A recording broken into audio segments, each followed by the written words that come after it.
Hello guys, welcome to Shadow Manhwa Teller channel. The story begins in the immortal world, in a place known as the Gravel Desert. A group of girls is seen running for their lives, trying to escape from level 3 desert wolves. One of them, a level 3 priestess, exclaimed in frustration that their luck was awful today. They had come here only to hunt some level 1 sand scorpions, but out of nowhere, these powerful wolves appeared. Panicking, she asked the team leader what they should do. The leader quickly ordered them to climb and hide in the trees, saying that their chances of survival would be higher there. Meanwhile, leader was silently thinking to herself. She knew how strong level 3 wolves were. Even though all 3 of them were at level 3, they couldn't defeat the wolves alone, not without teaming up perfectly. She prayed silently, "Please God, save us, otherwise, this could be our last day." Just then, the group's sorceress slipped and fell. The desert wolves immediately charged toward her to attack, but before the wolves could strike, someone else appeared out of nowhere, and took them down in a single blow. Shocked, the sorceress turned around to see who had saved her. To her disbelief, it was just a level 1 newbie. She muttered in shock, "Did a beginner just save me?" As it turns out, this mysterious guy wasn't just anyone, he was the main character of our story. Looking around at the remaining wolves, the protagonist calmly said, "These level 3 bugs won't take me long to finish." With that, he charged straight at them, and in a single strike, wiped out the entire pack. The girls stood there in stunned silence. Is he really just level 1? Even the leader was amazed. To defeat all those wolves in one attack, this guy is something else. Just as they finally began to breathe in relief, another massive group of wolves appeared. The girls panicked again, shouting that they had to run. They believed the wolves had come to avenge their fallen packmates, and facing this many enemies gave them no chance of survival. The leader shouted to the boy, "Get out of here. These wolves could destroy an entire village. There's no way you can handle them all alone." The boy simply smiled and said, "Is that so?" Then he opened up his system. The system prompted, "Player Lin Yuan, would you like to summon your skeleton warriors?" Without hesitation, Lin Yuan replied, "Soldiers, it's time to wake up." With that, he summoned his undead army. A portal opened, and out marched an entire squad of level 3 skeleton soldiers. Lin Yuan gave them a cold command, "Show no mercy, tear them all apart." Together with his skeletal warriors, he launched a brutal counterattack. In just 15 minutes, they wiped out every last desert wolf. The system announced, "Congratulations, host, you have defeated 16 desert wolves. You've earned 160 experience points, along with their fangs and hides as loot." One of the girls, still in disbelief, asked, "Captain, we're not dreaming, right? He really just took down all those powerful wolves by himself?" As they approached him, the sorceress asked curiously, "Brother, are you a mage? Was that summoning magic you just used?" "To be honest, I'm a mage too, but I've never seen skills like those before." Lin Yuan simply replied, "Who said I was a mage?" She was stunned. "Wait, if you're not a mage, then who or what are you?" That's when Lin Yuan finally revealed the truth. He wasn't a mage, he held a triple S rank forbidden class. Lin Yuan was a level 2 necro hunter, someone reborn into this world from another planet, Blue Star. He explained that 3 years ago on Blue Star, scientists had detected a massive celestial body approaching them. They named it the Dark Star. Just 3 months after that discovery, a mysterious company launched a holographic game called Immortal World. A game so advanced, it surpassed all existing human technology and shook the entire globe. Using special VR headsets, humans entered the game, each receiving random classes. They fought monsters, leveled up, and grew stronger. At first, people believed it was just a game, nothing more. Nobody took it seriously. That was until one day, everything changed. A girl who used to play the game somehow started using her in-game powers in the real world, and soon, many others emerged, players who could wield real powers outside the game. These people were called the Chosen Ones. With power came corruption. Evil intentions began to surface within humanity. Cults formed inside the game and began worshipping cosmic evil gods. Many of these cultists started killing people in the real world. Humans, who once stood united, turned against one another. Civil war broke out among humanity itself. Some chose the path of righteousness, others descended into chaos and darkness, and like with all wars, the cost was devastating. Countless lives were lost. Lin Yuan's own parents were among the casualties. Despite several attempts, humanity failed to defeat the demonic cults. They sent their bravest warriors to fight, but every time, they returned defeated. Lin Yuan was among those warriors. In the final battle against the cult, he too was killed, but somehow, an hour ago, he opened his eyes again. he realized he had returned to the exact moment he first entered the Immortal World game. Only this time, the game didn't give him a regular class. Instead, he was granted a triple S rank forbidden class, Necro Hunter. This class gave him two extraordinary talents, Dark Summoning and Gate of the Underworld, both at the highest rank, and this time, Lin Yuan had one goal, to level up quickly, become strong enough to protect his planet and his family, and never let anyone or anything threaten them again. No matter how powerful the danger, it would never surpass him. As the story continues, Lin Yuan activates Dark Summoning. Suddenly, all the fallen demon wolves begin to rise from the ground. Lin Yuan explained that the best part about his class was not just the overwhelming physical strength, far superior to any ordinary warrior, but also his ability to turn all fallen monster corpses into zombies using his summoning skill. These undead soldiers would fight for him like loyal servants. Even more incredible, once revived, they retained the same strength and abilities they had when they were alive. He also revealed a new skill he had acquired, Death Physique, which allowed him to use his undead army far more efficiently in combat. And when it comes to my other ability, Gate of the Underworld, it lets me store all the monsters I summon. The more I level up, the larger my army becomes, and the more monsters I can store. It's like I've been given a cheat code in this life, an undead army that never tires and never loses. As long as I keep leveling up, my army will remain unstoppable. The team leader, still in shock, exclaimed, "You just revived all of them as zombies? I've never seen anyone use a skill like that. Who even are you?" But Lin Yuan ignored their questions. Instead, he muttered, "If I've timed this right, he should be arriving any moment now." Just then, the system issued a global alert, World Boss Alert. The dire wolf is about to enter the gravel desert. All players should prepare for battle. Lin Yuan looked up and said calmly, "It's time to take down a boss." Meanwhile, a strange moisture began to sweep across the desert. The players began to panic. Moments later, a massive portal opened in the sky, and from it, the dire wolf slowly descended into the desert. One player screamed, "It's coming straight toward us. Run before it gets close. Anyone within 50 meters will be killed instantly." But it was too late. Not everyone could escape in time. The dire wolf landed and instantly unleashed destruction upon the area. System message: the dire wolf is a level 6 world boss. One player, devastated, cried out, "That bastard killed my brother. I'll make sure he pays." His teammates tried to restrain him. "Don't be crazy. That's a world boss. You can't take him on alone. It's suicide." Other players were shaking with fear. So this is the power of a world boss? It's on a whole other level compared to normal monsters. Only an idiot would dare face something this strong head-on. Just then, someone shouted, "Hey, look, someone's walking toward it." Everyone turned to see who it was, and to their surprise, it was none other than Lin Yuan. One player pointed at him and said, "That sword, that's standard issue for level 1 players, right?" Another added, "Yeah, that guy's gotta be crazy. No way a level 1 newbie just walks up to a level 6 world boss. Let's get out of here before this idiot angers the boss and gets us killed." They began to retreat, murmuring amongst themselves, "Everyone knows how monster rankings work in the Immortal World. The weakest are ordinary monsters, followed by Elite, Leader, Lord, King, Overlord, and finally, God tier. Even the weakest world boss is at least Lord tier. A newbie can barely take on an ordinary monster, and he's walking straight toward a Lord tier beast. He's dead for sure." As Lin Yuan stepped forward, the dire wolf also prepared to strike. A player on the side shouted, "Hey newbie, get out of there. You're gonna get yourself killed." But Lin Yuan stayed calm. "Don't worry. A level 6 monster like this can't do anything to me." Then he smirked and added, "You know, last time I saw you, you looked terrifying. But now, you look weak. Seems like you're not doing so well." Enraged, the dire wolf roared and attacked with its claw, aiming directly at Lin Yuan. But he swiftly dodged the strike. The boss lunged again, this time using Death Claw, trying to land a fatal blow. Lin Yuan thought back to his past life. "I remember this fight clearly. I was here, in this same desert. Back then, a group of level 3 players teamed up and tried to take it down. I joined in too, but I ended up seriously injured. But this time, things are different." He clenched his fist. "In this life,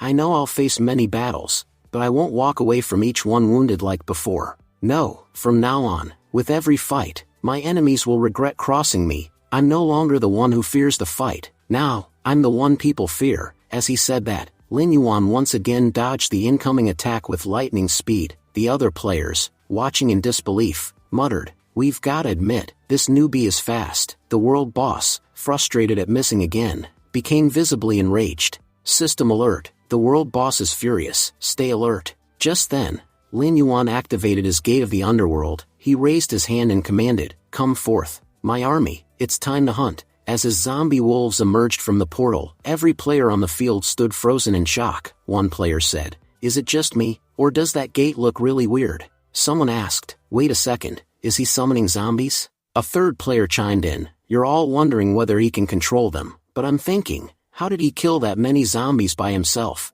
They all looked on in disbelief. Those wolves are all level 3, a pack like that could destroy an entire village, and he took them all down alone? Meanwhile, Lin Yuan was thinking, even though I've only been awake in this world for an hour, the sheer number of monsters I've killed is about to push me to level 3. Once I hit it, my gate will be able to store up to 30 monsters. I feel like I'm leveling up slower than I expected, but that's okay. With a powerful team at my back, I won't have any trouble in the future. Suddenly, his zombie wolves charged at the world boss, but the boss swatted them away effortlessly. As the world boss moved in to strike one of the wolves, Lin Yuan smirked and muttered, "Now's the perfect time to strike. I've completely distracted him. He's too busy attacking my wolves to notice anything else. If I attack now, he won't even see it coming." Seizing the moment, Lin Yuan launched a devastating attack straight at the world boss. Roaring in anger, the boss locked onto Lin Yuan and started chasing him. Lin Yuan thought to himself, "Now that I've drawn his attention, all my wolves will get free hits on him. The more they attack, the angrier and more distracted he'll become. Our levels are still pretty low, so our attacks don't deal much damage. Each of my wolves only hits for 15 damage, and this boss has 3,400 HP. But the good part is, I have a lot of wolves. Their combined damage will slowly but surely wear him down." He kept commanding the wolves to strike, again and again. Watching this unfold, the other players were in awe. "Damn, this guy's actually really good at fighting. Yeah, he doesn't look like someone fighting a Lord tier world boss. How the hell is a level 1 player this skilled?" Further back, a group of shady players, clearly thieves, were whispering among themselves, "That kid's gonna kill the boss soon, and then he'll get all the rewards. Once that happens, we'll rush in and take everything." Then the scene jumped ahead 5 minutes. The world boss now had only 500 HP left, and just then, Lin Yuan landed a massive hit, dropping its health to just 10. Lin Yuan thought, "This feels amazing. The state this world boss is in now, it's exactly how I felt the first time I fought him. One thing's for sure, this time around is starting off strong." But just then, the thieves made their move. One of them whispered, "His HP is down to almost nothing. If we land the final blow, we'll get all the loot, and the best part? His zombies are all gone. Without them, he's nothing." Suddenly, someone shouted from the sidelines, "Watch out. Those guys are thieves. They'll kill you without a second thought." But before anyone could react, Lin Yuan eliminated all 3 of them with a single, powerful strike. He looked down at their fallen bodies and said coldly, "Idiots, what made you think I'd let you steal my kill? If I can bring down a powerful world boss like this, what chance did you have against me?" The nearby players were stunned. All 3 of those thieves were level 3, and this newbie just crushed them like it was nothing. Gotta admit, this newbie's insanely powerful. Then Lin Yuan turned back around and delivered the final blow to the world boss. System notification: you have defeated a world boss. Reward: 480 XP and 1 soul gem. Lin Yuan reflected silently. "I've just killed my first world boss in this game. Let's see what kind of reward it drops." System announced this soul gem contains a large amount of soul energy. Collect more soul gems to exchange them at the Water Council. Lin Yuan nodded. After level 60, leveling up becomes much harder. That's when these soul gems will be crucial, and honestly, they'll be extremely useful in acquiring legendary gear too. Just like monsters, weapons in the immortal world are also ranked. The lowest tier weapons are white and black iron. Then come bronze and silver. They're decent enough to handle lord tier monsters. Above that, there's gold and dark gold, strong enough to fight high level beasts. And at the top, there's epic, legendary, and mythic tier weapons. Getting your hands on one of those in this world is nearly impossible. Most newbies only start with a basic white weapon. If a newbie has even a black iron weapon, that's considered rare. He remembered, about an hour ago, using knowledge from my past life, I visited a place filled with sand lizards. After defeating them, I found a bronze chest, and inside it was a bronze tier robe. Let's see if I can find something even better this time.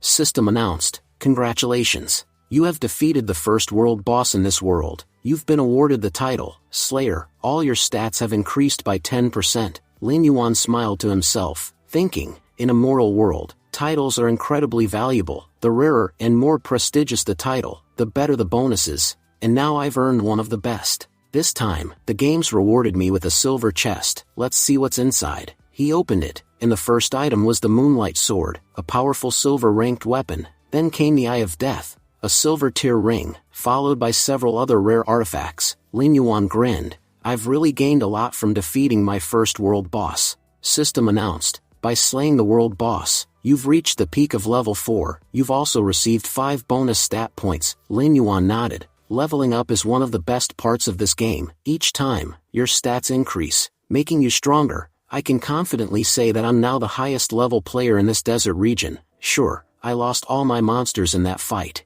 but the good news is that I can now store even more in my underworld gate. Its new limit is 40. Pressing forward, Lin Yuan activated Dark Summoning on the defeated world boss. System announced. You've summoned a level 6 dire wolf from the world boss's soul. Your HP has increased by 1000 points, and your attack power has gone up by 150. Staring at the dire wolf, Lin Yuan thought, now I understand why it was a world boss. Its stats are off the charts, offense, defense, and health, all outstanding. Now that it's been turned undead, it's gained extra skills, like Rage of the Undead, which puts it into a berserk mode, drastically boosting its abilities for a short time. That'll come in handy during emergencies. Sure, summoning it emptied my underworld gate, but I know this dire wolf will help me refill it quickly, and the next batch of zombies I get will be even stronger. Watching from a distance, the other players murmured among themselves, no way, this newbie just turned a world boss into one of his undead summons.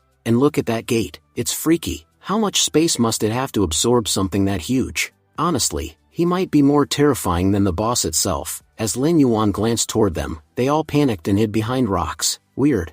I only killed one monster, so why are they acting so scared of me? Do they really think I can't see them hiding behind a rock? He glanced at one of the fallen thieves and noticed the weapon lying beside him. A black iron sword? That's a pretty solid weapon for someone at low tier level, but honestly, it's no use to me anymore. I already have the Moonlight Sword. He picked up the black iron sword and walked toward the group. Seeing him approach with 2 weapons, the other players panicked. He's heading toward us. He must be out for more blood after killing the world boss. He's too fast. We can't even run. But Lin Yuan stopped in front of one of them and asked calmly, you were the one who shouted to warn me about those thieves, right? The nervous player stammered, yeah, that was me. Without saying much, Lin Yuan handed him the black iron sword. Take it, it'll help you survive. The player was shocked. You're giving this to me? But why? Walking away, Lin Yuan replied over his shoulder, because I don't need it anymore. Might as well let it be useful to someone else. The crowd stared in disbelief. Not only is he insanely powerful, but he's also got a heart of gold. He just gave away a black iron sword. That thing's worth at least 10,000 yuan in the outside world.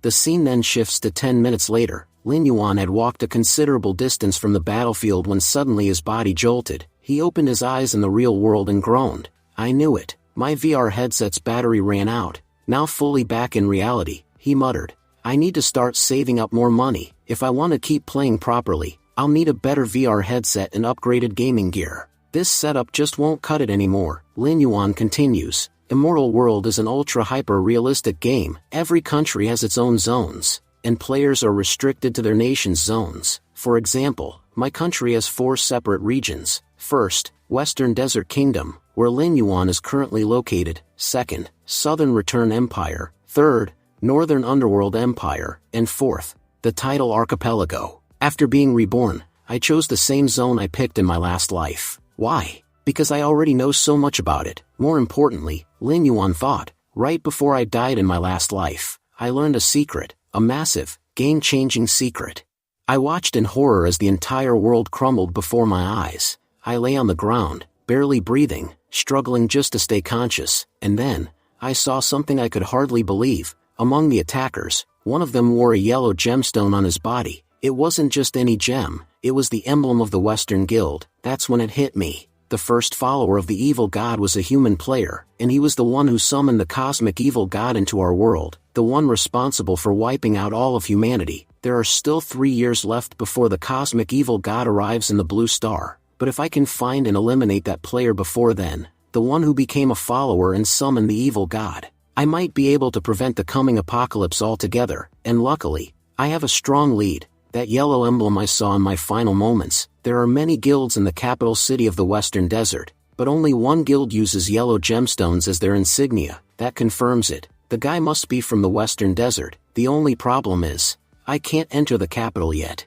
You need to be at least level 10 to get in. If I want to uncover the truth about this evil god follower, I need to level up fast. There's no other option. Sure, I have 3 years, but I know how fast time slips by. Wait a second, there's one thing I haven't checked yet. Back when the game launched, only a few players could use their in-game powers in the real world. Let's see if I can do that too. Saying this, Lin Yuan summoned his skeleton card. And to his shock, it actually worked. I can use my powers in the real world. That's incredible. Does this mean I'm one of the chosen ones? In this world, chosen ones are also called Child of Destiny. Every chosen one has a powerful class and exceptional luck. They are believed to be humanity's last hope in the war against the evil god. In my past life, I wasn't one of them. That's why I couldn't use my powers outside the game until it was too late. Only when the night of catastrophe struck, when the evil god's forces descended, did every player finally awaken their powers. But by then, it was already too late. This time, things are different. This time, I've been granted in Triple S ranked Forbidden class, Necro Hunter, and now I'm also a chosen one. I really do have top tier luck this time around. As Lin Yuan was lost in thought, he heard voices outside his room. That's when it hit him. Wait, if I've come back in time, then that means, my parents, they're still alive. Without wasting another second, Lin Yuan rushed to the kitchen and started cooking a delicious meal for his family. At breakfast, his dad looked at the table, confused. Did something happen today? Our son never even wakes up this early, let alone cooks. His mom scolded him. Old Lin, don't be stupid. Can't you see how hard our son worked for us today? Instead of questioning it, why don't you just sit down and enjoy the meal he made? Lin Yuan smiled gently. It's strange. When you have something, you don't always realize its worth. But once it's gone, that's when you understand how precious it really was. Even if I become the strongest person in the world, it still won't compare to the happiness I feel just seeing my parents smile again. In my past life, all I cared about was a moral world. I spent my days and nights inside the game, completely ignoring real life. I cut myself off from my parents and everyone else who loved me. And because my parents truly cared for me, they never forced me to stop. Even when they knew I was making mistakes, their love kept them from saying anything.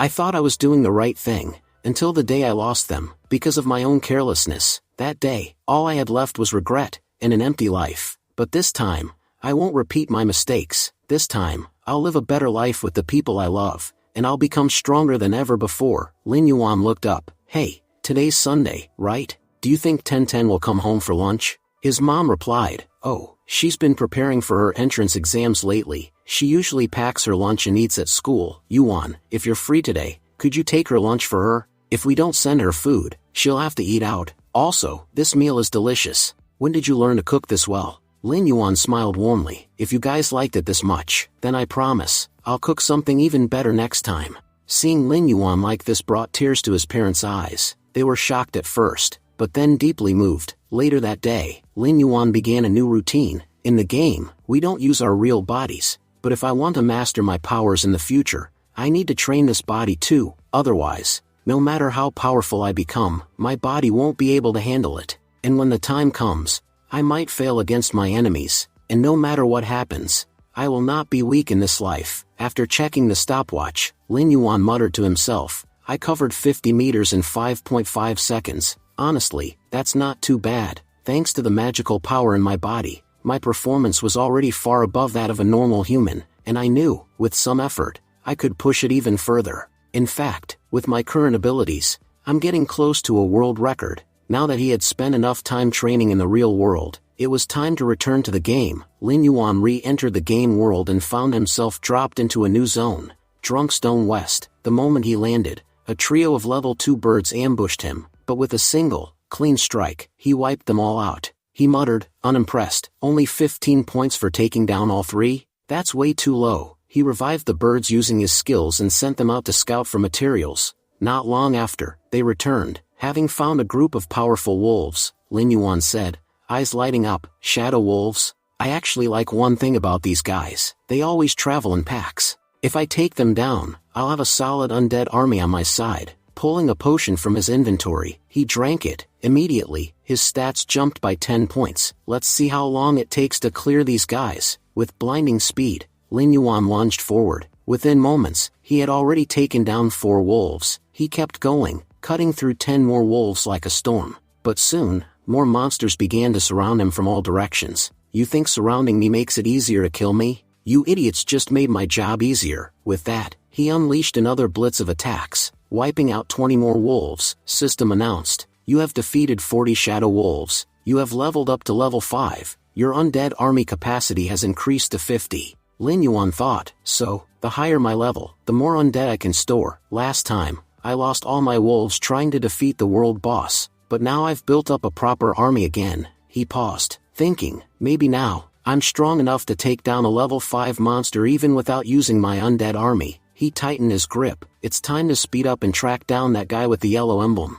Because if I delay again, everything will end up just like last time. Lin Yuan made his way to Blackstown, one of the more crowded cities he'd visited. Compared to other areas, this place is packed. He walked through a gate and entered a house. A man inside looked up and asked, "Who are you? What do you want?" Lin Yuan thought, this man was Quincy, Blackstown's magic instructor, an NPC who teaches magic to players in the game. Master Quincy, Lin Yuan said respectfully, I've come to learn skills from you. In a mortal world, most skills are acquired either by defeating monsters or looting chests, but there are other ways to become powerful too, like learning directly from instructors scattered across the cities. Players just need to find them and ask. These instructors teach magic based on your level. They might seem unremarkable, but their training becomes incredibly valuable as you grow stronger. In fact, in his previous life, Master Quincy had been Lin Yuan's mentor. He'd learned most of his foundational skills from him, and honestly, Quincy had been amazing.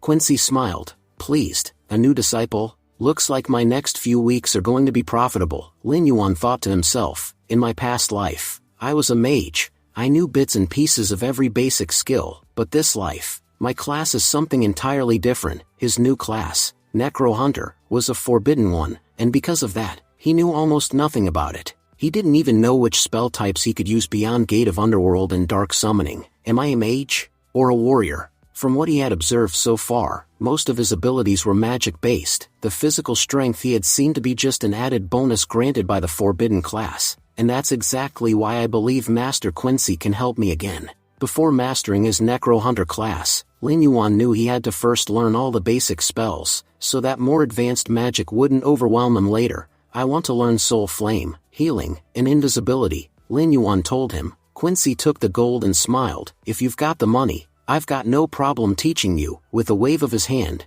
Quincy transferred the skills to Lin Yuan. System announced, congratulations, host. You've learned 3 mage class skills. First, Soul Flame, an iron rank spell, currently at level 1. Second, Healing, level 1, restores 10% of your HP when used. Third, Invisibility, level 1, lets you vanish for 5 seconds. Lin Yuan was deep in thought, realizing that until now, he had never possessed an attack skill that could strike from long range, but the addition of Soul Flame had filled that gap. He told himself that now, he could attack from a distance with ease, and defend himself up close just as effectively. It was a versatile and powerful skill. He thought that healing could keep both him and his allies alive during combat, while invisibility would be incredibly useful in desperate moments. After all, he knew he wouldn't win every battle. If he ever needed to retreat, invisibility could be a lifesaver. However, he also acknowledged that all 3 of these skills were still at a basic level. In their current form, they weren't very effective.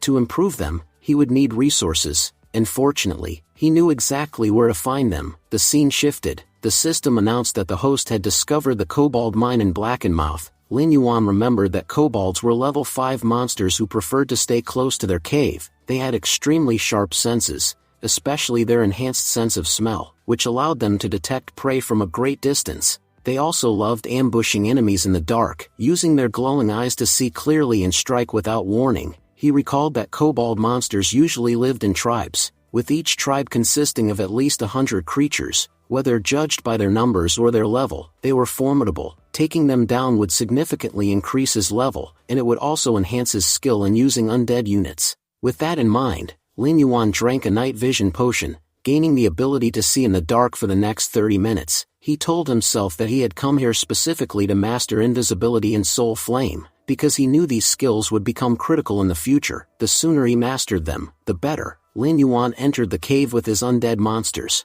Even after walking for 15 minutes, they hadn't been attacked once. He noted how deep he had ventured into the mine and sensed something strange. He figured the monsters had likely set a trap, waiting silently for the perfect moment to strike. He could feel movement all around them, just beyond the shadows. Acting swiftly, Lin Yuan hurled his flames forward. The fire illuminated the surroundings, revealing dozens of kobold monsters who had captured some of his wolves. He grinned and thought, "Finally, I found them, my lovely kobold monsters. Now it's your turn to make me stronger." Stepping forward, he commanded, "Go, my wolves. Don't let a single one escape." A brutal battle broke out between the two sides. The system notified him that he had defeated 2 kobold monsters. As he fought, Lin Yuan noticed something. These monsters weren't just strong, they were clever. They actively avoided attacks, showing clear intelligence in battle. Suddenly, a group of kobold monsters lunged at him, but before they could land a hit, Lin Yuan vanished using invisibility. He reappeared behind them in an instant and took them all down in a single strike. System announced,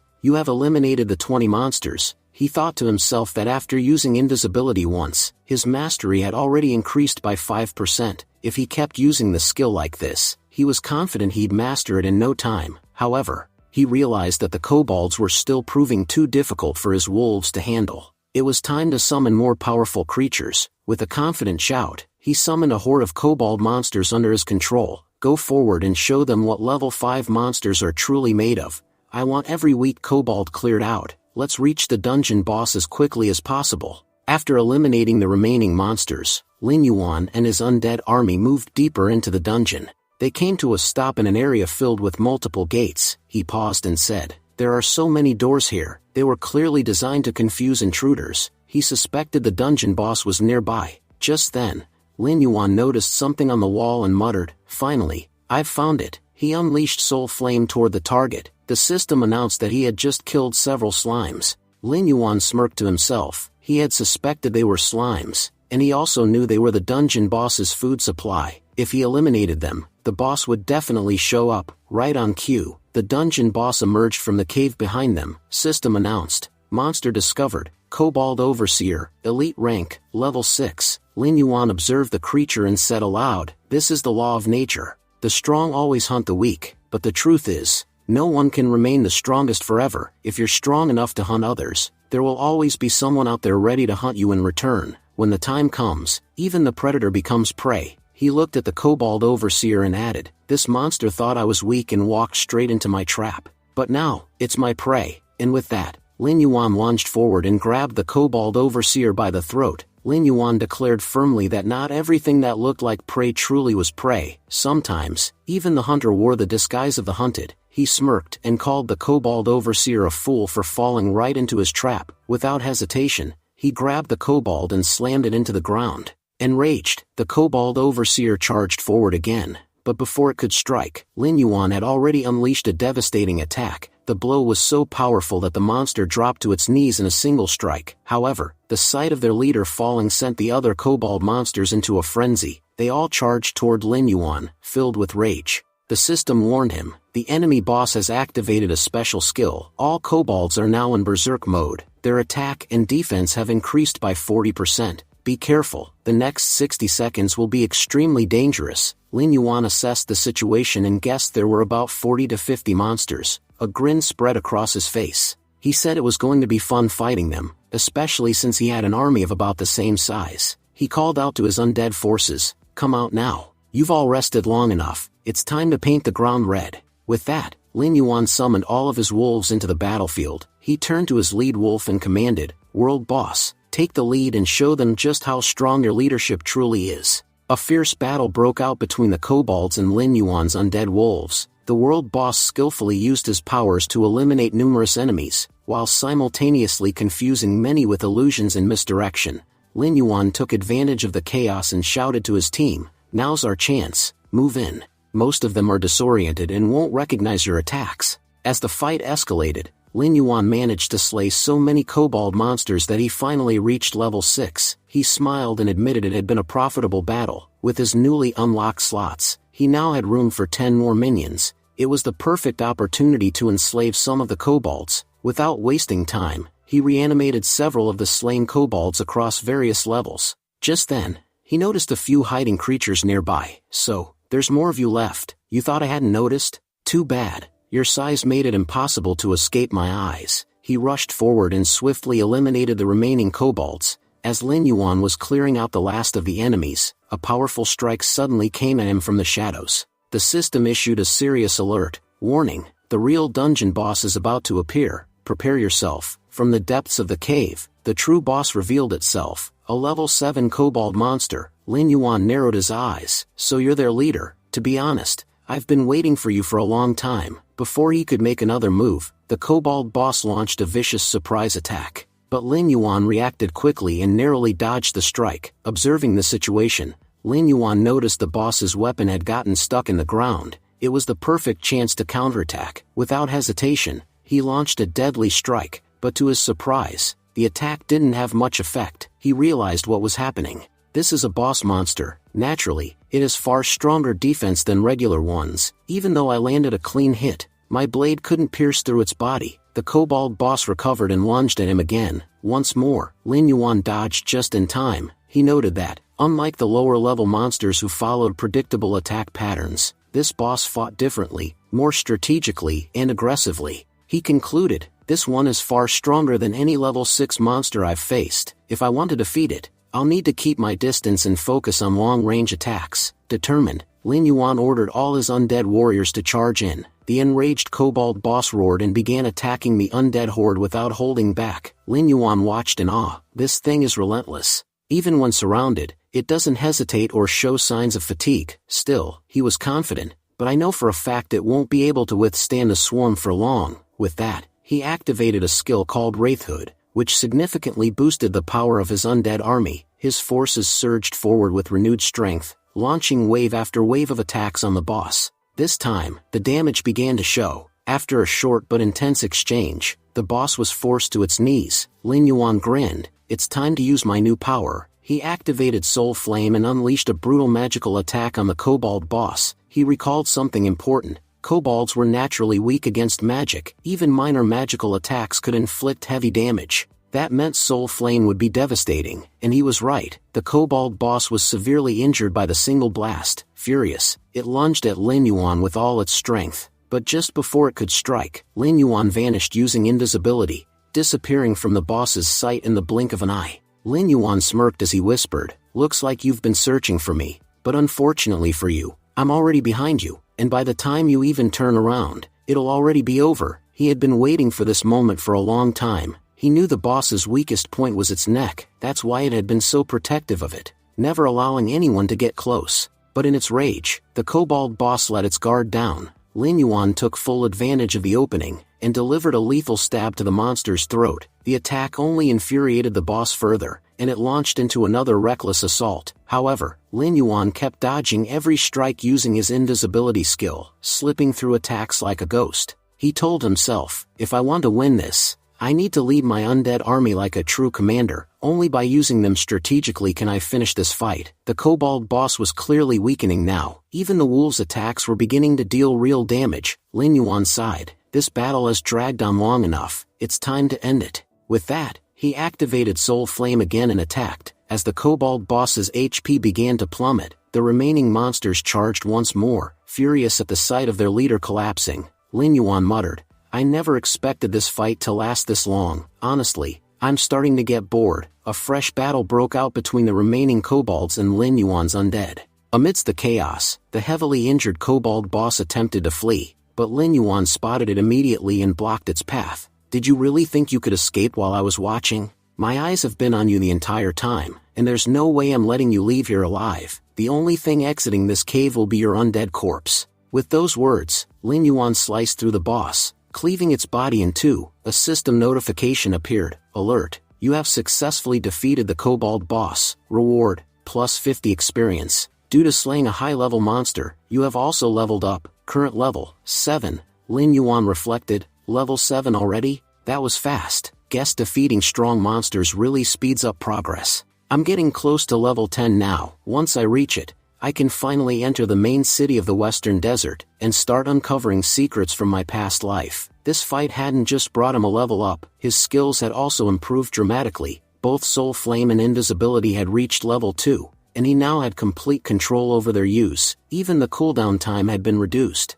He thought to himself, purchasing those core skills really paid off. Just as Lin Yuan was wrapping up, his eyes fell on a chest nearby. So this is my reward for defeating the boss, a bronze chest. He opened it and was thrilled to find a skull mask, shadow gloves, and 20 gold coins. He recalled, back when the Immortal World game first launched, gold coins didn't hold much value. But over time, as battles increased and the economy evolved, even real-world banks started accepting them. These 20 coins are worth around 200,000 yuan. Not bad at all. Lin Yuan knew that no matter how much things changed, currency would always hold value, and having money was never a bad thing. Then he examined the items. Skull Mask, a bronze tier item that significantly increased stamina and strength. Shadow Gloves, a silver tier weapon that boosted both defense and attack by 30 points. He smiled. Wow, my luck really is amazing. You don't usually get silver rank items from bronze chests. And these gloves? They're boosting both my offense and defense. Now I just need a good target to test all this power on. The scene shifted. Outside the cave, dozens of shadow wolves lay slain. Standing over their corpses was a powerful warrior, Huang Feilong, the leader of the Blood Sky Guild, currently at level 8. Feilong looked around and said, our training really paid off. We've become far more efficient at killing monsters than before. Just now, we took down over 30 of them in less than a minute. Another man standing beside him agreed, you're right, brother. As long as the two of us are together, there's no one in this world who can stand against us. We'll wipe out every monster and rise to the very top of this world. That second man was Huang Feihu, Feilong's younger brother and the vice leader of the guild, a level 5 thief. Other guild members were murmuring in awe, our leader and vice leader are incredible. They made killing those shadow wolves look effortless. Honestly, no player right now can compete with them. As long as they're leading us, this guild will always remain the strongest. The second man nodded in agreement. You're absolutely right. Last time, the Thunder Guild gave us a lot of trouble. Back then,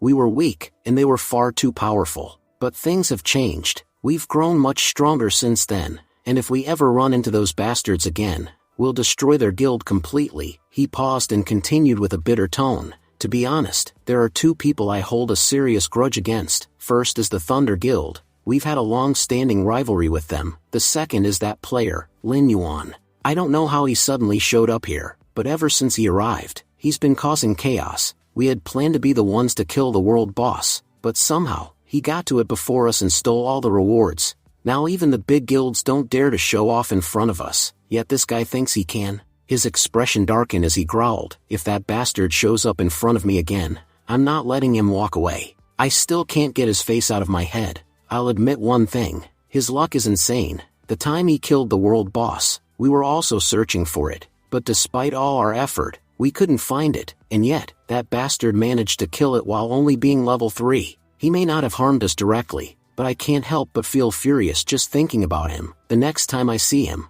I'm going to take out all of my rage on him. Just then, Huang Feilong, the leader, interrupted him. Feihu, calm down. How many times have I told you that in this world, we can't act recklessly? That player you're talking about, he's not someone we should take lightly. You saw it yourself. He defeated the world boss even at level 3. And despite seeing what he's capable of, you're still underestimating him? Listen, if we truly want to rise in this world and become powerful, we need to make allies, not enemies. And having someone like Lin Yuan on our side would be a massive advantage. There's a nearby kobold dungeon. I'm heading over to scout it out. You guys stay here and rest. Once I return, we'll head in together. There might even be a boss monster inside. Feihu clenched his fists in frustration. Big bro never scolds me, but because of that bastard Lin Yuan, I've been getting yelled at more and more. Honestly, my anger toward him keeps growing. I don't care what my brother says. If that bastard shows up in front of me, I will make him pay. He stared into the distance with fire in his eyes. I'll make sure he knows exactly who Feihu is. Stealing my prey, he might as well have signed his death sentence. One day, I'll kill him right in front of my brother, and show everyone just how strong I really am. Then he shouted into the air, come find me, Lin Yuan. One day, I'll end you in front of everyone. Just because you killed a world boss doesn't mean you're powerful. You were just lucky that the boss wasn't that strong. But when you face me, your luck won't save you. I am absolute power, and everyone knows, no one stands against absolute power. Just then, a guild member nearby spoke up, trying to lighten the mood. Vice leader, why waste your energy on some nobody? Let me show you something that'll help calm your mind. Feihu turned to him and asked, and what exactly is that? The guild member simply pointed. Feihu looked in the direction and froze. A beautiful girl was walking toward them, timid but cautious. He grinned. You're right. I've been wasting my time thinking about garbage. But this is something worth focusing on. Meanwhile, Lin Yuan had just emerged from the Kobold Cave after defeating the monsters. He looked satisfied. Now my undead army has a kobold boss among them, and I have to admit, it's easily the strongest member in my entire force. Thanks to him, I've reached level 7. That means I can now store up to 70 monsters in my underworld gate. He smirked as he reflected on how fruitful this venture had been. From now on, whenever I get the chance, I'll definitely be exploring more of these dangers. As Lin Yuan continued walking, he suddenly heard a voice nearby. He turned and saw a frightened young woman standing there. She shouted, "Don't come near me. If any of you do, I won't hesitate to fight back." Back with Feihu's group, one of the guild members grinned and said, "Vice leader, our luck really is amazing. Just look at that gorgeous girl walking toward us. And right when we were exhausted too, we needed something like this to help us recover." He stepped forward and spoke to her in a sleazy tone. "Don't be afraid, girl, we all just need a bit of rest, and you look like exactly what we need. You don't need to do much, just enjoy some time with us, and we'll reward you with some amazing items. If you want, you can even travel with us. Stick with us, and you'll grow powerful in no time. You'll be protected in this game. No one will dare harm you." The girl, visibly terrified, warned them again, "Stay away from me. I won't even think twice before attacking if you get too close." Ignoring the warning, Feihu stepped forward and tried to attack her, snarling, "You think you can attack me? Go ahead, bitch, hit me. I'm right here. Touch me if you've got the guts, and I'll show you what happens next. Just give up already. Resisting won't get you anything here." As Feihu prepared to do something vile, a powerful fist suddenly slammed into his face, sending him flying. Lin Yuan had arrived. He cracked his knuckles and said calmly, "Gotta say, these gloves are insane. I didn't think they'd hit this hard." Feihu's teammates were stunned. They couldn't believe how easily their vice leader had been knocked down. Lin Yuan chuckled and thought to himself that this artifact was truly remarkable. With it, he could easily crush trash monsters like these. Meanwhile, one of Feihu's men ran off, panicking. "I have to find the leader no matter what. If I don't, this bastard will wipe all of us out." The other guild members stood in fear, trembling as they asked Lin Yuan, "Who even are you, kid? Do you even know who you've messed with? The ones standing in front of you are from the Bloodscar Guild, and we never forgive those who challenge us. Go do some research, you'll find out how powerful we really are. In this entire region, people tremble at the sound of our name.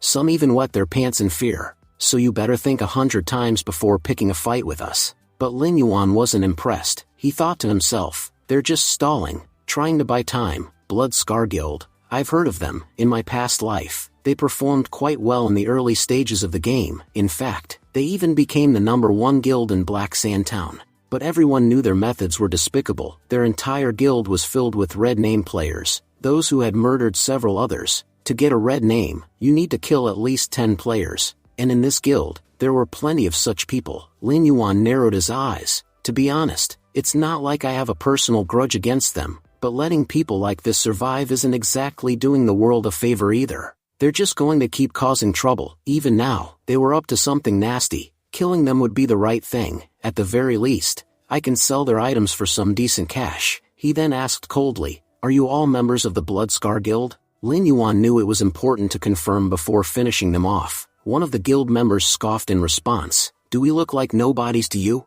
We're top-ranking members of our guild, right below the leader and vice leader, and you dare punch our vice leader like that? Do you even know the consequences of what you've done? Our vice leader could have killed you in one hit, and don't even get me started on our leader. He's way more powerful than anyone you've ever seen. You've made a huge mistake coming here, and we're not going to forgive you for it. Now hand over both your arms as an apology gift, kneel before us, and call us Grandpa. Until you do that, we won't let you go. Hurry up, we don't have all day." Lin Yuan didn't waste time responding. He stepped forward and sliced their arms clean off. He said casually, "Sorry, I have trouble hearing sometimes. Did you say to cut off your arms and start barking like a dog? Well, I've taken care of your arms. Now, get to barking." The girl nearby stood frozen in shock, thinking, "Who is this guy? How is he so insanely strong? He just took them all out like it was nothing. Meanwhile, Feihu, lying injured nearby, quickly drank a potion that restored 20% of his health. That bastard attacked me from behind, otherwise, he never would have landed a hit on me. He stood up with fury in his eyes. You made a huge mistake by attacking me from behind, boy.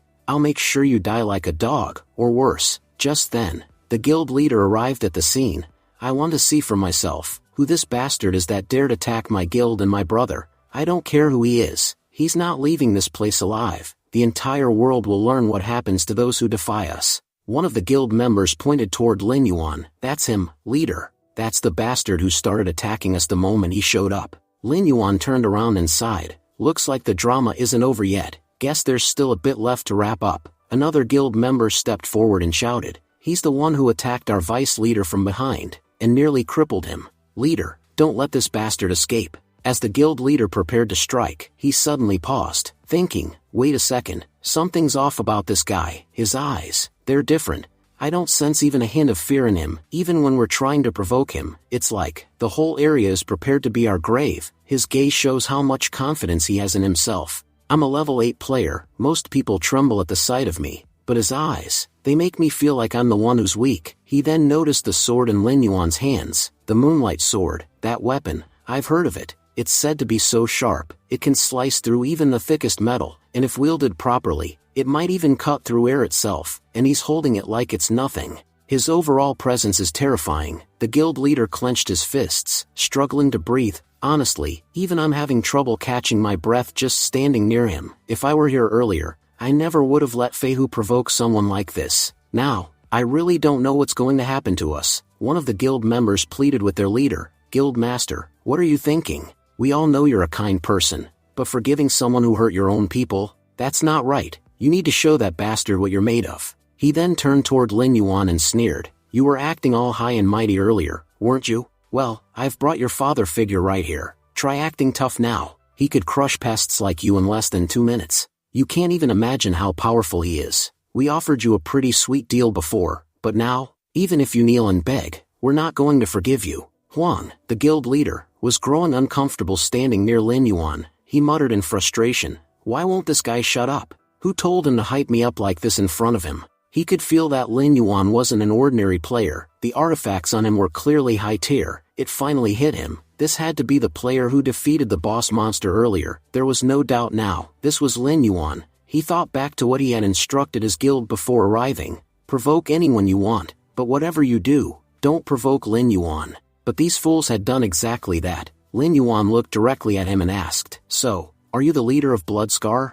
The guild leader thought to himself, if my guild members weren't watching, I'd drop to my knees right now, but they're all here. If I surrender in front of them, they'll never respect me again. That's why I have no choice. I have to fight. While Huang was still lost in thought, Feihu suddenly stepped forward and shouted, Brother, don't kill him. His death is reserved for my hands. The girl nearby panicked and yelled out, Look behind you. He's charging into attack from the rear. As Feihu lunged from behind, Huang charged from the front, hoping to trap Lin Yuan. He declared, You made a huge mistake messing with us. You had a bright future once, but now, it's over. Lin Yuan, this will be your end. Huang thought this was the perfect opportunity. Feihu attacking from the back, and he from the front. Lin Yuan had nowhere to run. Despite both brothers closing in on him, Lin Yuan didn't flinch. Feihu was stunned. Is he crazy? We're both right here, and he's not even trying to dodge? Sure, he's powerful, but there's no way he can handle both of us at once. But before they could strike, Lin Yuan summoned his kobold boss. In a flash, the boss landed a devastating hit on Feihu, sending him flying across the field. The guild leader stood in shock, watching Lin Yuan's ability in disbelief. I've never seen power like this in my life.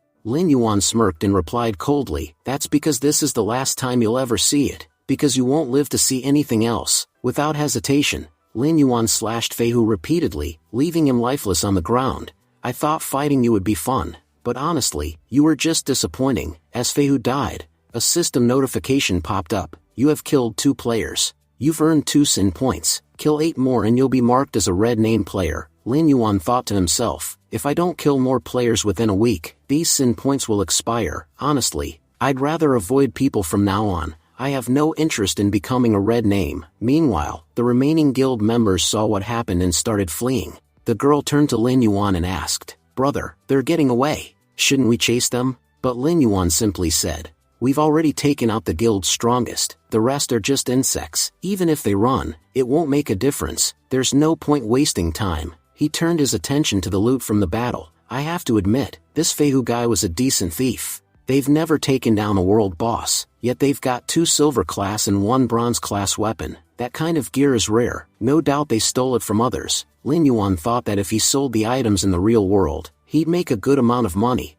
"I really need the cash anyway, I'll use the money to help out at home." As he pondered over his loot, the girl walked up to him and said gratefully, "Sir, thank you so much. If you hadn't been here today, I wouldn't have survived. I don't even know how to thank you. I don't even know your name." Lin Yuan looked at her and said, "You want to know my name? Soon, the day will come when my name will be ranked 1 in the top 10 players. On that day, you'll have no trouble remembering it." The girl gasped in shock. "Number 1? That's such a huge goal." She then followed behind him and asked hesitantly, "Can I ask you something? Would it be okay if I followed you in this game? I'm a mage too, please, let me join you." Later, Lin Yuan arrived in the Wailing Desert, and continued moving forward, but soon, he was ambushed by level 6 monsters. He grinned and said, "Thunder Scorpions? Level 6? This shouldn't be too hard to handle." Within moments, Lin Yuan wiped out all the monsters around him. Suddenly, the system notification popped up. "You've eliminated 60 scorpions in this area. Congratulations.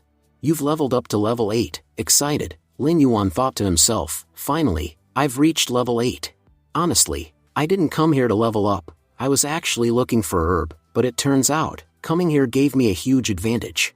The scene transitioned to 2 days earlier when Lin Yuan had visited an alchemist. The alchemist greeted him eagerly. "Player, I've been waiting for you. The time has come for me to assign your quest." The system then prompted, "You've received a quest from Alchemist Immer. Would you like to accept it?" The details of the quest were then displayed. "Head to the Wailing Desert and gather 100 units of the paralysis herb.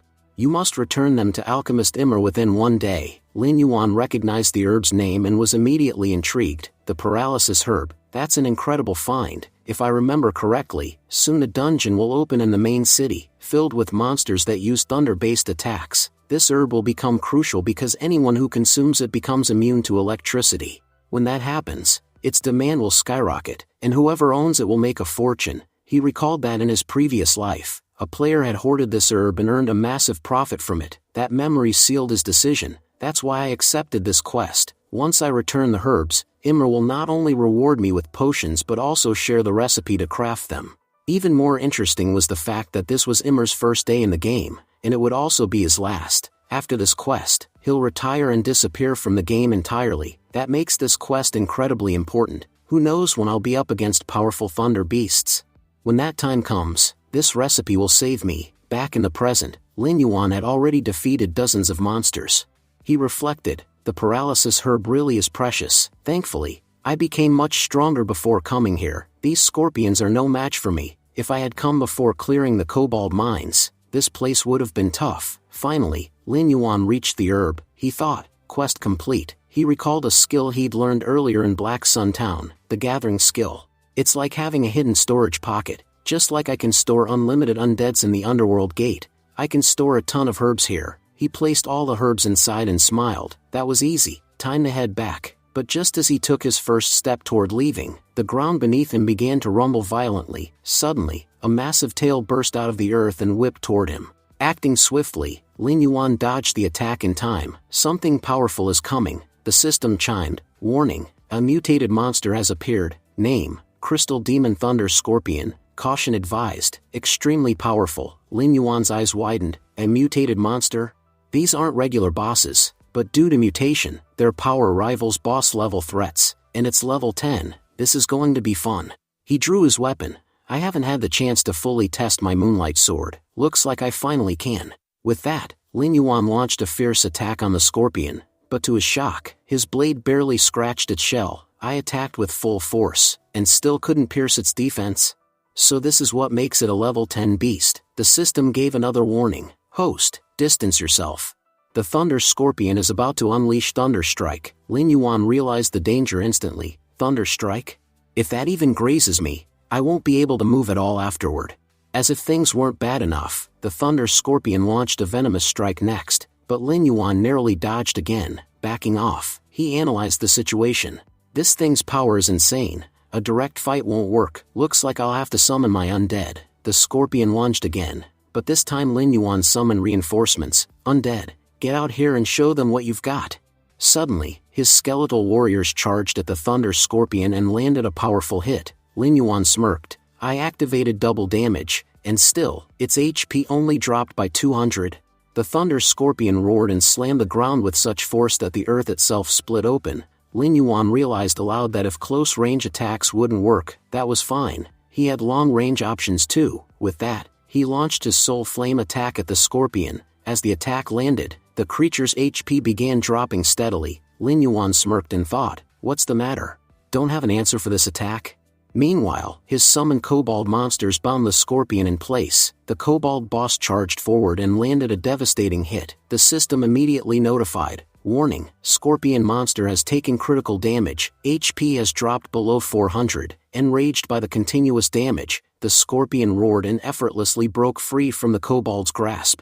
Lin Yuan, now airborne, looked down and reflected. This fight's gone on long enough. As long as that thick shell of yours stays intact, defeating you will be almost impossible. But once it breaks, you'll be done. Just then, the system reminded him, Host, you possess the Slayer Hunter title. Due to this title, your attack power, double damage, and magic damage increase by 10%. Lin Yuan clenched his fist and whispered, perfect timing. With this punch, I'll split you in two. He launched a brutal, focused attack straight at the scorpion. The moment it hit, the monster collapsed. The system echoed once again. You've successfully slain the mutated monster, Crystal Thunder Scorpion. You've earned 560 experience points.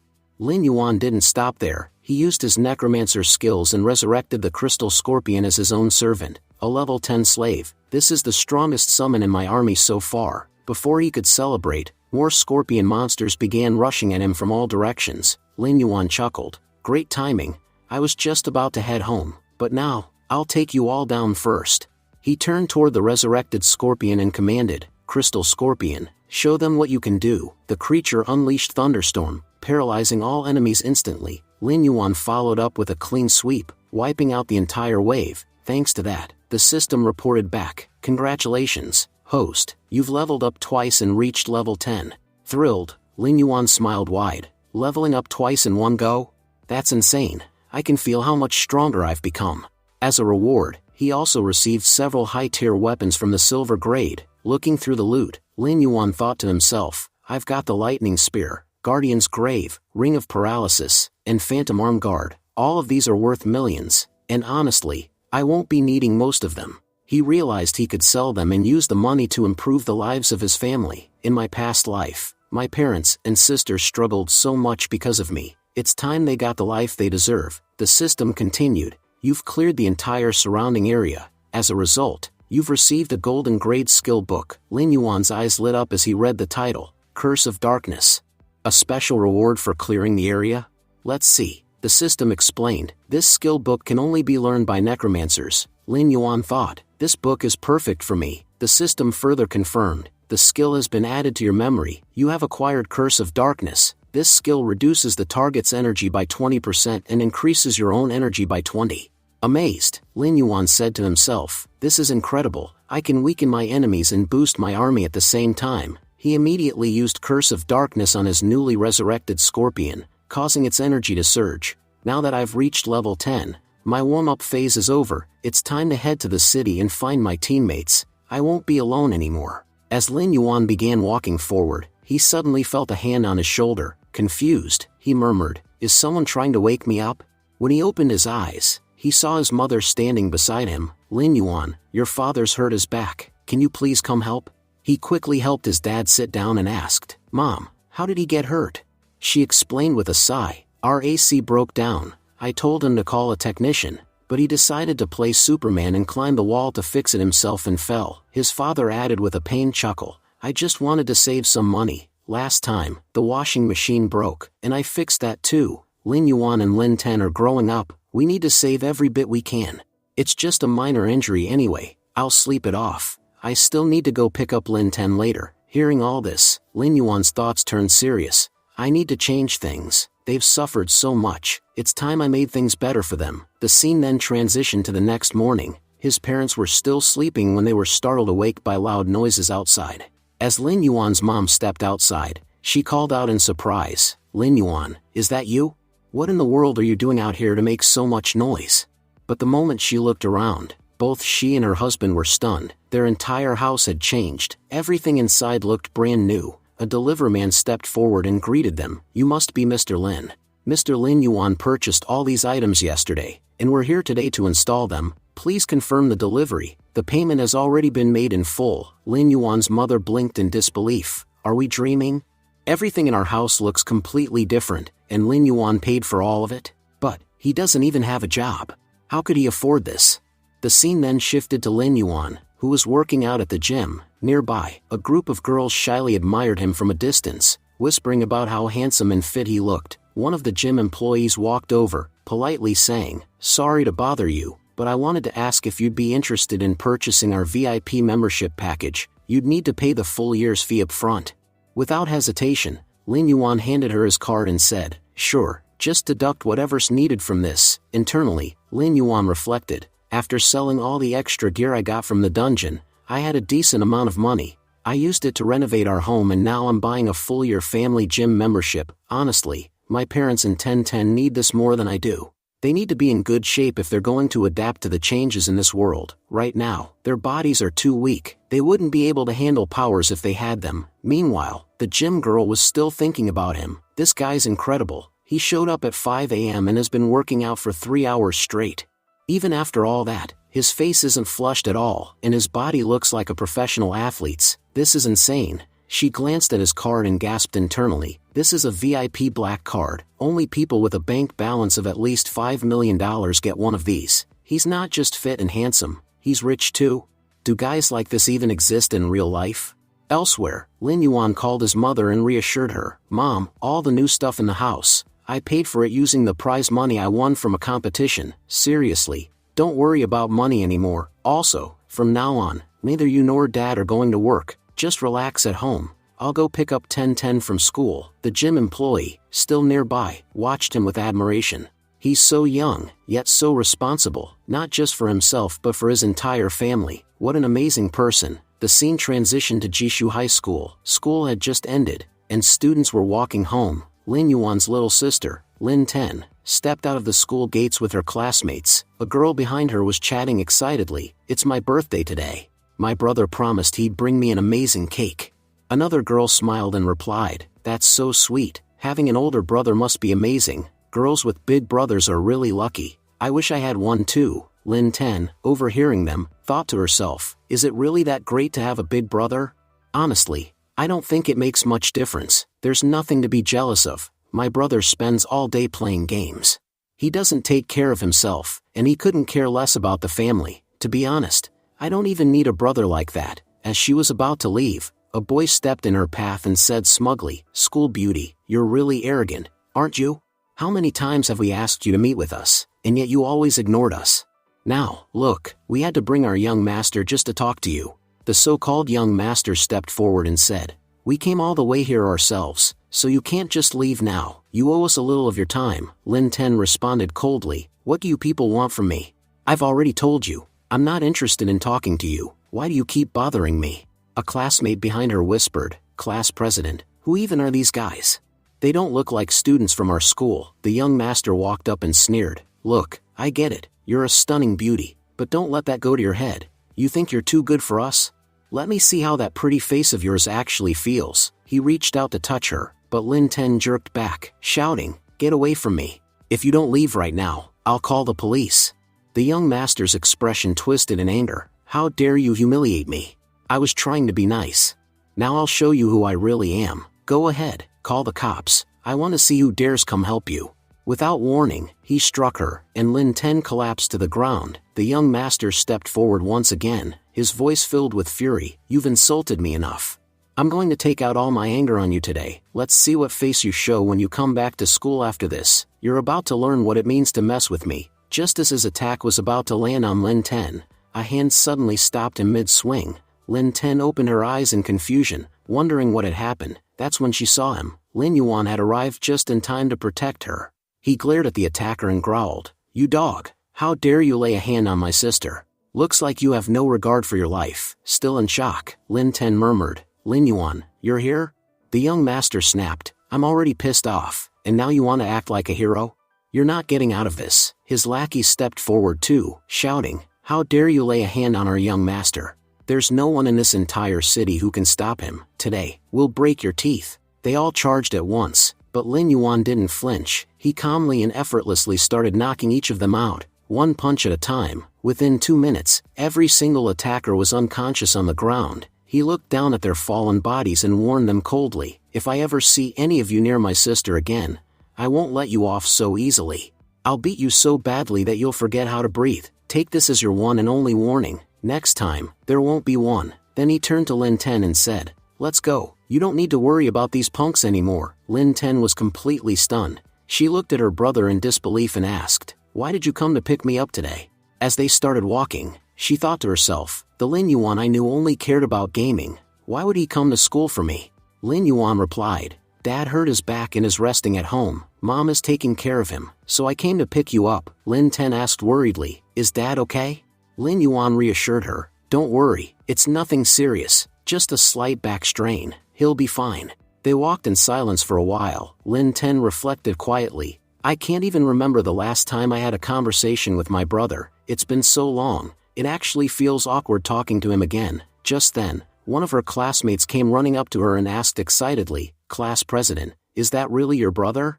He's so cool. My brother just lazes around at home all day, but yours is so fit. He took down all those guys so easily." Another girl chimed in, "I didn't even know you had a brother. And look at him, he's skilled, handsome, and confident. Why didn't you ever mention him before?" Lin Ten thought to herself, "Handsome? My brother?" She responded out loud, "From which angle does he even look handsome to you all? He seems totally average to me." But her classmate protested, "President, what are you even saying? He looks just like you, beautiful and unique. There's no one else in school with looks like yours. And there's no one else like your brother either. Just look around. Do you see anyone even close to his level? He looks like a celebrity." Lin Ten looked around and realized something. Everyone's walking near us. That's not normal. They're only here because of him. She started thinking deeply, why didn't I ever notice how handsome he is? He used to be so scrawny, but now his body has completely changed. He's taller and has muscle definition. He must have started working out, and that's probably why he's gotten so skilled at fighting too. She remembered the old Lin Yuan vividly. The Lin Yuan I knew didn't care about anyone. He'd be glued to his phone all day, ignoring the world and everyone around him. He didn't even care about himself, just sat around gaming non-stop. But now, looking at him today, I can tell something has changed, and this isn't some prank. He's really become a new person. If he's changed for the better, then I'm genuinely happy for him. As they were leaving, one of Lin Ten's friends cheerfully waved goodbye and said, "See you tomorrow, President. Make sure your brother keeps picking you up." At that moment, Lin Yuan noticed Lin Ten limping and immediately knelt down in front of her. He said gently, "You're hurt. Walking's going to be difficult. Hop on my back. I'll carry you." Lin Ten, blushing, insisted she could walk on her own. There's no need for all this, she thought. What is he doing? I'm not a kid anymore. Getting on his back would be so weird. Isn't he even a little embarrassed to suggest this? But before she could resist further, Lin Yuan gently lifted her onto his back. He said calmly, "All your friends have already left. I noticed earlier that you hurt your foot when you fell. There's no point in dragging yourself painfully. I'm your older brother. It's the least I can do." Lin Ten was stunned. When did he even notice my injury? It must have happened before he got to school. Was that why he beat those guys up so badly? To protect me? Later, they reached home. Their parents, who had already heard what happened at school, decided not to ask too many questions to avoid stressing them out. Lin Yuan's dad simply said, "You two go get some rest. I'll head to school tomorrow to find out exactly what's going on there." As Lin Yuan left to settle in, their mom turned to Lin Ten and asked her to look at her brother more closely. "Don't you think he's changed? Every time I see him now, he feels like a completely different person." Even their father agreed. "You're right. I'd never seen Lin Yuan cook before, but today he made an amazing meal, and on top of that, he's even earning money by gaming. He replaced everything in the house with better stuff. When I checked the value, it turned out to be worth millions. Who knew someone could earn that much from gaming?" Lin Ten thought to herself. It's not just me, even Mom and Dad can see how much he's changed. That's definitely a good thing for our family. Their mom reminisced. When you two were little, you used to go out and play all the time. You'd get tired, and Lin Yuan would carry you home on his back. Just like today, seeing that again made me feel so happy. You two seem like your old, adorable selves. Lin Ten smiled but replied, Mom, that's so long ago, I don't even remember it. Still, she couldn't deny what she was thinking. It really does seem like my brother has changed for the better. That's great for all of us. Then Lin Yuan confidently announced, I've taken care of all the problems we were facing. From now on, everything should go smoothly. Alright, it's time for me to return to the immortal world. With that, he headed toward his room, preparing to re-enter the game. Lin Ten watched him leave and thought, maybe I was wrong about him. Maybe he hasn't really changed. He's still the same guy who locks himself in his room and plays video games all day, ignoring his family and everything around him. Just then, Lin Yuan returned and handed her an ointment. Put this on your wound. It'll help it heal faster. Okay, I'm heading back to my room to play, unless it's urgent. Please don't disturb me. Lin Ten, slightly flustered, replied, Okay, no one's going to bother you. Their mom, watching the interaction, chuckled and said, See? You two are just like you were when you were kids. Then she asked, So, what exactly happened at school today? I have a rough idea, but not the full story. Lin Ten brushed it off, saying, It wasn't anything special. Mom, I'm going to take a shower now, so don't disturb me. Meanwhile, Lin Yuan sat in his room, reflecting on everything. Judging by everyone's reactions, I've only just realized how terrible I used to be. At least one good thing has come out of this. I've managed to resolve all the major issues at home in a short time. Now I can return to the game world in peace. He smiled to himself. Let's see what's changed in the immortal world during my absence. With that, Lin Yuan logged back into the immortal world, ready for whatever challenges awaited.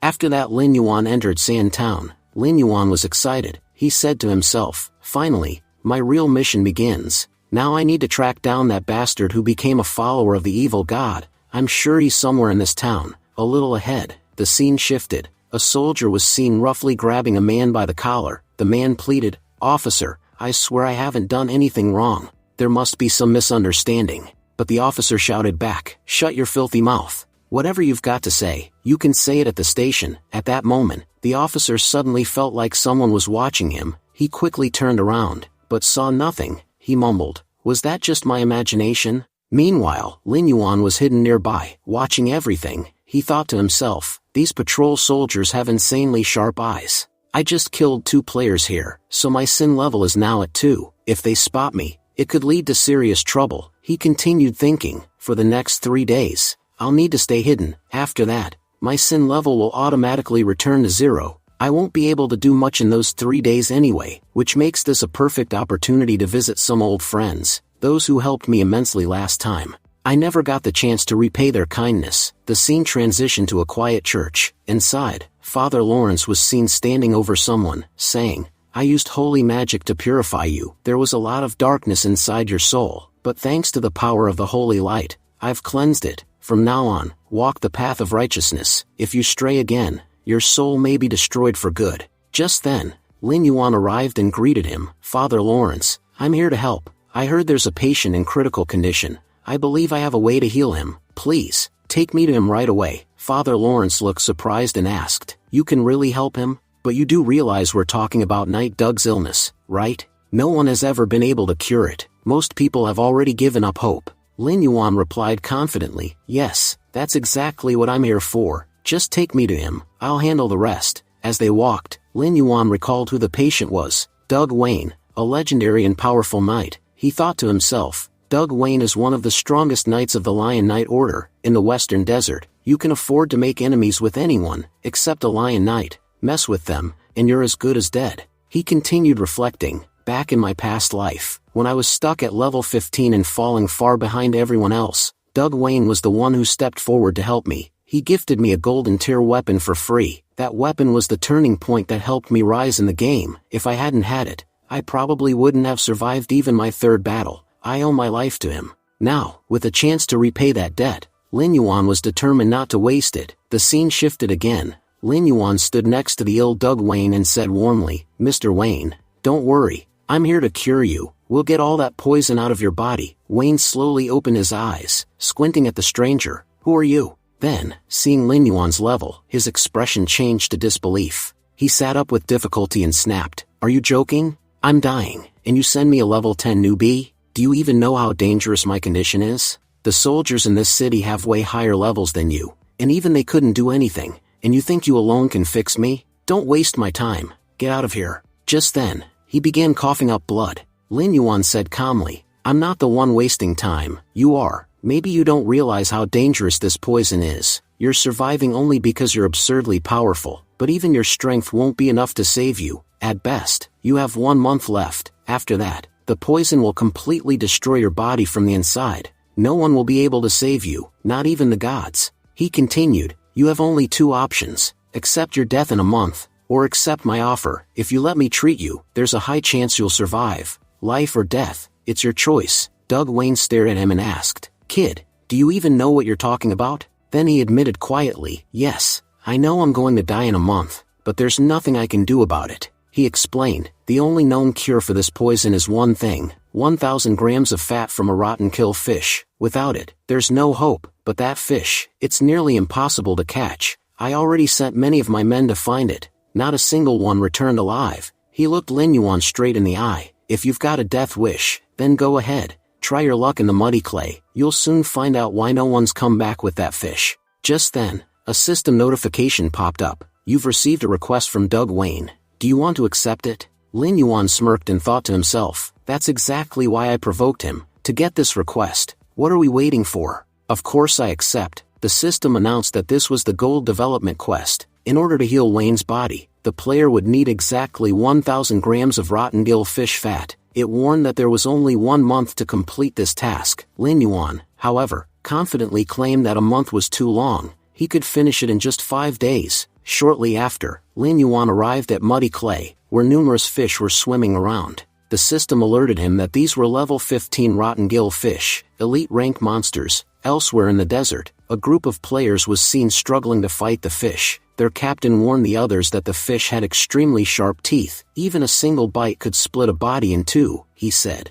and stressed the importance of staying far from their mouths. Suddenly, one of the fish lunged and attacked the captain. Injured and overwhelmed, the captain began to scream in pain. His team pleaded for help, shouting that the muddy clay terrain was trapping them, making it impossible to move, and the fish were closing in fast. As the captain was about to be devoured, he thought to himself that no one could save him now. He regretted that despite warning others to stay cautious, he was the one falling into danger. It felt like his end was going to be painfully tragic. Just then, Lin Yuan appeared and threw the captain aside, saving him at the last moment. Lin Yuan told him not to get in his way as he had important work to do. Using Soul Flame, Lin Yuan launched a powerful attack on the fish. He asked mockingly why they even bothered fighting such a monster if they couldn't attack from a distance. Only a fool would try to fight this fish with a sword. The captain, stunned, wondered who this mysterious warrior was. He had already accepted his fate, yet this stranger saved him effortlessly. He concluded that Lin Yuan was no ordinary man. He had to be a great hero.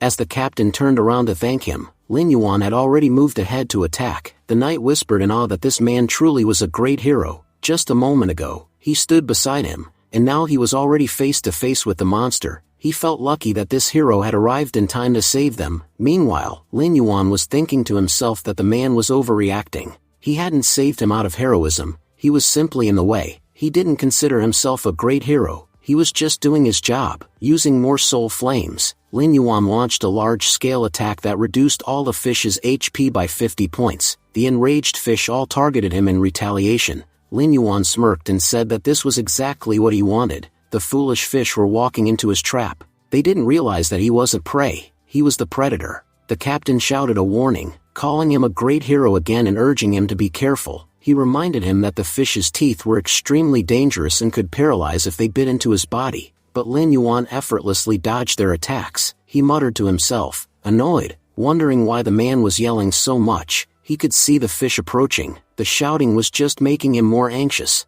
Lin Yuan summoned his sword and remarked that killing the fish one by one was a waste of time. He decided it would be faster to eliminate them all at once. He began slaying the fish rapidly. The captain watched in disbelief, thinking that something insane was happening. Despite having a team of 8, they couldn't defeat even one fish, yet this man was slicing through them like radishes and carrots. Still, the captain reflected, there were a lot of fish here. Even with such immense power, handling all of them alone would be difficult, especially since they could use group attacks, which even powerful warriors struggled to withstand. At that moment, the monsters began forming a group to launch a combined assault. Lin Yuan noticed and said mockingly, "Oh, so now you're going to group up on me?" He laughed, calling it cheating, but if it was a team battle they wanted, he also had a team. He then summoned Giant Wolf, saying it was time to teach them a lesson. He commanded the wolf to use its skill, Howl of the Hungry. As the wolf began howling, the fish around them started becoming paralyzed. Lin Yuan declared that it was now time to finish them, but first, he needed to wear a mask.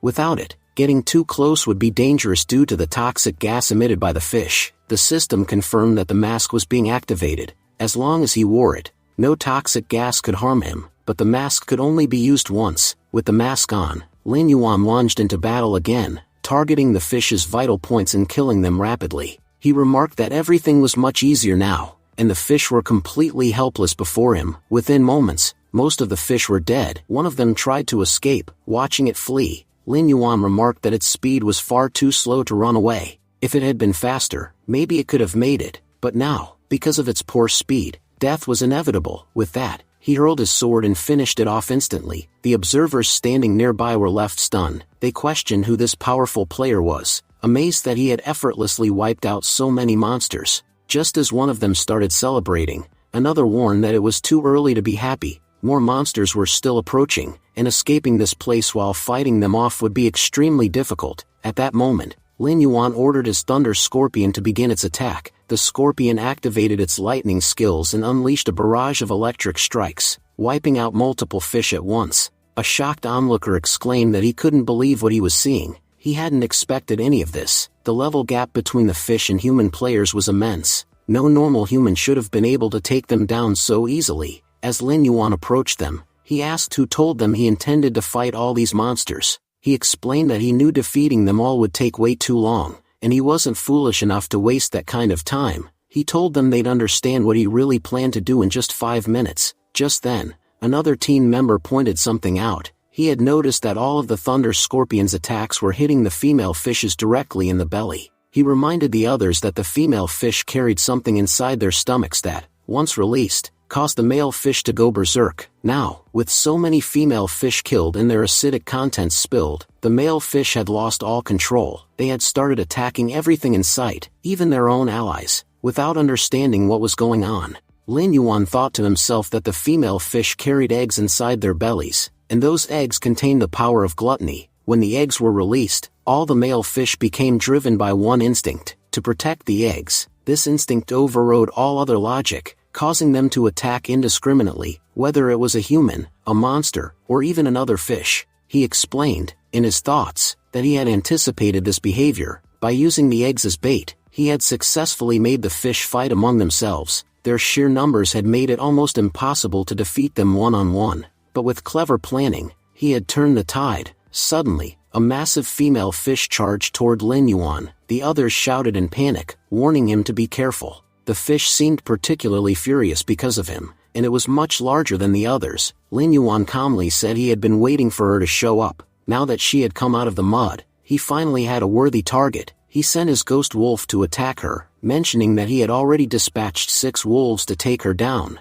but she had still managed to escape their assault. It was a good thing she had come above ground. If she had stayed below, the wolves might never have stopped her. This was the kind of opponent he had been waiting for, someone strong and challenging. Eventually, Lin Yuan sliced the giant female fish into 2 pieces, and safely collected all the eggs from her body. Seeing this, the other players asked in confusion what he intended to do next. Lin Yuan warned them to step away from the rock they were hiding behind and instead take cover near the large boulder behind it. He told them he was about to do something extremely dangerous. As they moved away, the giant wolf placed all the collected eggs on top of a cliff and let out a loud roar, drawing the attention of all the male fish nearby. The moment their attention shifted, they completely lost control and charged toward the cliff. Lin Yuan thought to himself that everything was unfolding exactly as he had planned. The fish, acting without thinking, were rushing toward the eggs, and once they were all out in the open, eliminating them would be much easier. One of the players standing behind finally understood the strategy. He realized that Lin Yuan had used the female fish's eggs to lure all the male fish toward the cliff. Now, with them gathered in one spot, they could be wiped out all at once. He praised the great lord, calling him not just a brilliant fighter but also a strategic genius. Lin Yuan declared that now that the male fish were out in the open, he didn't even need to get involved directly. He ordered the kobolds to attack and finish them off. We then saw the kobolds swiftly killing the grounded fish. A shocked knight pointed out that the fish hadn't given up yet. They were releasing poison from inside their bodies as a final act of retaliation. Lin Yuan explained that this was exactly why he had told everyone to stay away. The air was already contaminated with poison, and now the male fish were releasing even more. The atmosphere had become toxic and extremely dangerous for humans. He warned that if any of them accidentally entered within a 5-meter radius of the fish, they'd definitely be affected. The most interesting part? Lin Yuan noted that the fish's blue poison was so dangerous that even they weren't completely immune to it. The poison they had released to kill others would eventually end up killing them too. Filled with relief, the remaining players rejoiced. Just a short while ago, they had believed they had no chance of survival, but thanks to the Great Lord, they were all still alive. Every fish in the area had been completely wiped out. As Lin Yuan continued walking forward, he muttered to himself that he only had one task left in this place, completing his quest and gathering loot. He also thought it was time to remove his mask since it had already helped him enough. At that moment, Lin Yuan took out his absorbing pot, thinking to himself how expensive it had been to purchase it. The unfortunate part was that he could only use it once. Still, he consoled himself by saying it would be worth it to fulfill Doug Wayne's request. The system notified him, "You have collected 100 grams of rotten gill fish oil." It explained that the oil had extraordinary healing effects. It could heal the body even after severe positive attacks. Lin Yuan admitted he had completely forgotten that killing these many fish would result in a reward. He was soon informed by the system that he had received an item called the Joker's Nose, a silver-grade artifact. It was an armor-type item, but it didn't possess any particularly impressive effects, just minor enhancements. He wondered sarcastically who would ever want to wear something like the Joker's Nose. Could the system not come up with anything worse? He concluded that the game developers probably added it as a joke, so players could walk around looking like clowns. He declared internally that no matter what unique powers it might have,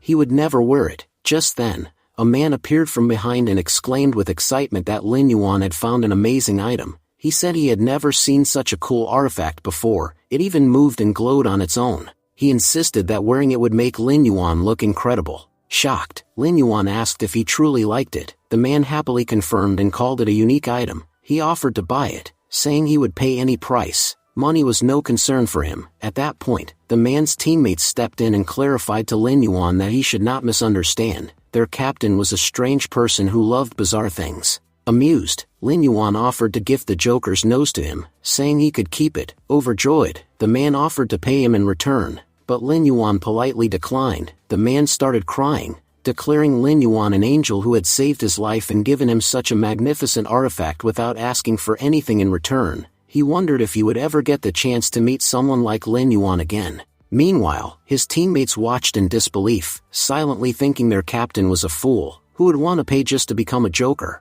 If we were in his place, we'd never accept it. The scene then shifted to a church, where Lin Yuan poured the fish oil over Doug Wayne. The injuries began healing rapidly. Doug Wayne, shocked, asked how this could be possible. He admitted that he had never expected Lin Yuan to be able to collect the oil, but the boy had done the impossible. The system announced that Lin Yuan had successfully completed Doug Wayne's quest and would now receive a gold weapon as a reward, the Green Goblin Blade. Lin Yuan thought back to his past life. This very sword had been his first gold weapon. While it appeared ordinary, its hidden features were extraordinary. The blade possessed a special skill known as the Green Goblin Curse, which significantly boosted the user's abilities. It not only dealt physical damage but also attacked the soul, its soul damage being particularly deadly. The longer a fight went on, the greater the chance of victory when wielding this blade. He reminisced how, during his past struggles in the game, this sword had helped him survive the harsh desert. In fact, it was by using this very blade that he had become the most powerful mage in the entire desert, so powerful that no one could rival his magical powers.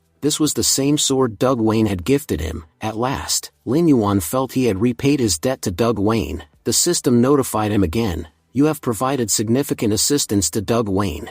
Your reputation in this city has increased by 1,000 points, and your reputation among the Lion Knights has increased by 500 points. Lin Yuan considered that reputation points didn't help in leveling up, but they did allow him to move more freely within the city, even in restricted areas that normal players couldn't access. As he was still thinking about all of this, another system pop-up appeared. It praised him for completing the quest excellently, stating that Doug Wayne now respected him. His affinity points with Doug Wayne had increased by 10. Lin Yuan noted that everything was unfolding just as it had in his past life, except for the affinity points. That was a new development. Doug Wayne then addressed him warmly, thanking him deeply. He said Lin Yuan had no idea how much bringing that oil had helped. Without it, he might not have survived until next month. Lin Yuan responded that he was simply glad he could help. Doug Wayne admitted he had nothing special to offer in return, but due to Lin Yuan's immense help, he wanted to give him an important piece of information. Lin Yuan thought to himself that since Doug Wayne was an NPC, he probably knew a lot about this world. Because he had earned Doug Wayne's trust, he was likely about to learn something very valuable. Doug Wayne warned him solemnly, if he ever encountered a man named Quincy in the desert, he must avoid him at all costs.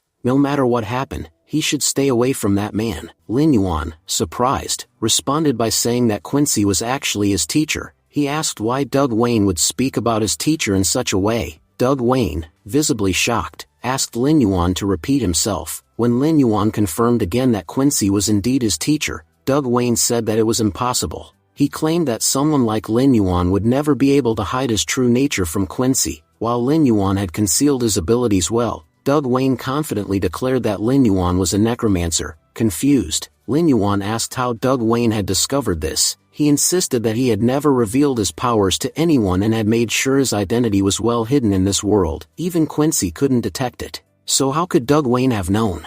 Doug Wayne explained that before he was poisoned, he used to work for a group called the Lion Knights. The Lion Knights were directly commanded by the Emperor himself, and no one else had the authority to issue them orders. They carried out several secret missions for the country, one of which was to eliminate necromancers. To aid in this task, they were taught a special skill called darkness perception. This ability allowed them to detect the dark aura inside necromancers whenever one passed nearby. The closer a necromancer was, the more clearly they could sense them. Doug Wayne said that because Lin Yuan had been standing very close to him recently, he had been able to clearly sense the dark energy emanating from him, which confirmed that Lin Yuan was a necromancer. Lin Yuan then realized something. This meant Doug Wayne had known his secret identity for some time. He asked why. Even though he had been near him a few days earlier, Doug Wayne hadn't mentioned anything back then. Thinking to himself, Lin Yuan admitted he had never even heard of darkness perception. He had no idea that such a skill existed in this world. He was even more shocked to learn that necromancers were hunted in this world. As far as he knew, no other class was treated this way. Now, he was determined to find out why being a necromancer was considered such a threat. Doug Wayne responded calmly. He said that during Lin Yuan's earlier visit, he had been too weak to use his powers properly due to the poison, but now that he had healed, his skill had reactivated on its own, allowing him to clearly see the overwhelming dark aura within Lin Yuan. Doug Wayne added that it was fortunate Lin Yuan had encountered him. If it had been any other member of the Lion Knights, they would have attacked him without hesitation. Curious, Lin Yuan asked about something called the Lord of Darkness. Doug Wayne realized then that Lin Yuan knew almost nothing about necromancers, so he decided to explain how the world truly worked and why necromancers were feared. He began by saying that everything started in ancient times.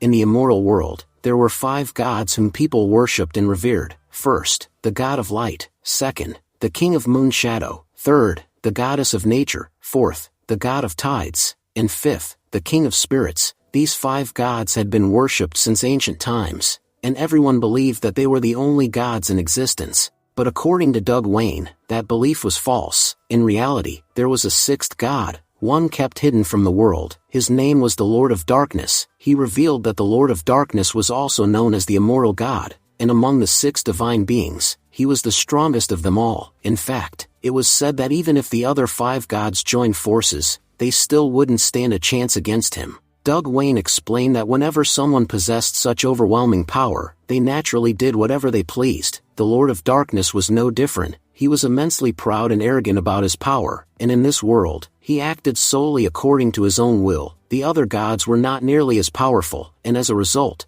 neither were their followers. But the Lord of Darkness loved his followers deeply. He blessed his most loyal servants with immense dark power so potent that they could dominate other sources of magic. That was how a new class was born, necromancers. Unlike any ordinary class, Necromancers had unique abilities. They possessed physical power like warriors and could also perform magic like mages. However, the dark powers they harbored eventually corrupted their souls. They began to see themselves as gods and acted with unchecked arrogance. Doug Wayne said the world had suffered greatly because of the followers of the Lord of Darkness. The bizarre powers of the necromancers had caused mysterious diseases to spread, plagues that killed countless innocent people, and to make things worse, the necromancers themselves became increasingly violent and destructive. They didn't just kill people, they enslaved their souls. They turned them into undead beings to serve them. Because of this, their very existence brought disaster after disaster upon the world. Humanity was falling apart. Eventually, the kingdoms realized that while the Lord of Darkness gave people great power, if the common masses began to follow him, it would lead to the world's destruction. That's why all the kingdoms united to ban his worship. Temples that once welcomed thousands of followers were destroyed. Armies of soldiers were deployed to wipe out those who worshipped the Lord of Darkness. Strict laws were enforced to make sure no one would ever follow him again. His history was buried, his name erased from textbooks, and even speaking about him became illegal. The people of that time understood clearly just how dangerous the greed for power could be. No matter how much you tried to reason with people, they knew that one day, someone would once again be tempted by it. To prevent that, they erased him from history, and began hunting down all of his followers, the necromancers. That was why so few people today even knew that necromancers existed, and those who did know about them, considered them enemies. They were all given a clear order: if you ever spotted a necromancer, kill them immediately, no questions, no hesitation. That's why necromancy was now considered a forbidden ability, an ability no one should ever possess. Doug Wayne confessed that he himself had killed many necromancers in the past.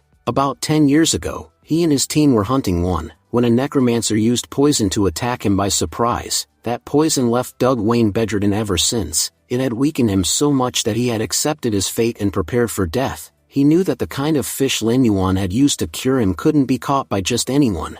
And yet, in a strange twist of fate, the one who had poisoned him was a necromancer, and now, the one who had saved him was also a necromancer. Doug Wayne said there was only one difference: Lin Yuan was a necromancer who had no knowledge of what he truly was, and that was the only reason he was still walking on the right path. Hearing this, Lin Yuan began to reflect. In his previous life, he had been a sorcerer, and because of that, he had no idea about the history or dangers of this world. He had no clue that his current ability was tied to such a massive and terrifying secret. The very power that had made him grow stronger so quickly could also become the reason for his downfall. He finally understood why his ability was always labeled as forbidden whenever he saw it in the system. It made sense now. He considered himself lucky that he had always used his concealment skill whenever he traveled. If he hadn't, he might have already been caught and killed. But now, he knew, he had to do something about this. He couldn't afford to let anyone else detect his aura, because anyone who realized his true identity might attack him without a second thought. Things had become far more complicated than he had expected. He couldn't even predict when or from where the next danger might appear. He had assumed that once his sin points were gone, he'd be able to roam freely through the city and investigate the man with the special badge. But that no longer seemed safe. If even one of the city's knights spotted him and sensed his aura, things could go horribly wrong. Lin Yuan realized that his top priority now was to hide his aura completely, especially the dark energy tied to the Lord of Darkness. If he failed to conceal it, not only would he be unable to move freely through the city, he wouldn't be able to investigate anything at all. He turned to Doug Wayne and asked him a crucial question. Doug Wayne, is there a way to bypass your special skill? Some method that could stop your detection from working? He explained that Doug Wayne was the only person who knew he was a good person, but if any other knight were to see him, they would attack immediately. That's why it was extremely important for him to know if there was a way to evade being detected. Doug Wayne said Lin Yuan was right. He truly was a good person. Even if he was a necromancer, Doug Wayne could confidently guarantee that Lin Yuan would never use his powers for evil. But then, Doug Wayne added, the truth remained that the rest of the world wouldn't believe in such goodness. If anyone else saw Lin Yuan, they wouldn't hesitate to attack him. Doug Wayne explained that their special detection skill could indeed be avoided, but unfortunately, he didn't know how. There was only one person who could help with that, Quincy. However, that was also where the real problem lay. Quincy hated necromancers more than anyone else. The moment he saw Lin Yuan, he would immediately recognize what he was, and Doug Wayne was absolutely certain that Quincy wouldn't hesitate to kill him on the spot. Doug Wayne warned that no one hated necromancers as deeply as Quincy did, and he had a very personal reason for it. Quincy had loved his wife more than anything in the world, but it was a necromancer who had taken her life. That was why he had warned Lin Yuan from the very beginning. No matter what happens, he should stay away from Quincy. Quincy wasn't just powerful, he was extremely dangerous. If he saw Lin Yuan, he would attack without mercy. Doug Wayne explained that while most knights killed necromancers out of duty, Quincy killed them out of pure hatred, even enjoying it. He wouldn't care how good Lin Yuan's intentions were, he wouldn't offer help, he would destroy him, even tearing apart his very soul. Doug Wayne then sighed, saying it was up to Lin Yuan to decide what he would do next. He only hoped that Lin Yuan would survive in this cruel world, and wouldn't run into more trouble. The scene shifted to the gravel desert. Walking through the desert, Lin Yuan remembered Doug Wayne's words. Doug Wayne had said, "Lin Yuan, don't be crazy. I already warned you, but you're still going to Quincy. I'm not joking. He's extremely dangerous. The moment he finds out you're a necromancer, he'll tear your soul in half. All of us knights used to kill necromancers because it was our job, but Quincy did it out of deep personal trauma. No matter how good your reason is, he won't help you." Lin Yuan replied that he had no other choice. He was already standing at the crossroads between life and death. At this point, he might as well try at least once, before dying. Back in the present, Lin Yuan then reflected on the dark energy within his body. Because of it, he couldn't enter any city freely. Every city had numerous knights, and he had no way of knowing when or where one might spot him. The real issue was that he couldn't even leave the desert and enter a new region. If his forbidden class was causing problems here, there was a good chance it would cause even worse problems in other maps too. That's why he had to solve this matter as quickly as possible. He didn't have any time to waste. If he kept wasting time on these distractions, when would he finally become powerful? He didn't know what the man with the mysterious badge was doing, or how powerful he had become. He didn't know how many new followers the man had added to his evil god cult either. But one thing was certain, if Lin Yuan didn't act soon, everything would be destroyed again. Just like last time, as he was deep in thought, suddenly, someone attacked him from the side. Lin Yuan dodged quickly and shouted, "Who's there? Come out." A group of people stepped forward, surrounding him. One of them grinned and said they had been looking for him for days. They joked that their shoes had worn out while chasing him across the desert. Just when they were about to give up, they had finally found him. Another taunted him, calling him a coward. He said that last time, Lin Yuan had escaped because they didn't have enough people with them, but now, their entire guild was present. He boasted that 30 of his brothers were standing right behind him, and challenged Lin Yuan to fight them all, if he had the guts. It turned out, these men were none other than Huang and Fei Hu. Huang declared that today, they were going to make Lin Yuan suffer a miserable death. He said Lin Yuan would soon be on his knees,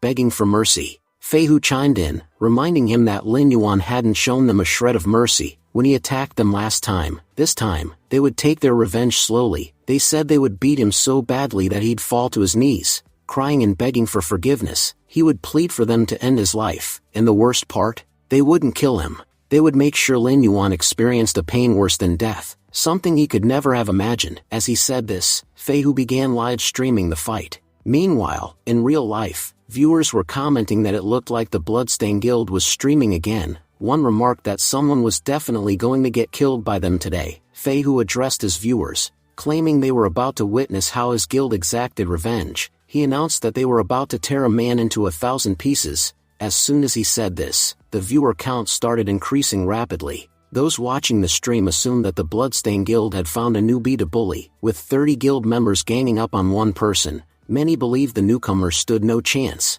no matter how strong he was. They called it unlucky for someone so handsome to get caught in this situation. A few even said that such a good-looking guy was about to die for no reason. Lin Yuan then calmly responded that both Huang and Fei Hu had been beaten like dogs the last time. He had thought they'd learned their lesson, but apparently not. He remarked that someone had rightly said, "Spare the rod and spoil the child." Lin Yuan said that he had cut off 2 empty-headed fools that day, and now, he'd have to take down 30 more. He smirked, saying it wasn't a problem, at least he'd finally get a warm-up, which he hadn't had in a while. Stream viewers were surprised by Lin Yuan's attitude. Despite knowing he was about to be killed, he was still acting cool and showing no signs of fear. Huang yelled at his men, asking what they were waiting for, and ordered them to attack. All 30 members began charging forward. Huang declared that Lin Yuan was going to be attacked from all directions. There was no escape. Just then, the system informed Lin Yuan that these attackers were making unprovoked assaults, meaning that for the next 15 minutes, even if he killed them, he wouldn't earn any sin points. He was free to fight without any penalties. Lin Yuan commented that 15 minutes was more than enough. Not just 30, he could probably wipe out 100 enemies in that time. With that, he summoned his army of undead soldiers, saying it was time for his warm-up. The soldiers began fighting immediately and were effortlessly defeating the enemy guild members. Huang instructed his men. Warriors were to attack from the rear, tanks were to move to the front and protect everyone, while mages and archers were to focus their attacks. Following orders, the mages launched their attacks, temporarily halting Lin Yuan's undead army. The archers began reducing their HP, which made Lin Yuan appear to be losing. Viewership began dropping. Some viewers commented that they had thought the newbie would be special, but he clearly stood no chance against 30 players. Everyone knew that summoners weren't very strong, their summoned creatures were weak. People regretted wasting their time. Huang mocked Lin Yuan, saying that no matter what summoning powers he had, their guild had an unbreakable formation that allowed them to dominate anyone, anywhere. He taunted that Lin Yuan was about to lose, and he was enjoying watching him fail. But then, to everyone's surprise, Lin Yuan began laughing. He asked sarcastically if they were really waiting for him to lose, because they might be waiting forever. Huang was confused. Despite clearly losing, Lin Yuan was laughing. That's when the ground beneath the mages began to crack and collapse. The mages panicked, asking what was happening, realizing something underground was pulling them in. Suddenly, Lin Yuan's summoned kobolds erupted from beneath the earth, launching surprise attacks and taking down Fei Hu's men from all directions. Huang and Fei Hu were stunned. Just moments ago, they had been clearly winning, but now they were being overwhelmed by Lin Yuan's undead forces. The viewers were just as shocked. They wondered if these undead could think for themselves. When the frontal attack failed, they counterattacked from below with perfect coordination, better than what most elite guilds could manage. It became clear to them, Lin Yuan was no newbie. The Bloodstained Guild had seriously messed with the wrong guy. They had talked about killing him. Now it looked like they would be the ones dying today. As Lin Yuan began dominating, the viewer count started climbing again. Some mages commented that Lin Yuan's attacks were insanely dangerous. His weapons were even reaching behind their defenses. They needed to heal immediately or else they'd all be dead within moments. As they began to heal themselves, Lin Yuan attacked again, catching them off guard. He reminded them that he wasn't there for a party, he was there to kill them. Just then, an invisible assassin tried to sneak up on him, but Lin Yuan noticed, and before the enemy could strike, he launched a deadly counterattack. As the enemy emerged from the shadows, he said, "How did you know I was behind you?" Lin Yuan calmly replied that only a fool would try to hide in the sand and think they were invisible. Everyone knew that stealth was useless in such terrain. Meanwhile, the battle was clearly turning in undead's favor. Members of the guild began to panic. They were exclaiming how powerful the enemy was, stronger than they had ever expected. Every tanks had already been killed, and now, fewer than 10 of them remained standing. Frustrated, Fei Hu spoke up angrily. He said that last time, they didn't have much manpower, so even after losing, it didn't feel too bad. But this time, if I lose even with so many of us here, how will I ever face the world? Determined not to be humiliated, he declared he wouldn't go down without a fight. He would battle Lin Yuan himself. Fei Hu charged forward, shouting that today, he would personally sever Lin Yuan's head. Unfazed, Lin Yuan unsheathed his sword and said coldly, "Let's see who actually ends up killing whom today." He launched a green goblin curse attack toward Fei Hu. Taken aback, Fei Hu yelled in shock. He had never seen anything like it. What kind of attack is this? I've never witnessed anything like it before. Before Fei Hu could react, Lin Yuan hit him with another devastating blow and advanced forward. He taunted Fei Hu, "You came here to kill me, didn't you? But if you can't even see me, how do you plan to strike me?" He continued, saying he had always been a huge fan of Power Rangers since childhood, and now, he was thrilled to make his first kill in Power Ranger style. Lin Yuan counted down from 3, 2, 1, and with that, his attack triggered an explosion. After the dust settled, Lin Yuan admired his sword, saying this was exactly why he liked it so much. It not only slashed enemies but also caused them to explode afterward. Personally, I love the way it looks. The live stream viewership surged. Spectators from around the world watched as viewers mocked the guild. One of them laughed. Weren't they the ones claiming they'd tear this newbie into 1,000 pieces? Look at him now. He's the one blowing them all away. Another chimed in, "This stream is insane. I've never seen anything this epic before." Back on the battlefield, Huang was trembling as he watched his comrades fall one after another. He said he couldn't believe what was happening. His entire guild, which he had built so carefully over time, was being decimated by a single player. he muttered in disbelief. I met him just a few days ago. Sure, he was powerful, but not powerful enough to defeat us all. What's happening in this game world? How can one person be so strong? Fei Hu added that it didn't even feel like he was fighting a player. It's like I'm facing the strongest demon from hell. He doesn't care about anything. He just kills. Just then, Lin Yuan turned toward Huang, who immediately panicked. He pleaded for his life. Please, don't kill me. I'm sorry for bothering you. From now on, my guild and I will never cross paths with you again. Please forgive us, just this once. But Lin Yuan didn't stop. He walked straight toward Huang and drove his sword into his head. He coldly said, You liked seeing others tremble in fear, didn't you? You enjoyed killing them, so tell me, how does it feel now to be on the receiving end? If you enjoyed watching others suffer, you must be enjoying this too. And with that, he finished Huang off. Lin Yuan then looked down at him and muttered, People like you, it's better if you're not powerful. Otherwise, you'd just become a threat to humanity. As he scanned the area, Lin Yuan noticed a bee-like bot still live-streaming the entire event. Oh,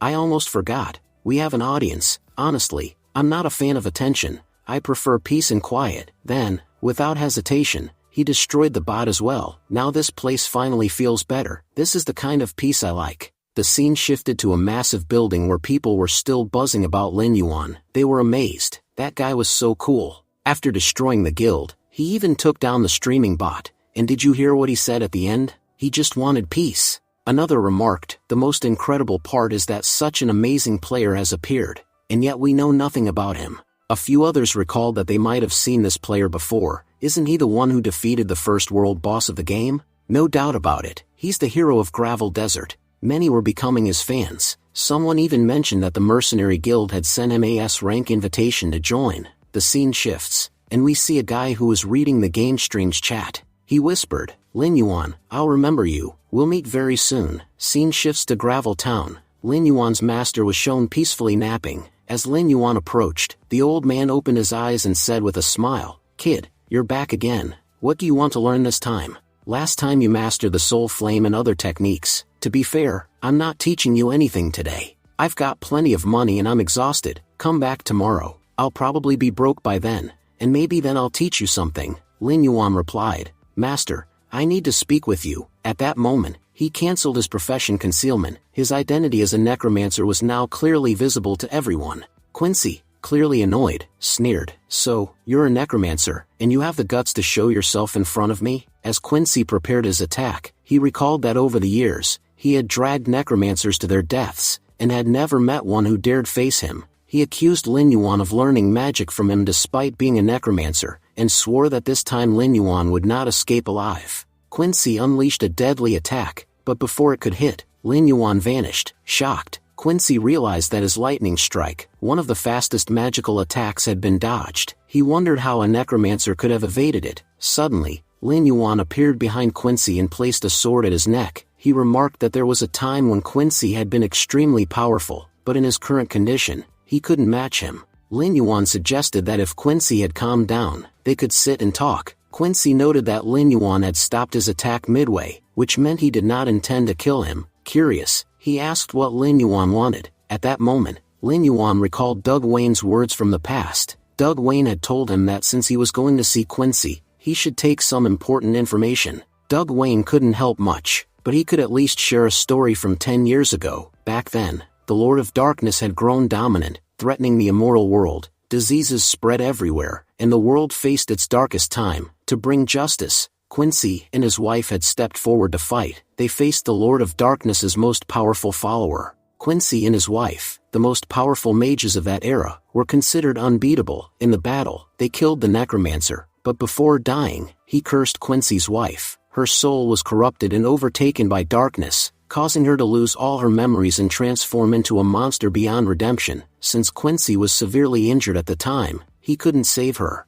The only way to break the curse was to destroy her corrupted soul, which would restore her. However, Quincy lost his powers in that battle, so much that he couldn't even hold a sword. Everyone believed he was too weak to save his wife, and that he would live the rest of his life in sorrow, abandoning thoughts of revenge. Then one day, Quincy posted a mysterious mission. Anyone who could save his wife would receive his entire fortune. If a necromancer saved her, Quincy would also give them the method to break the darkness perception. a technique he had learned from the powerful necromancer he once defeated. In truth, this reward was bait. Quincy knew only necromancers could save his wife, and that their greatest weakness was the darkness perception. He was certain they would come for the method, fall into his trap, and die. It wasn't Quincy's plan to kill the necromancers himself, but rather to have his wife kill them. So far, 158 people had accepted the mission, and none had returned alive, whether necromancer or ordinary human. In the present, Lin Yuan told Quincy he had come for the mission. Quincy, realizing this, said he had no reason to attack and admitted he had been waiting for someone to accept it. He handed the mission to Lin Yuan.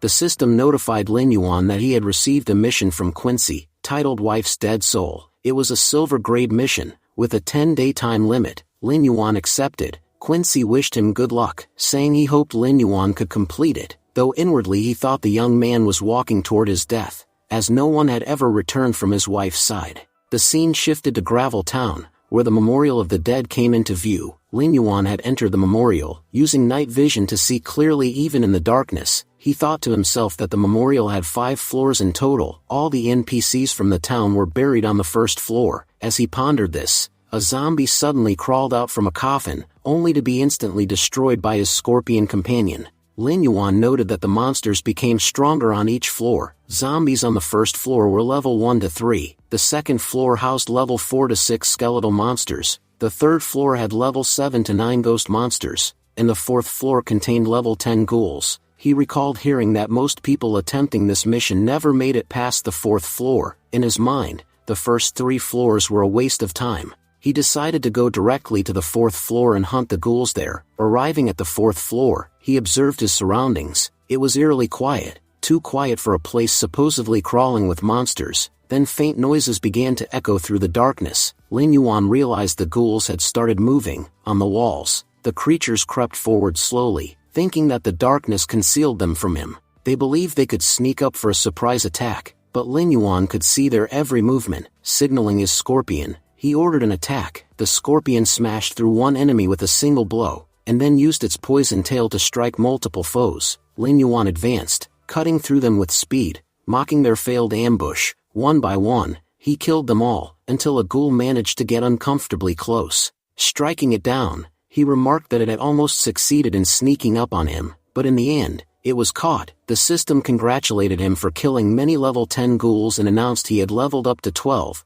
Lin Yuan reflected that he had expected this floor to take longer, but it was over quickly. Unfortunately, all the enemies here were undead, meaning he couldn't revive any of them for his own use. If they had been normal monsters, he could have gained several powerful summons. As he was thinking, he sensed something approaching from behind. Before he could fully react, a powerful, strange attack struck him, blocking it. He wondered aloud what was going on and who had launched the strike. The force of the attack didn't harm his body but carried him away, straight to another location. When he regained his footing, he saw he was no longer on the fourth floor. In front of him stood a coffin bound with chains. He suspected the attack had brought him to the 5th floor. There, Quincy's wife awoke. She said she had been waiting for someone to arrive for a long time and was glad he had come. She complained about being bored with the dry and tasteless prey she had been feeding on, and today, she would finally enjoy fresh blood. The system identified her as the Cursed Spirit, a level 18 Lord rank monster, Quincy's wife, and the final boss. Lin Yuan confirmed to himself that he was indeed on the 5th floor, facing the ultimate enemy of this mission.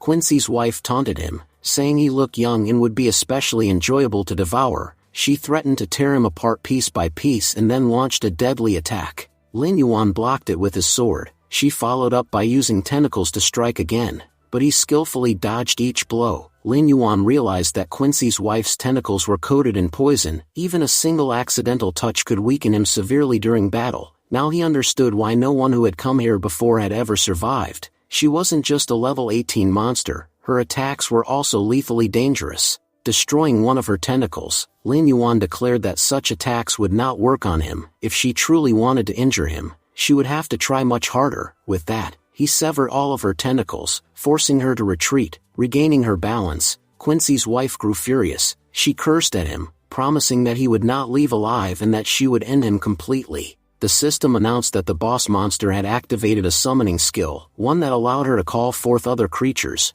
Lin Yuan wondered if her summoning ability worked like his, perhaps summoning undead. As her power spread, skeletons began to emerge from the ground. Lin Yuan realized she was summoning not only the corpses buried in the memorial but also the remains of those who had once accepted Quincy's quest and died trying to kill her. If any of those people had reached this floor before dying, they must have been incredibly powerful. Soon, the chamber began to fill with countless skeletons. Lin Yuan recalled Doug Wayne's warning that 158 people had taken this quest and none had ever returned alive. If Quincy's wife had indeed summoned all of them, the situation could quickly become dire. Her summoning abilities were more dangerous than his own. She could even reanimate mere piles of bones with ease. Realizing the threat, Lin Yuan decided to summon his own undead army. He ordered his minions to block every exit so that no undead could escape, and instructed them to stop the enemy at all costs. He knew his forces were strong enough to hold back the zombies for a while. He then commanded his kobolds to activate their blood thrust ability and rain death upon their enemies. With the skill active, the kobolds became far more powerful than before. Turning to his thunder scorpion, he told it to show everyone what it could do. The scorpion attacked with tremendous force,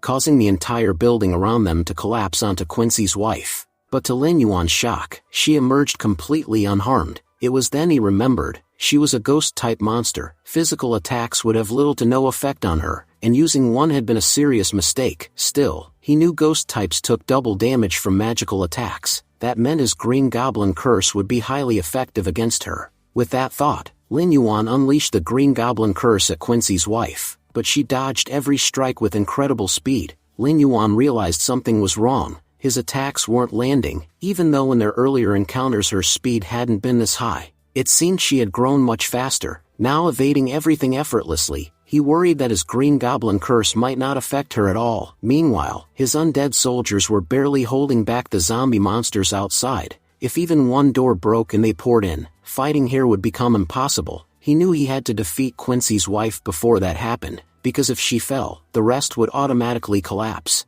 Determined, Lin Yuan pulled out a ring he had received after killing the thunder scorpion. Back then, he hadn't known what use the thunder ring would have, but now it seemed invaluable. The system informed him that the ring could paralyze any enemy for 5 seconds. Lin Yuan thought that 5 seconds would be more than enough. He clenched the ring in his fist, activated his venom, and struck Quincy's wife with a fierce blow. She had expected a physical attack and didn't bother to dodge. Her greatest mistake. The system confirmed that the target was paralyzed. Seizing the moment, Lin Yuan ordered his green goblin curse forward. The curse hit her squarely, sending her flying and inflicting heavy damage. For the first time in a long while, Lin Yuan felt he was finally winning. He decided to finish the fight. He summoned his giant wolf companion, explaining that the green goblin curse had slowed her speed dramatically. With the wolf's howling ability at maximum power, he could immobilize her for another 5 seconds. As the wolf howled, Quincy's wife froze again. Lin Yuan thought this another 5 seconds would be enough to end her forever. He launched a relentless barrage of attacks, determined to test how many blows she could withstand. Her health points dropped rapidly, and being paralyzed, she couldn't avoid anything. Furious, Quincy's wife unleashed her ultimate skill, Corpse Explode. Shocked, Lin Yuan realized she intended to detonate all her undead minions.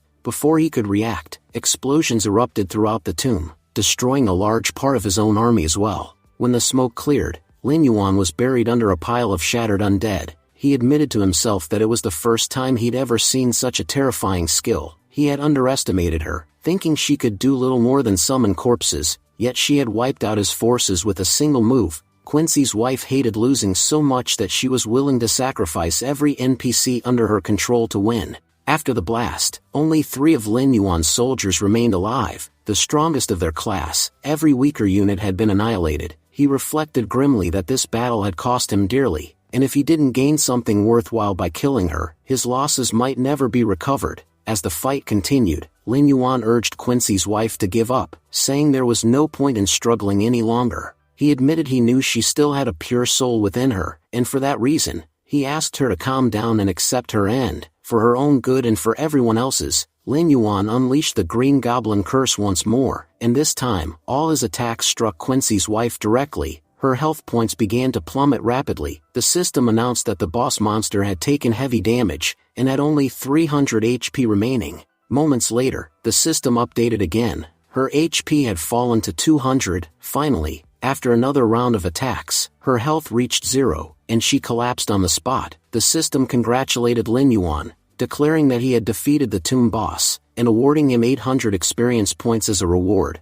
Looking around at the battlefield, Lin Yuan reflected that everything was finally over. The place, which moments ago had been a war zone, now lay in ruins. Just then, he noticed something behind him. The true spirit of Quincy's wife appeared. She thanked the young hero for freeing her soul, saying he had done her a great service. Her spirit transformed into a ring. The system identified it as the ring of a loved one, explaining that it could never be sold because it was Quincy's engagement ring. Lin Yuan wondered aloud whether this was truly his reward. After such a long and dangerous fight, after risking his life so many times, was this all he had gained? He admitted he had expected something far more valuable. What practical use could such a ring even have? But then, a book materialized before him. Seeing it, Lin Yuan smiled, realizing that a quest this difficult could never have such a trivial reward. The system revealed that it was a gold-level skill book called Corpse Explosion, a technique that only a necromancer could learn. Lin Yuan was astonished. This was the same skill Quincy's wife had used to obliterate his undead army. He thought that if even one of her zombies had been close to him during that blast, he would have suffered serious injuries as well. He admitted that it was an extraordinary ability, one of the best he had ever seen.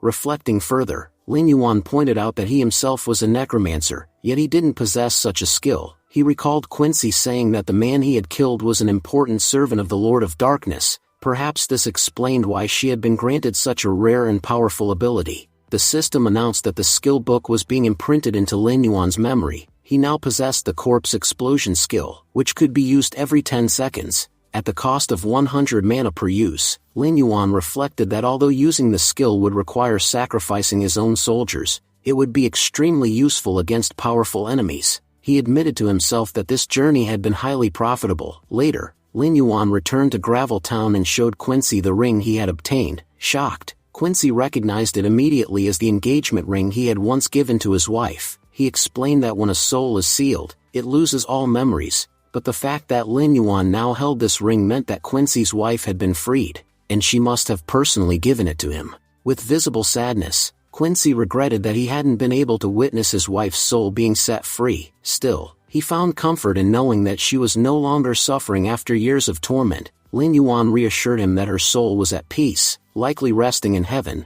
Moved to tears, Quincy thanked Lin Yuan deeply. He admitted that he had never imagined bowing his head to a necromancer, a class he had always despised. Every time he encountered one, he had felt an urge to kill them, but fate had turned things around. This very necromancer had helped him resolve the greatest regret of his life. Quincy promised never to forget Lin Yuan's kindness, and swore that if Lin Yuan ever needed help, he would be there. Keeping his word, Quincy opened a box and presented Lin Yuan with a special item. As promised, it was something that would help him conceal his identity. The system identified it as the Crown of Darkness. Once worn, it would completely hide Lin Yuan's sin value and suppress any trace of his dark aura, rendering him undetectable by others. Only necromancers could use this item, and it could not be sold. Lin Yuan was astonished. Although the crown wouldn't make him stronger directly, the ability to mask his presence was a tremendous advantage. With it, he no longer had to fear knights recognizing him. Even in the main city, he would be able to move freely without being exposed. The system asked if he wished to equip the Crown of Darkness. Lin Yuan agreed immediately and placed it on his head.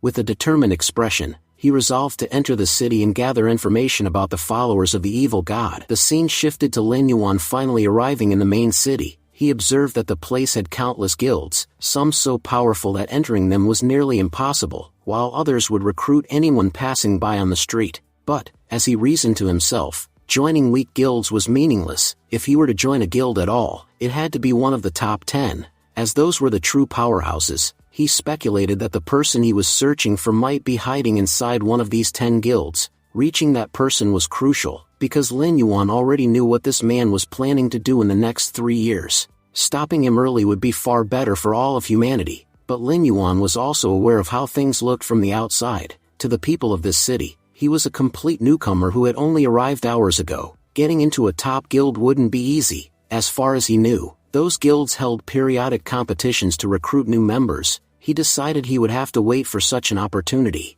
Just then, something unusual happened. Lin Yuan sensed that someone was following him through the crowded streets. He quickly slipped away from the crowd and thought to himself, "Who's the rat tailing me?" The pursuer followed him into a narrow alley, only to find that Lin Yuan had vanished. In the next moment, a sword pressed against the man's neck. Lin Yuan demanded coldly, "Tell me quickly, who are you, and why are you following me?" The man exclaimed in relief, saying, "Finally, after searching for so long, I've found you, God Yuan.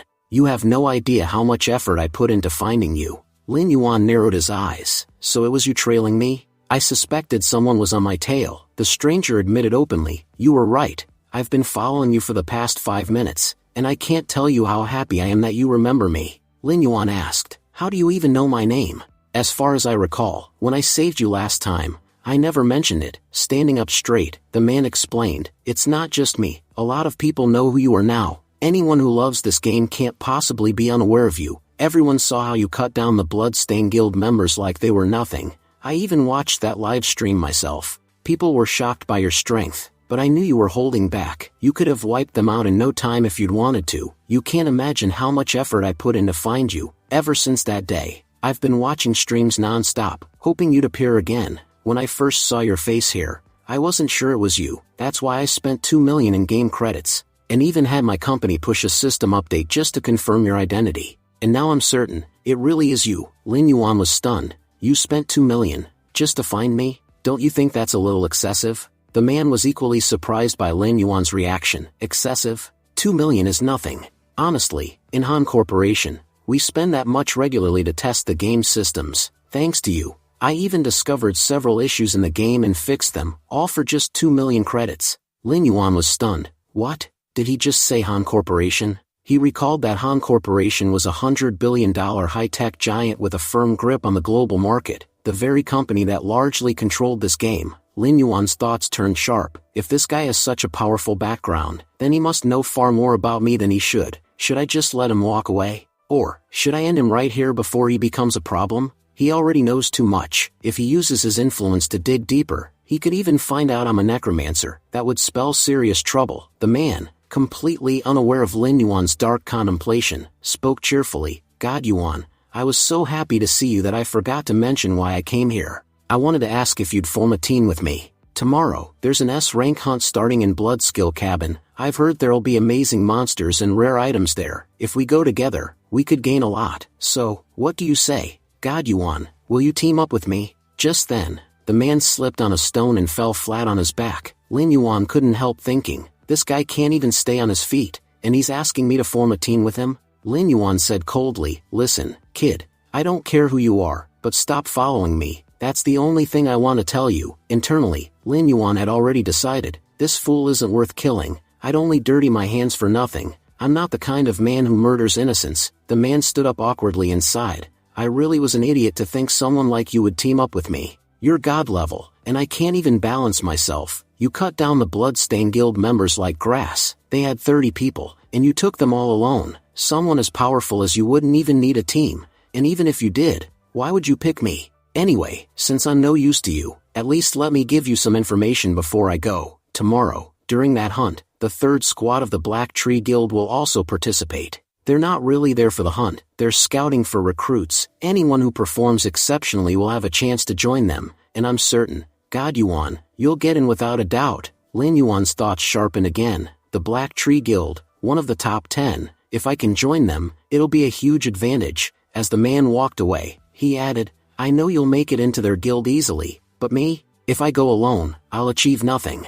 Still, if you join too, I'll be happy just to see you there." Lin Yuan suddenly asked, "When does the hunt start? Give me the exact time." The man froze in disbelief. "God Yuan, what did you just say? Could you repeat that?" Lin Yuan repeated calmly, "I said, when does this S-rank hunt begin?"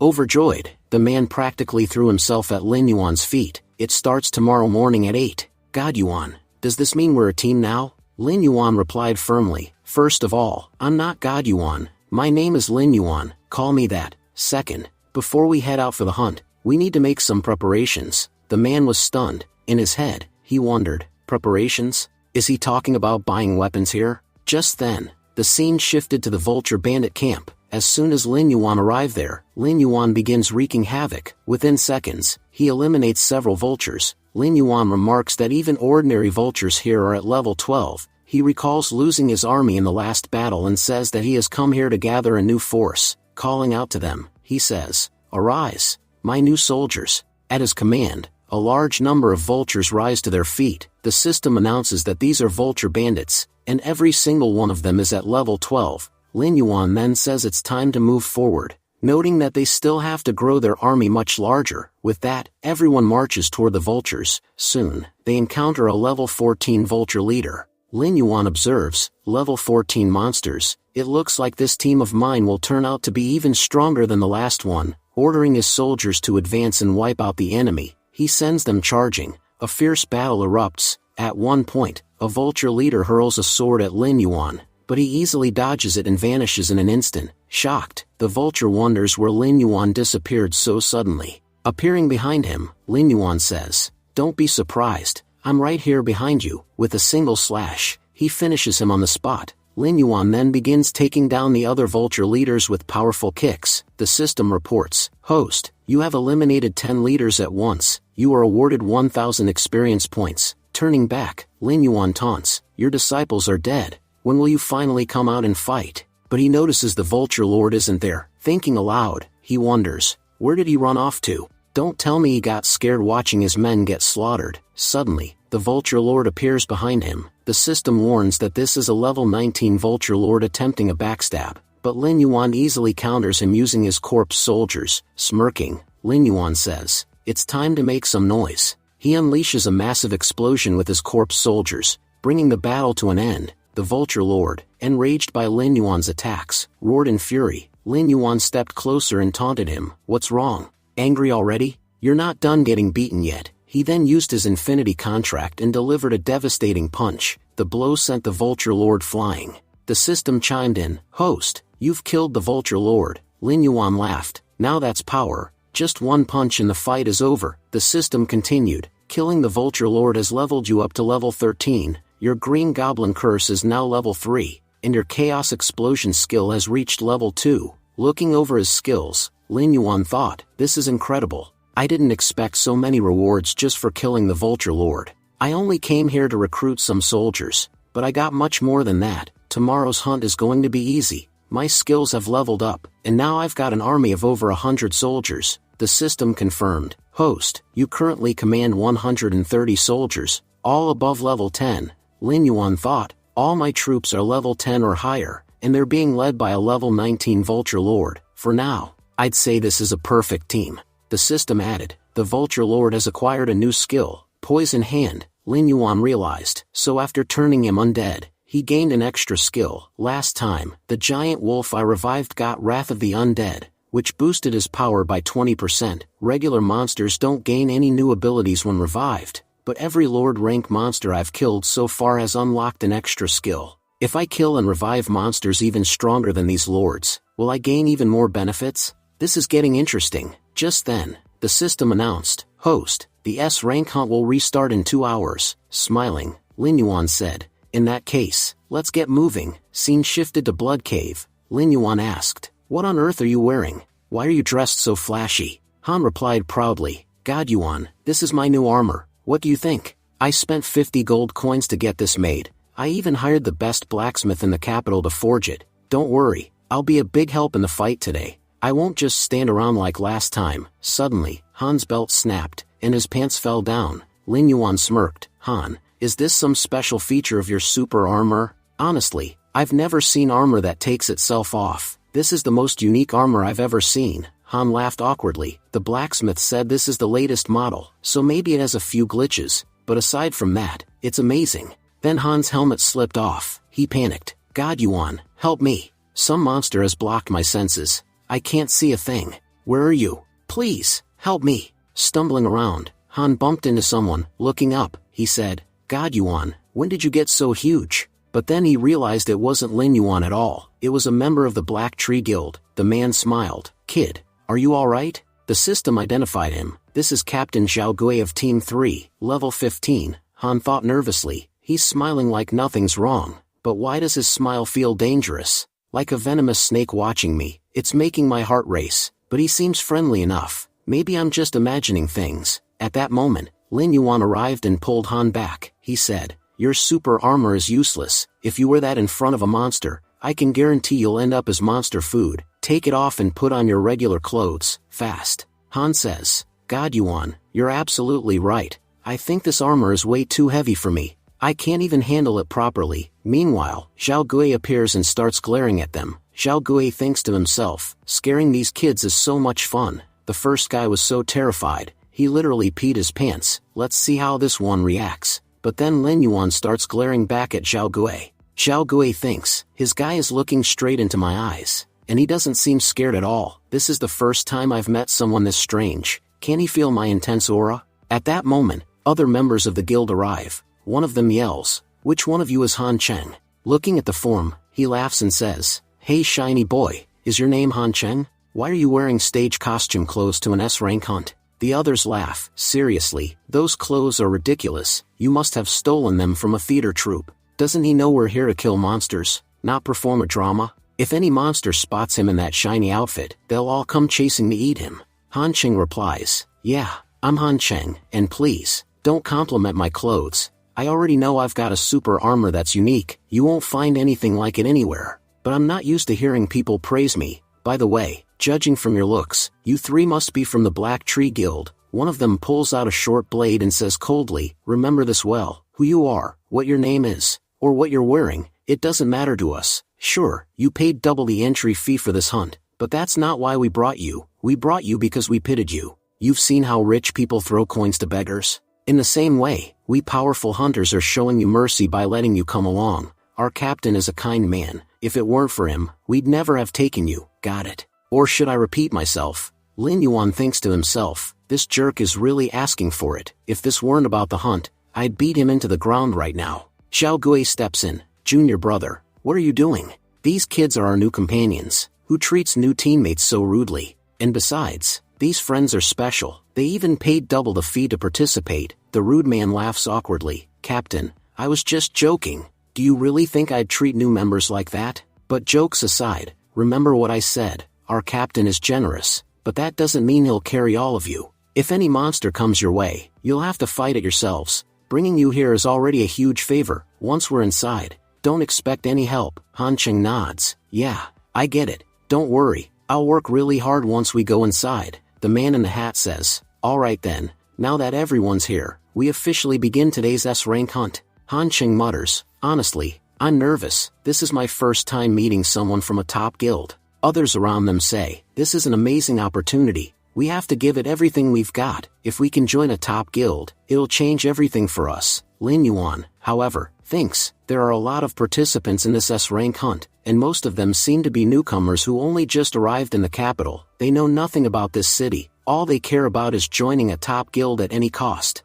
But what they don't realize is, not every guild is good. You have to be very careful before you join any of them. Then Zhao Gui says, alright then, let's go. None of you need to worry about monsters. As long as we're here, nothing can touch you. Just then, Han Cheng suddenly pulls out a flag. Shocked, another guy wonders, what on earth is he doing here? Han Cheng shouts, God Yuan, hurry up. You know there are a lot of glowing slimes inside this cave, so we won't have any trouble seeing. But if we fall too far behind the team, it'll be really hard to catch up to them. As they move forward, the other guy mutters, seriously, this guy is an idiot. Why did he even come with us? Lin Yuan says calmly, Han Cheng, there's no need to rush. I can already see from here that something interesting is going to happen inside. As they head deeper into the cave, they find 3 branching paths. Everyone says in surprise, wait, there are 3 paths here? We've already gone pretty deep, but no monster has attacked us yet. Aren't hyena monsters supposed to live in this cave? Someone calls out, Captain Zhao, there are 3 paths ahead. Which one should we take? Zhao Gui answers, I think we should split up. Shocked, everyone exclaims, split up? Captain Zhao, there are powerful monsters inside. What if we run into one? What then? Mage steps in to calm them. There's nothing to worry about. This entire area is perfectly safe. Captain Zhao has already been here before with another team. They explored this cave thoroughly. That's why he's suggesting we split up. He knows there aren't any truly dangerous monsters here. If you go separately, you'll also gain more experience. Another person asks in disbelief, wait, Captain Zhao, you've really been here before? Zhao Gui nods, yes, I have. We're leading a large group, so ensuring everyone's safety is my responsibility. That's why I came here earlier to scout. I discovered that the middle path is extremely dangerous. All the powerful monsters are there, but the side paths are safe, with only a few weak creatures. Since our Black Tree Guild members are the strongest, we'll take the middle path and clear out all the powerful monsters. The rest of you can take the side paths, where you'll gain experience without much risk. So, what do you think? Everyone agrees. Captain Zhao is strong and reliable. If he says this is safe, then it must be true. We should take the right path.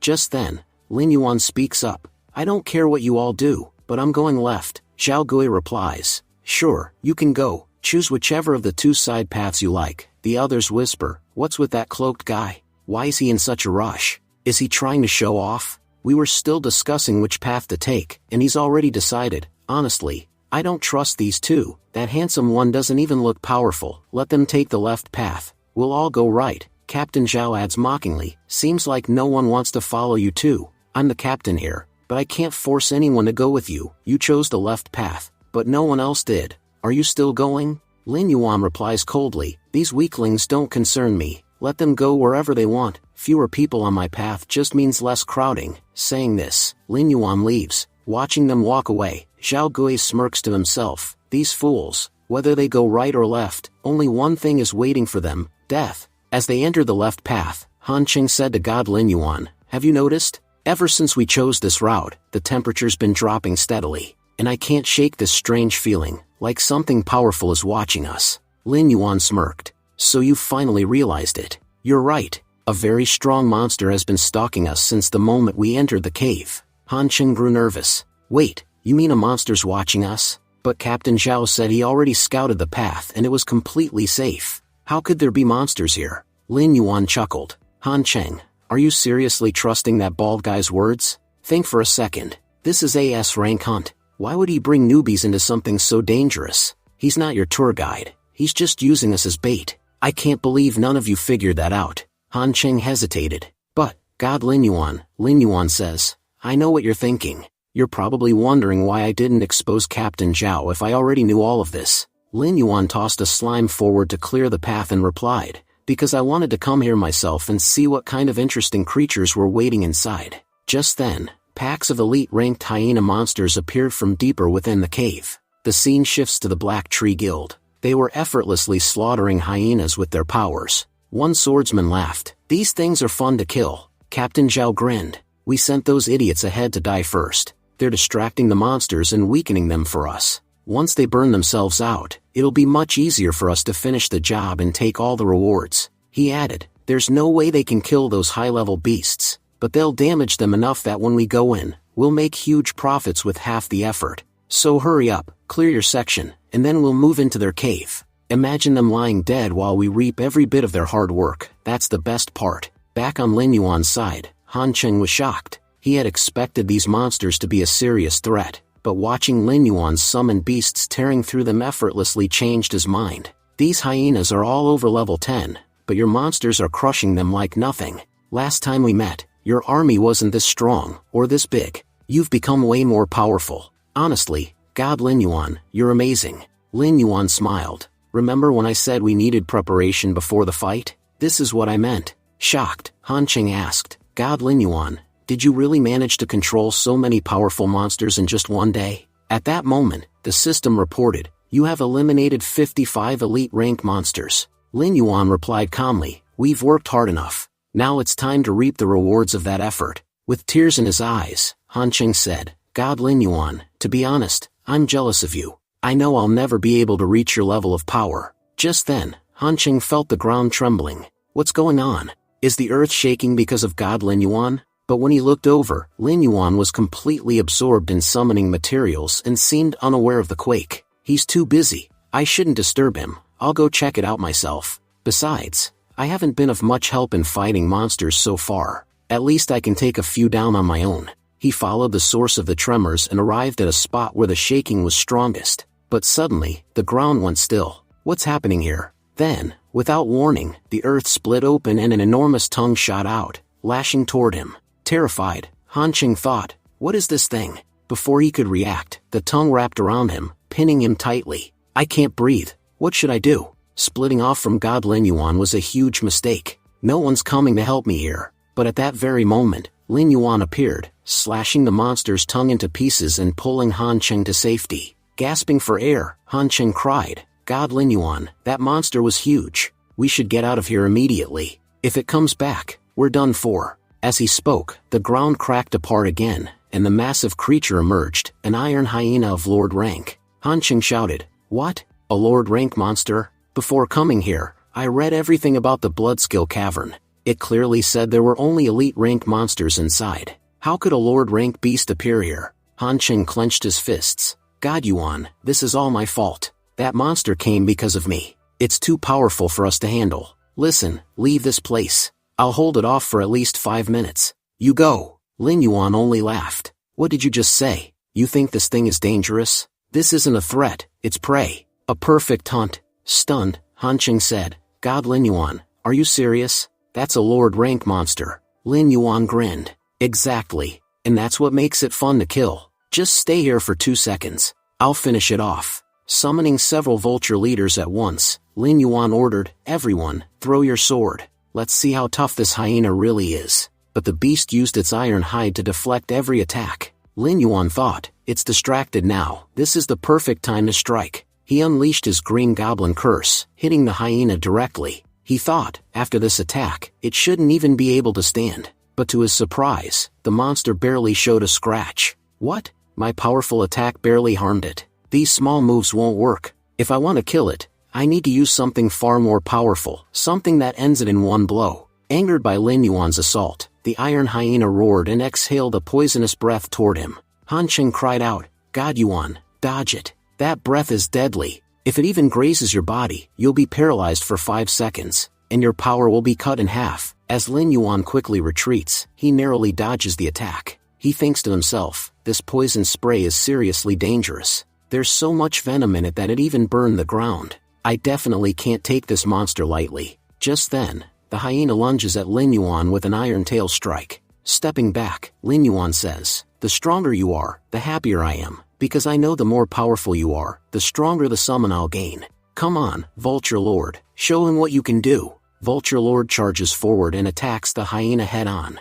The collision of their blows releases massive bursts of energy. Han Cheng watches in awe. Could this new monster also be one of God Yuan's summons? Just how many powerful creatures does he have? Seriously, God Yuan, you're incredible. I've never seen anyone stronger than you. Meanwhile, the Vulture Lord uses backstab to slip behind the hyena and lands a fierce strike with his claws. The system announces, this attack will slow the hyena's body for 10 seconds. Infuriated, the hyena lashes out with its tail. Lin Yuan warns, "Careful, that attack is deadly." But Vulture Lord can't dodge. He's slammed backward through the air. Alarmed, Han Cheng shouts, "This monster is insanely fast." Even though the Vulture Lord was moving at incredible speed, the hyena still managed to hit him. Does it have eyes on its back or something? How is it seeing everything behind it? I told God Lin Yuan to leave this monster to me for 5 minutes, but honestly, I couldn't even last one. Lin Yuan narrows his eyes. "No, it doesn't have eyes on its back, but now I understand how it blocks every single attack." The Vulture Lord is a level 19 ultra-fast monster. Tracking its movements isn't easy, yet this hyena has countered every strike and launched lethal ones in return. There's only one reason for that. It's hidden inside its body. These hyena monsters are an evolved form of lizard monsters. Their eyes aren't normal, they have dynamic vision. If humans see this world like a 1080p screen, they see it in full 4K. On top of that, their hearing and sense of smell are extraordinary. Even with their eyes closed, they can easily track an enemy's movement. Some even have infinite sensing. They can detect opponents just from body heat and track every motion precisely. That's why a creature like this is incredibly sensitive compared to human opponents. Compared to humans, who aren't particularly fast, this would naturally be very quick. But now that I know exactly what abilities it uses, defeating it will be easier. I just need to set the perfect trap and lure it in. Lin Yuan unleashes a barrage of attacks using Soul Flame. "Let's see, if your body is tougher or my fireballs are hot." The hyena roars and charges toward him. Lin Yuan sprints away, grinning. "Perfect. Just as I thought, it's completely losing its cool. My attacks have frustrated it so much that it's ignoring everything around it. All of its focus is on me, and it's chasing me like a mad beast." Han Cheng frowns. Why is God Lin Yuan running? Is he in danger? Well, that hyena is a Lord-level monster. Fireballs won't do much against it anyway. But, if he's really in trouble, why isn't there fear in his eyes? God, Lin Yuan is seriously insane. No one spend money like Mr. Beast, and no one shows courage like Lin Yuan. Wait a second, where is he even going? That direction is full of hyena monsters. What is he planning? But Lin Yuan kept sprinting and got dangerously close to the hyenas. Smirking to himself, he thought, this is exactly where that fool is going to lose. He doesn't even realize he's running straight to his death. In the next moment, Lin Yuan used flash step to sidestep instantly. The hyena barreled ahead and collided with a group of its own kind. Lin Yuan taunted, "You're big, you're powerful, but you're also incredibly stupid. Trapping you was as easy as giving candy to a child. Even with the monster right in front of you, you chased me straight into this spot. Now you'll find out what happens when things explode." As the hyena lunged at him, Lin Yuan sneered, "You're too late to chase me now." He used his hyena corpses to grab Iron Hyena and unleashed a massive explosion. Lin Yuan said coldly, "I heard something crack, looks like that armor protecting you just shattered in the blast. Now who's going to save you, monster?" Furious, the hyena attacked again.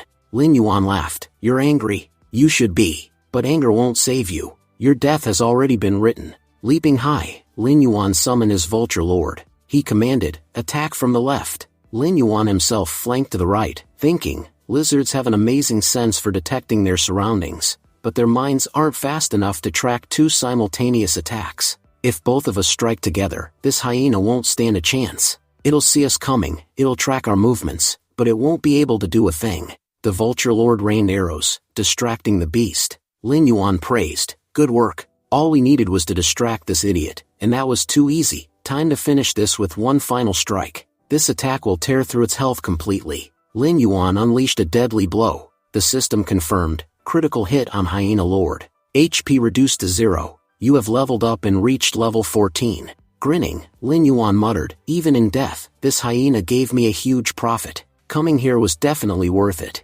After a brief 5-minute break, Lin Yuan's undead army fully recovered its HP. He thought, during the fight, their health dropped significantly, but just a few minutes of rest restored them completely. And now, my green goblin curse has reached level 3, granting me a new ability. If I deal 20% damage to an enemy, I recover 20% of my power, and I no longer need to wait 10 seconds between uses. I can trigger it every 6 seconds. Just as I suspected, killing a Lord-ranked monster gives massive rewards. Lin Yuan continued reflecting, my green goblin curse has also leveled up. If I fight another powerful monster, it might soon reach level 4, then battling these creatures will be even more fun. He admitted there was a downside. I destroyed most of the hyenas I had captured because of the corpse explosion, but it's no big loss. I gained a Lord-ranked monster in return, and this one's level 20. With all its skills, it'll make an excellent shield. For offense, I've got the Vulture Lord. Its speed and precision let me strike anyone.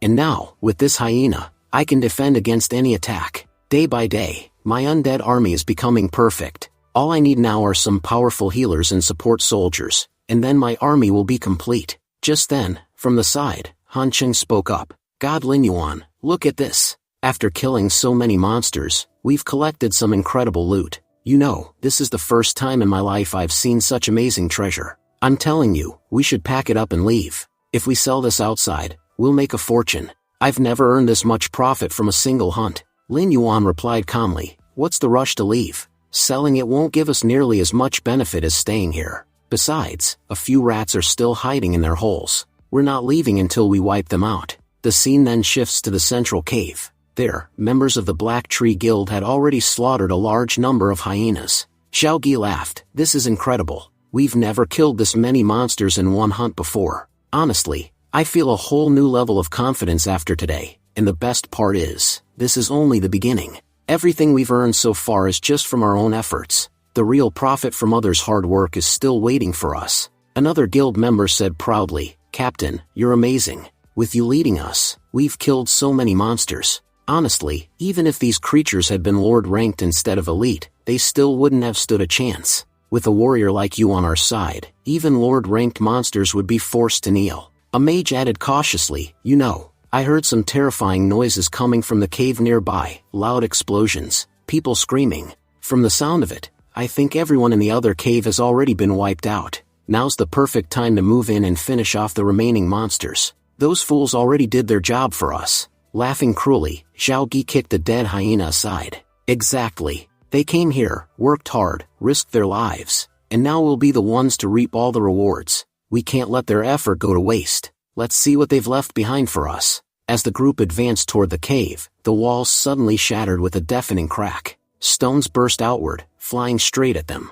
Blocking the debris, they shouted in confusion, "What's happening here? Why is this entire cave collapsing? Captain, has someone attacked us?" Irritated, Captain Zhao growled, "Who's there? Show yourself. I want to see who has the guts to launch a sneak attack on the Black Tree Guild. Whoever you are, you've just signed your own death warrant. Turn back while you can, because Captain Zhao is about to destroy you." At that moment, Lin Yuan appeared before them. Lin Yuan smirked and said, "What's wrong? Why do you look so angry seeing us alive? Oh, and let me give you a heads up, there's no point in going into the left cave. I've already killed every single hyena inside. To be honest, wiping them out was very profitable for me. If you go there now, all you'll find are corpses." Irritated, the mage demanded, "How did you even survive? The iron hyenas inside were extremely strong. It should have been impossible for you to make it out alive." Han Cheng snapped back in anger, "How disgusting you are. I always thought members of a big guild were supposed to be honorable, but you people are nothing but filthy deceivers. You staged a fake S-rank hunt, lured countless players here, and tried to use them as disposable tools.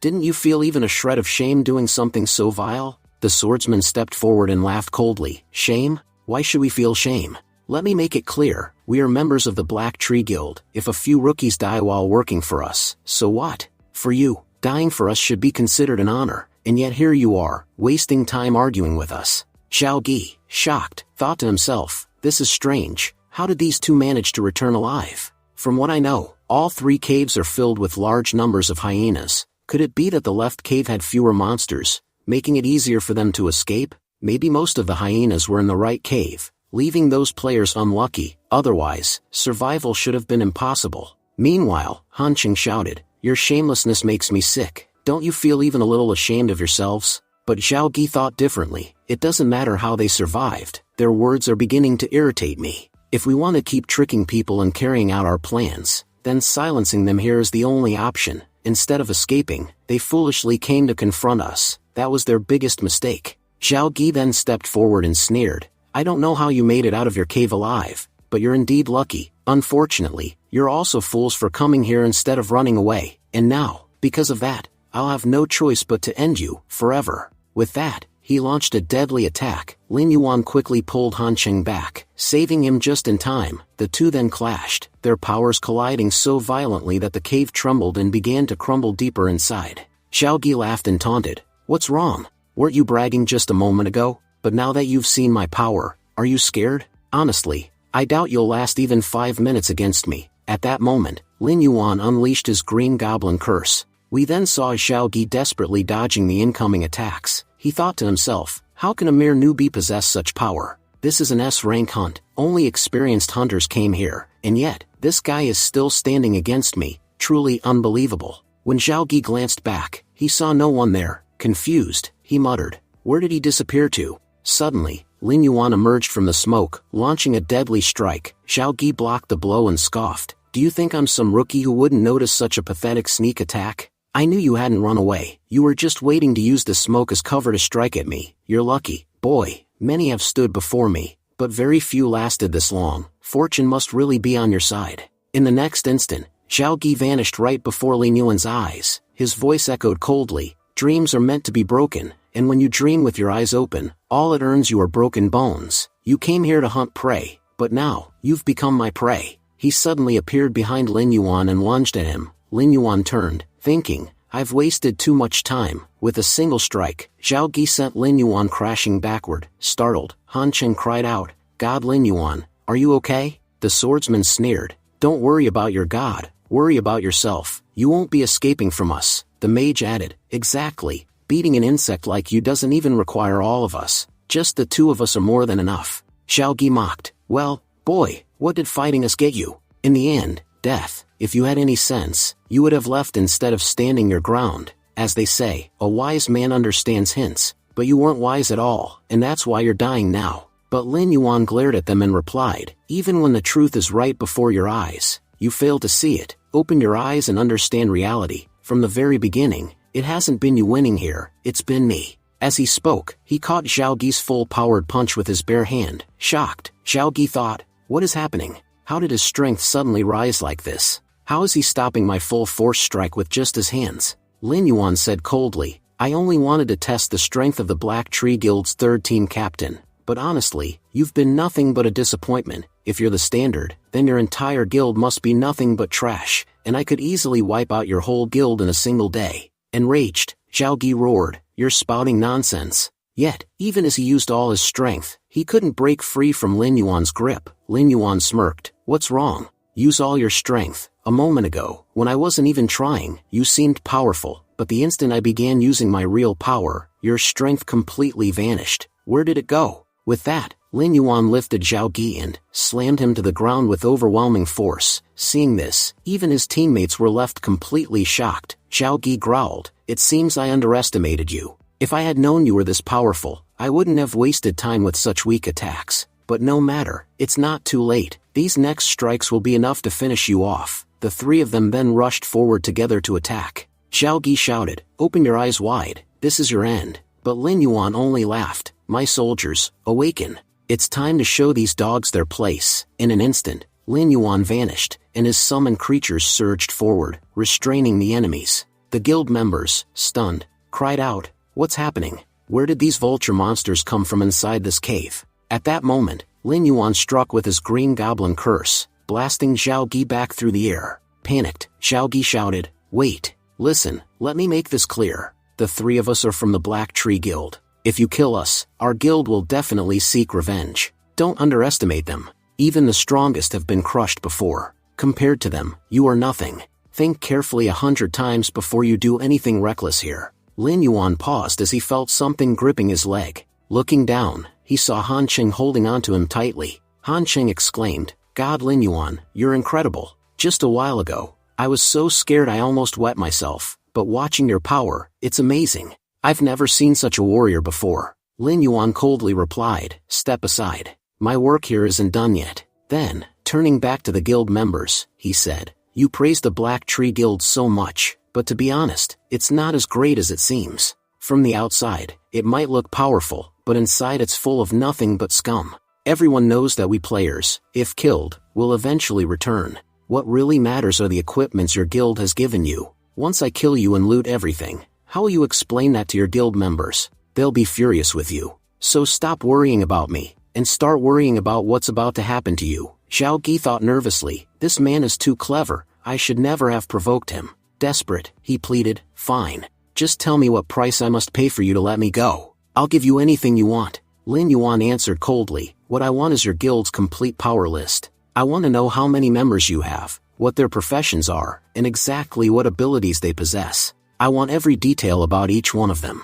Lin Yuan thought to himself, in my past life, Evil God's very first follower had a strange ability, something no one had ever seen or even heard of before. Because of that, no one knew how to fight him. If this guild has even one member whose powers are unexplainable, then there's a high chance that person is that same follower. Zhao Gi said, why do you even need the power list? What are you planning to do with it? But before he could say more, Lin Yuan stabbed his hand. Lin Yuan warned coldly, you're in no position to ask questions right now. Just write down everyone's names and their powers quietly. Otherwise, the attack I made on your hand could just as easily land on your throat. Panicked, Zhao Gi quickly replied, yes, I'm writing. Please don't attack me. Soon after, Zhao Gi handed over the list to Lin Yuan. Looking through it, Lin Yuan muttered, there are quite a few members in this guild with special abilities, but none of them stand out. Not even a single one here could be the follower of Evil God. Looks like this isn't the guild where I'll find him. Zhao Gi nervously asked, boss,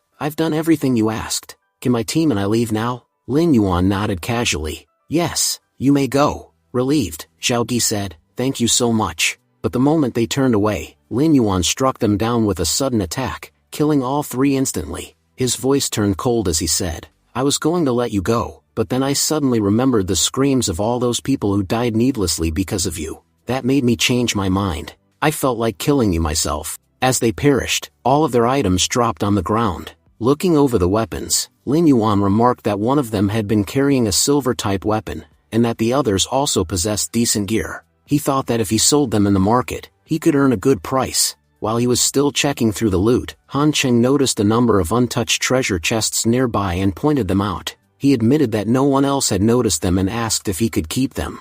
Lin Yuan told him he had already taken what he needed, and the rest could be his. But Han Cheng shook his head, insisting that since Lin Yuan had done all the fighting, he had no right to take anything for free. Instead, he offered to buy them. Lin Yuan agreed, telling him to take what he wanted. Han Cheng promised to transfer the money once he got home, and immediately gave Lin Yuan 54 gold coins. As Lin Yuan exited the cave, he reflected that he had finally reached level 15. However, despite so many battles, he still hadn't obtained a single piece of gold-ranked equipment. Most of his gear was only silver rank, and getting gold items was still extremely difficult. He resolved that his next goal would be acquiring gold equipment, knowing how crucial it would be in future battles. On the way back, Han Cheng hesitantly spoke up. He admitted that he had heard troubling rumors. The Black Tree Guild was dangerous because they took their grudges from the game into real life. If they lost in the game, they would resort to violence in reality. Han Cheng explained that he himself was safe, since the guild could not target him due to corporate restrictions. But Lin Yuan might be attacked. Out of concern, he asked if Lin Yuan would allow him to assign bodyguards around his home for protection. Lin Yuan thanked him sincerely for caring but told him not to worry. He declared that the Black Tree Guild could do nothing against him, whether in the game or in real life. A loser would always remain a loser. Back in reality, Lin Yuan's mother called him for dinner. He removed his headset and opened the door, only to be startled by the sight of a man standing in front of him wearing a gaming helmet. For a moment, Lin Yuan feared that the guild had come for him already, but to his relief, the man turned out to be his father. His father asked if this was the helmet Lin Yuan used to play games. He explained that he had found one during the room cleaning, but it didn't seem to work. Lin Yuan told him it needed to be switched on first. Curious, he asked why his father had even bought a gaming helmet when his parents always considered such things useless. His father clarified that he hadn't bought it. When your mom was cleaning your sister's room, she found this in her room. Lin Yuan then thought back to his past life. His sister, Ten, had always pretended she disliked gaming, but in truth, she had played as well and had awakened long before him. Perhaps this was the moment in time when she would awaken again. Their mother interrupted, asking why they were still standing around when dinner was ready and the food was getting cold. Everyone sat down to eat together. While eating, Lin Yuan reflected that his parents still lived far removed from the world of technology and gaming. He realized he needed to bring them into the immortal world and use his resources to make them stronger. The world was on the verge of great change, and those without the game's power would be the most vulnerable. He decided that while he could protect himself with his current strength, if he wanted to safeguard his whole family, he needed to make them powerful too. So he told them that the game wasn't as difficult as it seemed, and promised to bring them helmets the next day so they could experience the wonders of that world for themselves. But his mother immediately refused. She insisted that they would never use such devices and forbade him from wasting money on useless things. Lin Yuan reassured her, saying the helmets weren't expensive, and that he already had enough money to buy them. He told her not to worry. By the way, Mom, it's already quite late. Why hasn't Ten come home yet? Lin Yuan's mother mentioned that it was Friday, and on Fridays his sister never returned home early. She explained that she usually stayed out late with her friends and often ate outside, so everyone should eat first. She added that if necessary, she would call her later, though she was certain that his sister would not come home hungry. Lin Yuan, however, insisted that it was already 10 o'clock at night and too late to ignore. He said he would call her himself. When he tried, his sister cut the call immediately. Hurt, he thought that if she didn't want to answer, she could have at least sent a message. Hanging up on her older brother like that stung. Deep down, he admitted that because of his own past behavior, she had begun ignoring him, and repairing that relationship would take time. Seeing his expression, his mother reassured him. She told him not to worry, to finish dinner, and reminded him that his sister would return after eating outside anyway. She warned that waiting would only cause the food to grow cold. Lin Yuan suddenly stood up and told his parents to continue without him. He explained that he had forgotten to buy something important, and if he delayed any longer, the shop would close. He promised he would be back in just 5 minutes. His mother tried to stop him, pointing out that the food would go cold, but his father intervened, saying that if it was truly important, they should let him go. He then remarked with a sigh that he remembered a time when the siblings were inseparable, talking endlessly and enjoying each other's company. Now, despite living under the same roof, they behaved like strangers who no longer cared about each other. Lin Yuan's mother disagreed. She explained that her son was simply poor at expressing himself. She insisted she knew he still cared deeply for his younger sister and believed he was a very good older brother. As Lin Yuan headed downstairs, memories of the past resurfaced. He recalled a time when Ten had come home badly injured. Alarmed, he asked what happened, but she snapped back, saying it was none of his concern since he only cared about his game world. She told him to stay buried in it and demanded that he never mention her injuries to their parents. She had coldly instructed him to pretend he had seen nothing, just as he always did. With that, she had stormed into her room, leaving him feeling helpless. Back in the present, Lin Yuan reflected on his past life. He remembered how, once Ten started playing Immoral World, she had quickly received a profession, but that very profession had made her life extremely difficult. With her newfound powers, she had been approached by a powerful secret organization known as the Order. This organization had been founded by 9 individuals chosen by the gods themselves. Only the qualified could join, and among their members was a prophet with the ability to sense who the chosen ones were. Even in reality, the Order would identify them early and extend invitations to join. Within the game, the Order had become immensely powerful, and its influence in the real world was growing day by day. They operated mysteriously, their movements difficult to detect, but they never committed evil. In fact, they often acted for the good of society and had delayed many disasters, including attacks from the evil god, long before they could strike.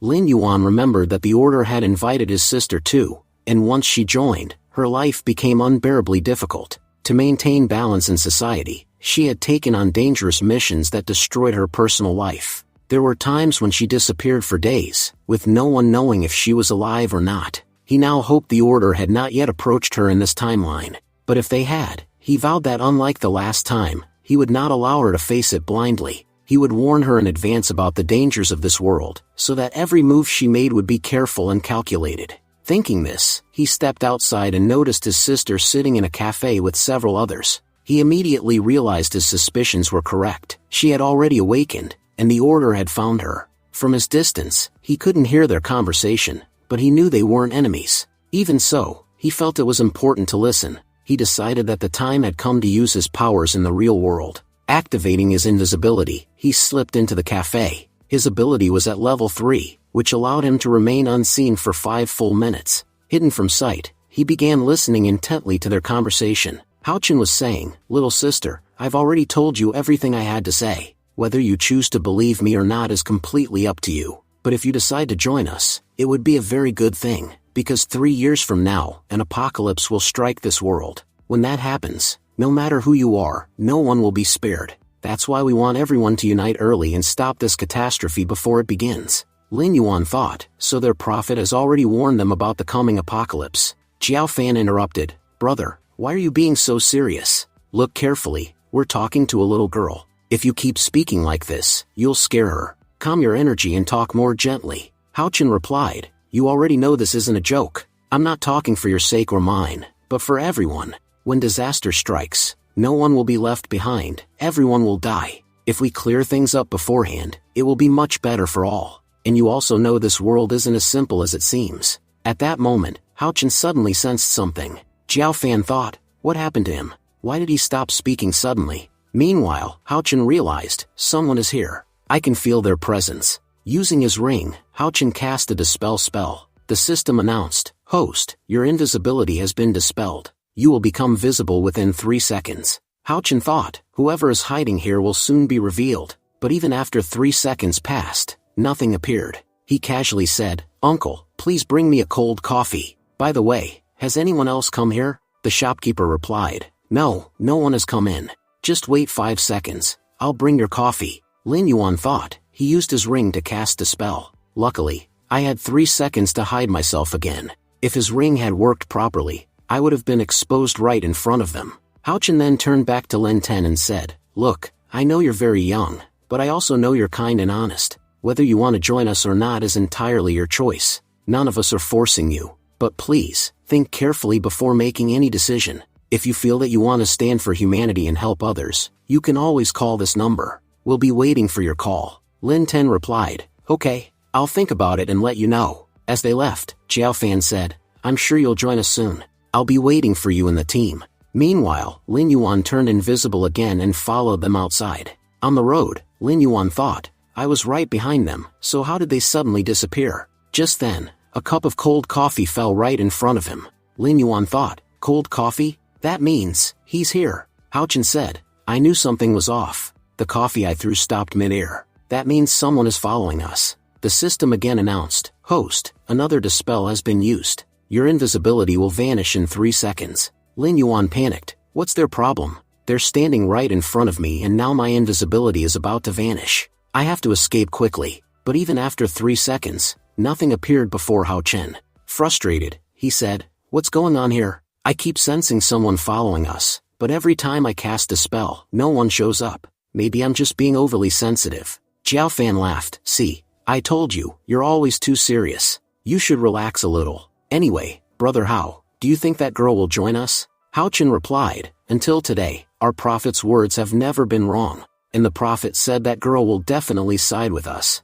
Whether it's today or tomorrow doesn't matter. Jiao Fan agreed, yes, that's true. None of the prophet's predictions have ever been wrong. Honestly though, that girl was really cute. I'm going to ask the prophet if she can be my girlfriend. Hao Chen scolded him, your mind is always filled with useless thoughts. Right now, you should be worrying about how we're going to survive the coming disaster. If we can't even live, how will you enjoy life? Jiao Fan chuckled, you're right, but still, there are 3 whole years before the disaster. Until then, I can't be alone for 3 whole years. From a distance, Lin Yuan was watching and thought, I really underestimated these people. They're much more dangerous than I imagined. The less contact I have with them, the better. If they come too close, they might discover my forbidden profession, and that would cause me serious trouble. In the immortal world, I at least have the darkness crown, but here in reality, I have nothing. I must increase my growth rate much faster. At this pace, I won't be able to do anything, especially since there are so many people far stronger than me in this world. The scene shifts. We see Lin Ten walking home, deep in thought. What should I do now? Should I join those people? Suddenly, shocked, she exclaims, what are you doing here? Lin Yuan replies, I just came down to buy something. By the way, have you eaten? Lin Ten answers, no, I haven't eaten anything yet. Lin Yuan smiles, that's fine. I bought plenty for both of us. We can eat together. It's already late, and if Mom cooks now, she'll just trouble herself for no reason. Let's eat what I bought instead. Lin Ten wonders, is this really my brother? This was the same person who never cared about anyone, who wouldn't even offer water to a dying man. How has he suddenly become so caring? Lin Yuan calls out, why are you standing there? Come on, let's go. The 2 siblings return home. Lin Yuan's mother scolds gently, I don't mind you going out with your friends, but look at the time. You even forgot to eat. Come sit quickly, I'll warm up some food for you. Lin Ten says, no, Mom, I'm not hungry. I'm really tired. I just want to rest. Mother replies, you haven't eaten either. Sit quietly, I'll prepare food for you both. As Lin Ten enters her room, she thinks, what's happening? Why has everything changed so suddenly? Ever since I started playing that game, things have become so strange. It feels like the entire world itself has changed, and I don't understand anything about it. Then we see a flashback from a few days earlier. Lin Ten was playing the game when a mantis monster suddenly attacks her team. The maid shouts, Ten, run. You're the fastest in the group. We'll hold the monster back. Just escape. But the level 5 mantis attacks again, and the mage was severely injured. Ten refuses to leave. You're all badly hurt. You won't be able to stop this monster. The best option is for me to fight it while you use the chance to escape. As a swordsman, it's my responsibility to step forward. I'm sorry, but I can't abandon you. Despite her courage, her lower level makes the fight difficult. The mantis lands a terrible cut on her back. The system announces, host, you have shown great courage. As a result, you are being granted a hidden class. You are now undergoing reawakening. Shocked, Ten says, what's happening? I feel a new power awakening inside me. She pushes forward and slays several mantis monsters. After defeating them all, she collapses from exhaustion. The system then declares, you have fully awakened. Your new profession is, Sword of the Dawn. Back in the present, Ten recalls, from that day onward, everything changed. I thought I was just playing a game, but I had no idea it would become reality. The powers I unlocked in the game, I can now use them in the real world. I've also met others like me, people who can use powers too. They told me a disaster is coming to this world, but how am I supposed to protect everyone?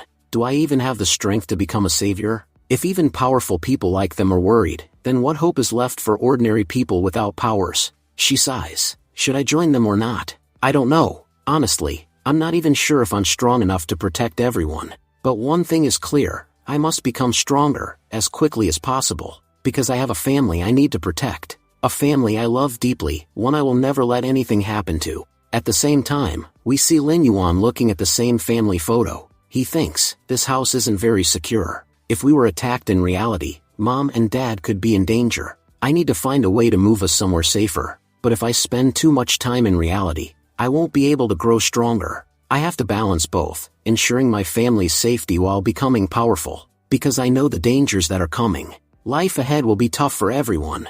Until then, as long as I can, I'll keep them happy. The next day, Lin Yuan visits a property company. A saleswoman greets him. Sir, are you here to look for an apartment? Lin Yuan replies firmly, no, I don't want an apartment. I need a villa, one that's highly secured. Security so tight that no one can enter except family. The saleswoman thinks to herself, a villa? Everyone knows villas are extremely expensive. Can someone this young really afford one? The salesgirl says, Sir, do you know how expensive the kind of villa you're asking about can be? Highly secured houses are always built in premium locations, and their prices are extremely high. Lin Yuan replies, I don't know exactly how much such a villa costs, but I do have a no-limit card. I don't think I'd ever be short of money to buy even a villa. The salesgirl, shocked, checks his card. What? A limited VIP black card? Only people with a minimum deposit of at least 10 million are eligible for this. You actually own one, sir. You're practically a god of wealth. A villa is nothing for you. Please wait just 2 seconds. I'll show you the best villa in our entire office portfolio. Soon, Lin Yuan purchases the most expensive villa in the area, leaving everyone around completely stunned. Later, we see him bringing his parents to their new home. His mother, astonished, says, Did I hear correctly? Is this villa really our new house? We even have our own private pool. Honestly, I've only seen such homes on TV. This is my first time seeing something like this in real life. It's incredible. His father adds, Look at these rooms. Each one is larger and more lavish than our entire old house. This villa is truly amazing. But his mother worries, Lin Yuan, tell me honestly, how big of a loan did you take to buy this? Son, no matter what, don't take on a huge loan. You have a long life ahead of you. If you tie yourself down with debt, you'll only limit your future. His father agrees, your mom is right. There's no need for you to put pressure on yourself. Lin Yuan reassures them, Mom, Dad, you're misunderstanding. Honestly, I didn't put myself under any pressure. The truth is, I bought this house outright, without a single penny of loan. If you're wondering where the money came from, I earned it by winning many gaming tournaments. My gaming income is quite good as well. So please, don't worry about money. Your son earns more than enough. I've even built my gaming studio nearby. If you ever need me, just come there. Now you can live here comfortably, and I can continue my gaming without any problems. Hearing this, his father becomes emotional. I never imagined I'd live in a villa in my lifetime. Truly, our son is the best in the world. This dream wasn't even something we could dare to dream, yet our child has made it come true. His mother nods, You're absolutely right. The same boy who couldn't walk 2 steps without help has now bought a villa with his own efforts. I'm so proud of him. Lin Yuan thinks to himself, this happiness, this is what I always wanted to see on their faces. Yet I was once such a useless son who could never bring them joy. God, thank you so much for giving me a second chance.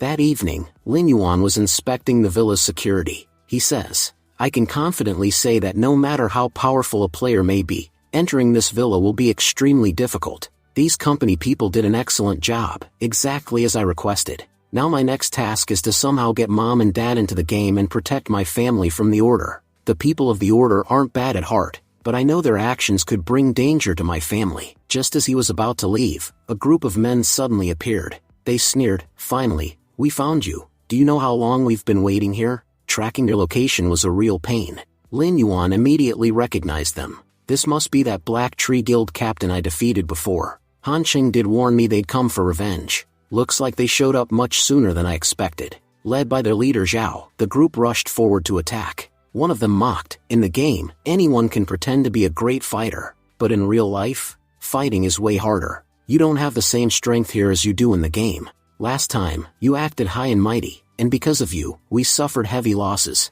Let's see what you can do now, in the real world. Another shouted, Brothers, go teach this bastard a lesson.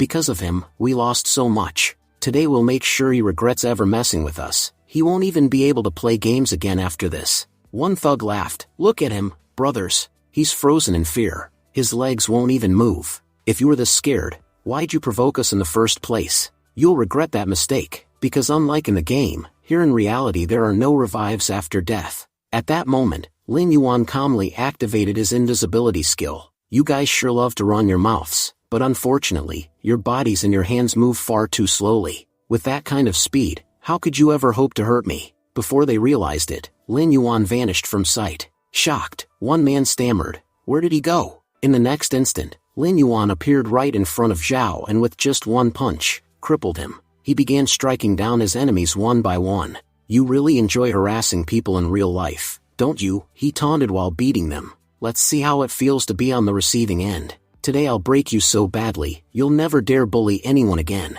The gang panicked. "How is he this strong?" He disappears like a ghost and suddenly reappears to attack us. Pinning Zhao down with his rod, Lin Yuan glared. "You came at me so carelessly, it seems you don't value your life at all. If that's the case, I can end it right now with one clean strike." He thought to himself, "If I don't put them in their place today, they might attack again in the future, and next time, it might not be me they target. It could be my family. I can't allow that." Terrified, Zhao begged, "Big brother, please forgive me. I was wrong, I swear. Don't kill me. I'm a good person. I promise I'll never bother anyone again.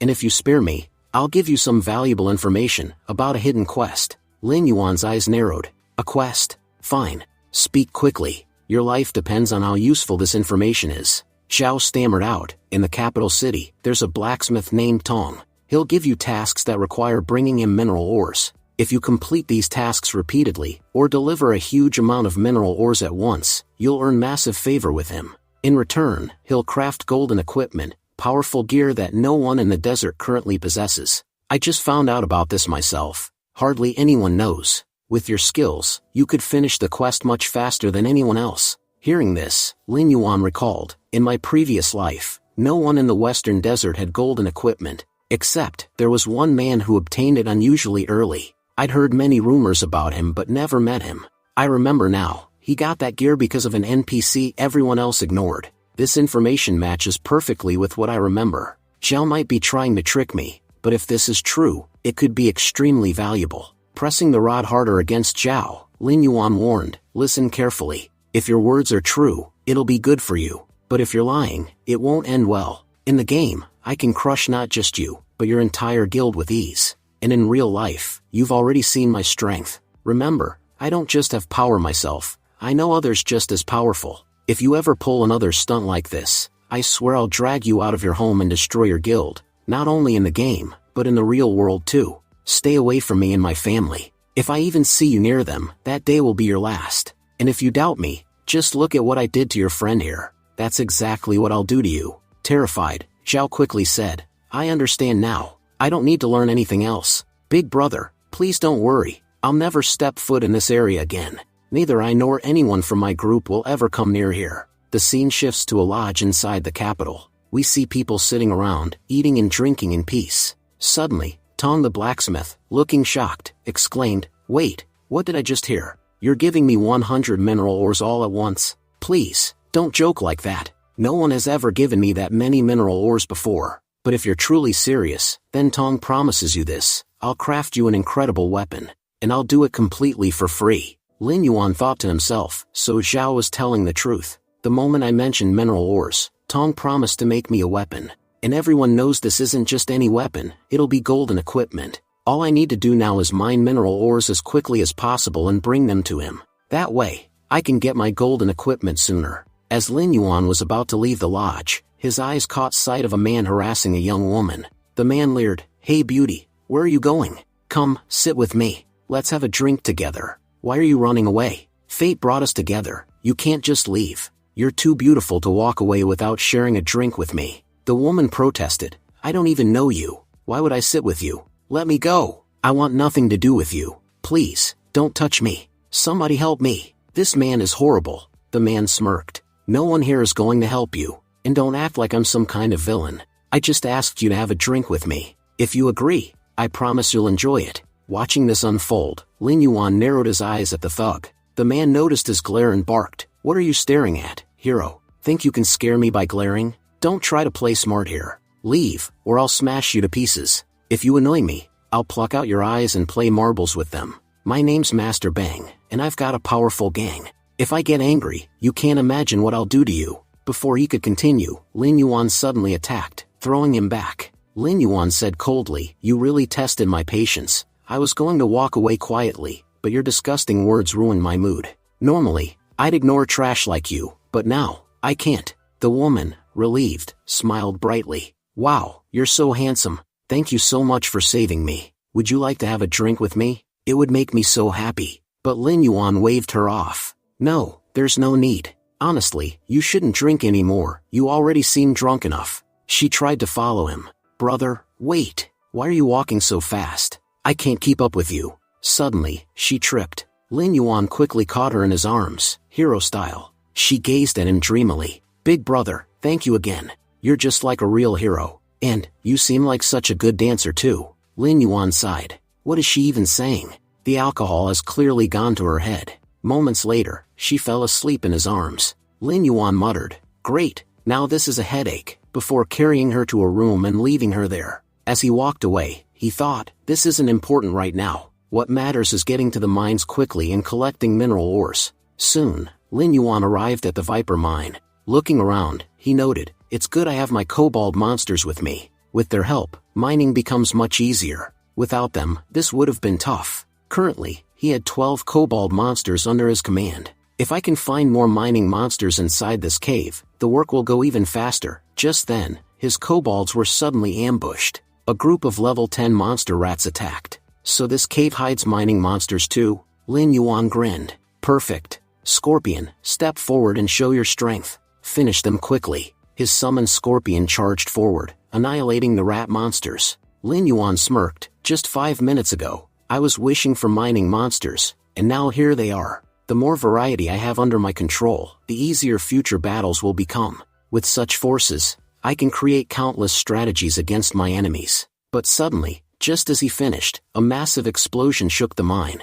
"What now?" Lin Yuan frowned. "Something powerful is coming this way." From the shadows emerged a terrifying creature, the level 16 Rat Lord, the boss of this mining region. It wasn't alone, it had been chasing someone straight into the mine. Lin Yuan muttered, "So this is the boss of the mine. Someone deliberately attacked it and lured it here." The stranger then launched an attack at Lin Yuan. While dodging, Lin Yuan thought angrily, "What a scumbag. First, he brought a monster here, and now he's attacking me too." But then Lin Yuan realized, it wasn't actually an attack. Instead, it was a buff. The system message appeared, "Host, you have received the Holy Armor buff. For the next 60 seconds, your defense has increased by 20 points and your agility has also improved. You are now 30% faster than before." Shocked, Lin Yuan exclaimed, "What? That guy buffed me? So, he's a priest? But if he's really a priest, then why did he lure this monster here?" Meanwhile, a bystander whispered excitedly, "Wait, it looks like the boss monster is chasing that priest.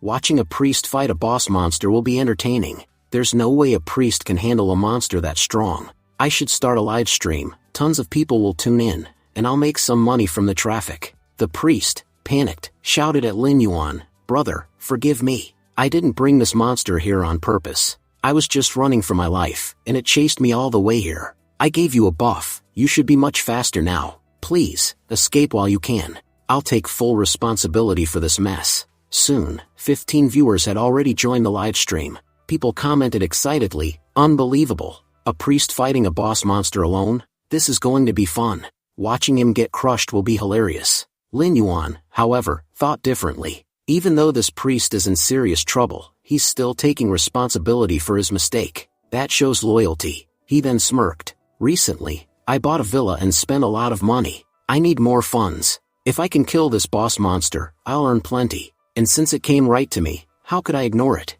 The live stream viewership skyrocketed, climbing to over 130 viewers. People recognized Lin Yuan immediately. "Wait, isn't that the guy who defeated the desert's first world boss? The one who wiped out an entire guild of 30 members by himself? If he's fighting now, this is going to be epic." Meanwhile, the boss monster closed in on the priest. The priest ran, cursing, "Damn it, just leave me alone."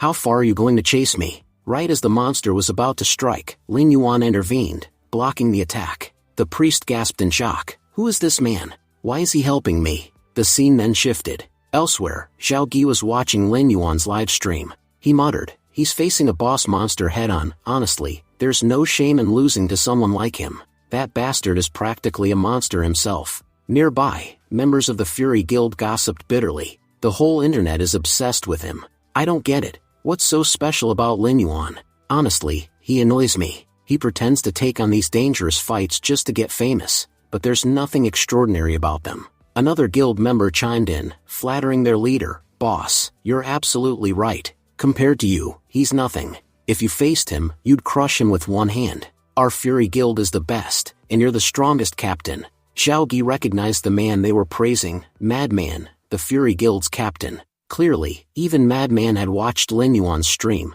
and it burned them inside. Xiao Gi sneered, talking big is easy, but when someone can fight a boss monster alone, that proves their true strength. I'll admit, as a guild, Fury is impressive when you fight together. But your captain Madman? He's nowhere near Lin Yuan's level. Killing a boss monster with a team is one thing, but doing it alone? That's a whole different league. No matter how much you brag, Lin Yuan is far stronger than Madman. Madman's face twisted with rage. What did you just say, dog? Say that again if you dare. Xiao Gi calmly replied, you're Madman of Fury Guild, right? I know my words sting, but this isn't just my opinion, the entire internet agrees. Everyone says Lin Yuan is way more powerful than you. Right now, all the hype is about him. People have forgotten about you. There was a time when everyone admired your skills, when people said Madman was a terrifying player, but ever since Lin Yuan appeared, you've faded into the background. To be honest, people barely even remember you now. Madman suddenly hurled a knife at Xiao Gi's throat. Furious, he shouted, why are you spouting so much nonsense? Xiao Gi stayed calm. I understand, you're angry, but if you want to vent that rage, take it out on Lin Yuan, not me. Attacking me won't change anything. You may have immense power, but if the world doesn't see it, people will call you weak. You were once a hero, even my favorite. That's why it pains me to see Lin Yuan surpass you. That's all I meant. Madman smirked. So, you're one of my fans, huh? Interesting, and that Lin Yuan, he's still live streaming, isn't he? A guild member quickly replied, yes, he is. He's streaming from Viper Mine. Madman clenched his fist. Tell everyone in the guild to log in.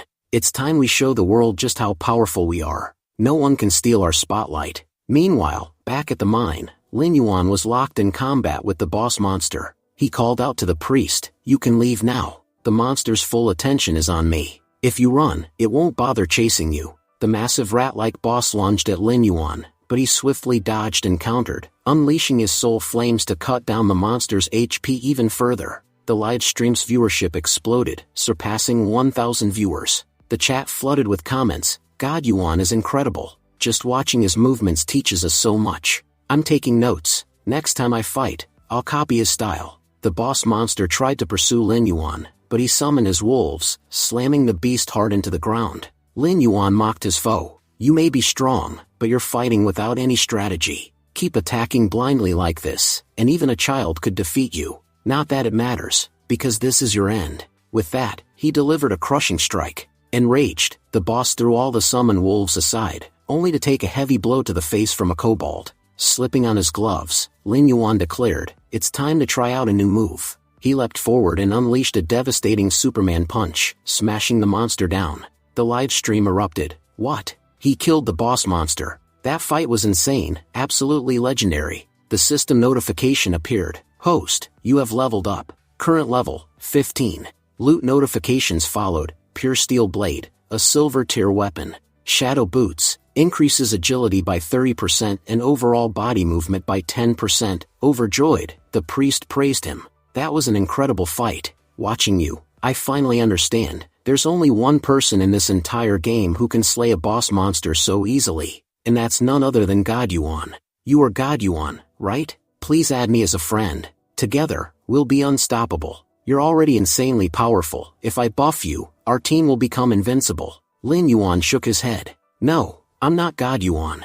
You must be mistaken. The priest refused to believe it. Impossible. I've watched your streams countless times. Even if you were disguised, I'd still recognize you. Before Lin Yuan could respond, A sudden attack struck him. Blocking it, he growled, "Who dares attack me?" From the shadows, members of the Fury Guild stepped forward. Madman sneered, "I'm here to expose you. I want to see if this priest can truly recognize who you are. And today, we'll be the ones to crush you." Guild members rallied behind him. "We've gathered here just to kill this trash. Honestly, our boss could finish him alone. By coming here, we're giving him more attention than he deserves." Others disagreed. "No, don't underestimate him. He's God Yuan. I've seen his fights. He's far too powerful to take lightly. That's exactly why our boss came here today, to prove to everyone that in the entire Western region, no one compares to him. He was, and always will be, the strongest player." Lin Yuan smirked to himself. "So these are the Fury Guild members.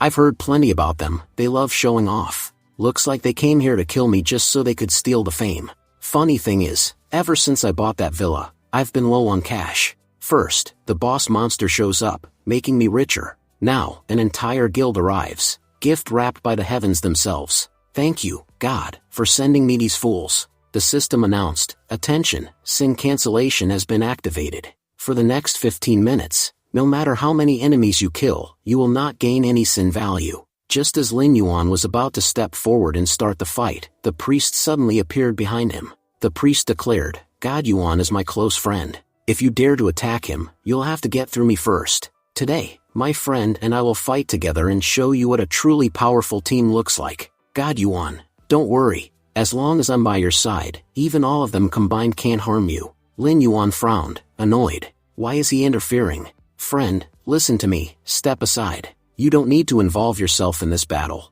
I can handle them alone." Madman laughed mockingly. "You heard him, loser. Step aside. Even this so-called God Yuan is barely worth our time, so what are you supposed to be?" Lin Yuan had heard enough. He dashed forward and punched Madman straight in the face. "I don't have the patience to listen to trash talk. Shut your mouth and fight." The blow sent Madman flying backward. The live stream viewership skyrocketed once again. Excited viewers spam the chat. "This is getting insane. It's Fury Guild versus God Yuan. This is going to be epic. Did you see that punch? Absolute perfection." God Yuan shut Madman's mouth in a single strike. This might be the most entertaining fight of all the broadcasts. Raging, Madman roared, "You bastard. You dared to punch me? Do you even know who I am? I am Madman. When I get serious, even the strongest tremble. You've picked the wrong fight. Fury Guild, what are you waiting for? Attack him. End this fool." He barked orders. "Warriors, attack from the front. Mages and priests, stay back and provide buffs. Archers, take position. Don't hold back, crush him." One guild member added, "We admit you're strong, but there's no way you can defeat all of us alone. Our entire guild together can kill you easily." But Lin Yuan suddenly vanished. The warriors shouted, "What? Where did he go? Does he have invisibility skills?" The mages panicked. "Quick, cast the spell." They began chanting, but before the spell could finish, Lin Yuan appeared right behind them. He whispered coldly, "Too late, I'm already here." With swift strikes, he eliminated 2 mages on the spot. Madman screamed, "Everyone, focus your attacks behind you. That bastard Lin Yuan is right there. Remember, he just fought a boss monster. His HP must be low. That's why he's avoiding a direct fight. This is the perfect chance to kill him. We have the numbers. Move now, we cannot lose." Spectators whispered among themselves, "This is pathetic. Nearly 50 guild members ganging up on a single man. They should be ashamed. God Yuan, we're rooting for you. Show them what you're truly capable of. These Fury Guild guys are way too arrogant. They need to be put in their place." Madman sneered, "You've made a huge mistake showing off like this. If you think you can rise above us in our own territory, you're dead wrong. Today, we'll kill you, and after this, no one will ever dare stand against Fury Guild again." But then, Lin Yuan charged forward and wiped them all out. He thought to himself, "This mine is way too small. My soldiers won't be able to fight properly here. They need open space to use their war skills effectively. In such a cramped place, they'll face too many problems. That's why I'll fight alone here. Anyway, defeating these guys together isn't that hard." Suddenly, a barrage of fireballs was launched toward Lin Yuan. Viewers watching the stream started saying, "The Fury Guild people are such cowards. The entire guild is fighting against just one guy, yet they still won't stop. They're completely obsessed with hunting down our god Lin Yuan." Lin Yuan escaped through the flames and moved into another cave. Fury Guild members shouted, "Look, that bastard is trying to run away. No matter how far this rat goes, We'll drag him out of his hole and kill him. We have worked very hard to catch this bastard. He shouldn't escape from our hands. Madman ordered, find him and bring him here. Just moments ago he was acting so arrogant, behaving as if he were a god. But now, that coward is running away in fear. After today, the whole world will know there's only one boss in this desert, Madman. But Lin Yuan was actually hiding on the wall above. He suddenly dropped down and delivered a powerful kick to Madman, sending him flying far away. Madman cursed, "You bastard. Where did you come from? Now I understand how you've been surviving in this game. I'll admit one thing, you're very skilled at hiding." Lin Yuan pressed a blade against Madman's neck and said, "A few moments ago, you were talking so much. What happened now? Why are you silent?" Panicking, Madman screamed, "Where are you all? Come here quickly. He's right here." Lin Yuan coldly replied, "They're not coming back. Death has already reached them." He continued, "By the way, I want to know something. If your guild is destroyed because of you, won't your leader, Mad God, get angry at you? He might even blame you and throw you out." Madman refused to believe it. "That's impossible. I admit you're powerful, but it's absolutely impossible for you to kill everyone at once." Just then, Lin Yuan summoned all his wolves and sent them toward Fury Guild members. Using his explosion skill, he blew them all up in one strike. Madman screamed, "You bastard. What have you done?"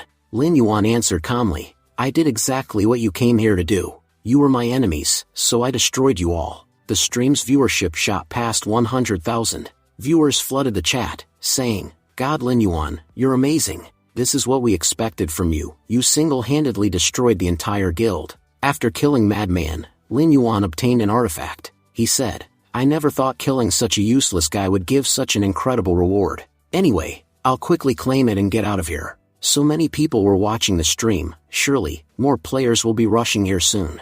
I better leave before anyone arrives. The system announced, Bloodthirsty Double Blade, effect. Whenever you deal damage to an enemy, you will recover the same amount of health. Later, Lin Yuan met Tong. Tong admitted, "To be honest, I underestimated you before. I thought you wouldn't be able to deliver so much mineral ore. But boy, you're truly capable. I hope in the future we can work together on many more things." The system announced, Tong's favorability has reached 100. He now considers you his friend. Lin Yuan thought to himself, Tong only needs 100 mineral ores per day, but if I want him to forge a gold item for me, I'll need to wait a long time. Giving it to him once won't be enough. I'll have to increase his favorability even more. Anyway, thanks to Fury Guild, I now have so many items that I don't even know what to do with them. If I sell them all to Hancheng at once, it'll cause him big trouble, but selling them one by one will also be a huge hassle. Still, I guess that's what I'll have to do, but I can't just focus on this. I need to find that follower of the evil god. If I don't, then my coming here will be meaningless. There's one good thing though. I remember that the evil god's follower had an ability to control snakes. If he could control snakes, then he must be going to places where powerful snakes live. And I happen to know one such place. If I investigate there, maybe I'll finally find some clues about him. Next, Lin Yuan entered the city sewers. He thought to himself, before coming here, I accepted a task from an NPC. The task is to kill 30 rats hiding inside the sewers. I took this task so that I could investigate the area. I know that snakes live inside the sewer tunnels, but honestly, I don't know their exact location yet. As far as I remember, there used to be a dungeon in this sewer, and inside that dungeon lived a very powerful serpent. Killing it would give an incredible reward. If I find it, my stats will increase significantly. So far, nobody knows about this dungeon. Those who discover it can get amazing rewards, and once word spreads, the crowd here will grow massively. Since I'm the first one here this time, I'll be the one to clear the dungeon, Lin Yuan thought, moving forward while killing snakes along the way. He realized, the snakes must be living in one of these rooms. It seems I finally know where they are. Suddenly, a massive explosion occurred. Shocked, Lin Yuan thought, something's wrong here. The snakes I've encountered so far were weak, but this one is extremely powerful, so powerful that the system only shows its level, nothing else. Level 60? Why is such a powerful monster in the sewers? This is just the early stage of the game. How can monsters be this strong? There must be something strange going on here. He realized that this level 60 serpent was far beyond his current strength. The difference between my strength and this monster's is enormous. If I want to survive, there's only one option, run. Lin Yuan activated invisibility and ran, thinking, I cannot afford to die now. If I die here, my level will drop, and all the equipment I've worked so hard to acquire will be lost. No matter what, I have to survive. But even with invisibility, how is it tracking me? Wherever I go, it follows. Does this mean invisibility has no effect on snakes? I'll try hiding, maybe then I can escape. He slipped to the side of a sewer pipe to hide, but the serpent smashed through the wall and continued to pursue him. Lin Yuan thought, why won't it give up? I can't fight it alone. I'll have to call for help. He summoned his scorpion, thinking, no matter what this scorpion does, it can't harm the snake, but at least it will buy me some time to escape. Surviving here is absolutely critical. However, the scorpion couldn't stop the serpent for even a second. Lin Yuan panicked. I thought they could at least slow it down, but they can't do anything. And the snake is getting even closer. As a great man once said, we shouldn't put our hands into every hole. Not every hole has a mouse, sometimes, it has a powerful snake. Then he saw a hole leading to the surface. Lin Yuan thought, this looks like a way out. He jumped and quickly escaped through it. The serpent stayed behind, glaring at him from the hole. Lin Yuan realized, now I understand why it didn't come after me, even though it chased me here. No monster has the courage to enter this place where I'm standing. This is the imperial palace of the Han Dynasty, a place where all the powerful knights reside. Any monster entering here would be killed instantly, no matter its level. Powerful knights would emerge to eliminate it. That's why even this serpent doesn't dare to follow me. The serpent retreated, and Lin Yuan said, thanks to the Han Dynasty, I survived. The snakes and the Han Dynasty have been enemies for a very long time. The good thing is that the Han Dynasty is incredibly strong, which is why snakes are forced to hide in the sewers. They can't establish their dynasty openly. He thought further, if I hadn't entered their palace today, no matter how fast I ran, I would have been killed. One thing is clear, until I become powerful, I will never return to these sewers. And the day I'm strong enough to face it, that bastard snake will be just another one of my slaves. Lin Yuan reflected, honestly, I learned a valuable lesson today. Rushing blindly into places like that isn't a good idea. I need to make sure this doesn't happen again. He decided, first, I'll go to the market and buy potions that only attract low-level snake monsters, because if another high-level monster comes after me, I won't be this lucky again. Later, Lin Yuan arrived at the market. The shopkeeper greeted him, welcome, sir. Thank you for visiting our shop. Lin Yuan thought, these potions should be enough. Their scent spreads up to 100 meters and attracts only small monsters. Strong monsters, like snakes, actually get irritated by it. Just then, someone called out from behind him, I've searched for you all over the desert, and finally, I found you. My best friend, how are you? Lin Yuan turned and thought, this guy, isn't he the same one who was being chased by the boss monster in the Viper Mine? What's he doing here? The man said, God Lin Yuan, please add me as a friend. It was really hard to find you in such a huge map. If you add me, I'll be able to locate you anytime. And besides, our meeting here isn't a coincidence. I think it's fate that we work together. Lin Yuan replied, you're wasting your time following me. Becoming my friend won't benefit you. Just then, the system notified him, player Old Sun has sent you a friend request. Do you want to accept? Old Sun continued, if we become friends, we can both benefit. You must have heard of a place called Green Valley, right? Many powerful guilds have tried to conquer it, but none have succeeded. I'm sure that if we go together, we can clear it. With your power and my healing skills, we can become an unstoppable force. Lin Yuan shook his head. No, I have too many things to do right now. I can't go to Green Valley with you. Old Sun insisted. Wait, my best friend. Let me tell you, our guild, the Iron Triangle, is really cool. Besides me, the team has Lung Zui and Jin Hang. If you join us, we'll be known as the Divine Gods. I'm sure that together, no one in the entire game could stand against us. We could become the saviors of this dying world. That's why I'm asking you, please, join my team. Lin Yuan thought, what did he just say? Did he mention Lung Zui? I clearly remember, in my previous life, Lung Zui was one of the strongest players ever. She was even the president of the second most powerful guild in this region. No one dared to go against her. And yes, she was also a core member of the Order organization. I even heard that she was one of the 9 founders of the Order. Looks like a great opportunity has come to me. If I accept his friend request, I'll be able to learn more about them, especially about the Order. I need to know more about it if I want to protect my sister. And being connected to them means I might uncover more information about the evil god. There's no downside to befriending this guy. Through him, I might even get close to Lung Zui. With that thought, Lin Yuan accepted the request. He said, as for Green Valley, we'll go there another time. Right now, I have something important to take care of. When it's time to head there, I'll definitely call you. Old Sun smiled and replied, "All right, I'll wait for you, and when my best friend remembers me, I'll come running to you right away." Next, our Lin Yuan enters the dungeon. Lin Yuan thinks to himself, as far as I remember, there are quite a lot of snake monsters in this dungeon. If I use this potion, I can easily lure them out. Judging by the tracks here, it seems there are some very powerful monsters nearby too. Just then, Lin Yuan notices a few small snakes slithering nearby. He says to himself, looks like the potion is working, it's attracting small snakes. Still, I have to stay alert. I never know when something unexpected might happen. Lin Yuan destroys the gate and enters deeper inside. The system announces, you have entered a hidden dungeon, the Snake Demon's Fruit. Consuming the Snake Demon Fruit will significantly increase your power. Lin Yuan says, before I can reach the fruit, I'll have to defeat all these snakes, and for that, my scorpions are more than enough. He summons his Thunder Scorpion, commanding, Scorpions, eliminate them all, don't let a single one escape. The scorpions unleash a thunderstorm attack, and within just 5 minutes, they exterminate all the snakes. Holding the fruit in his hand, Lin Yuan asks, System, what exactly is this? The system responds, this fruit is called the Blood Seed.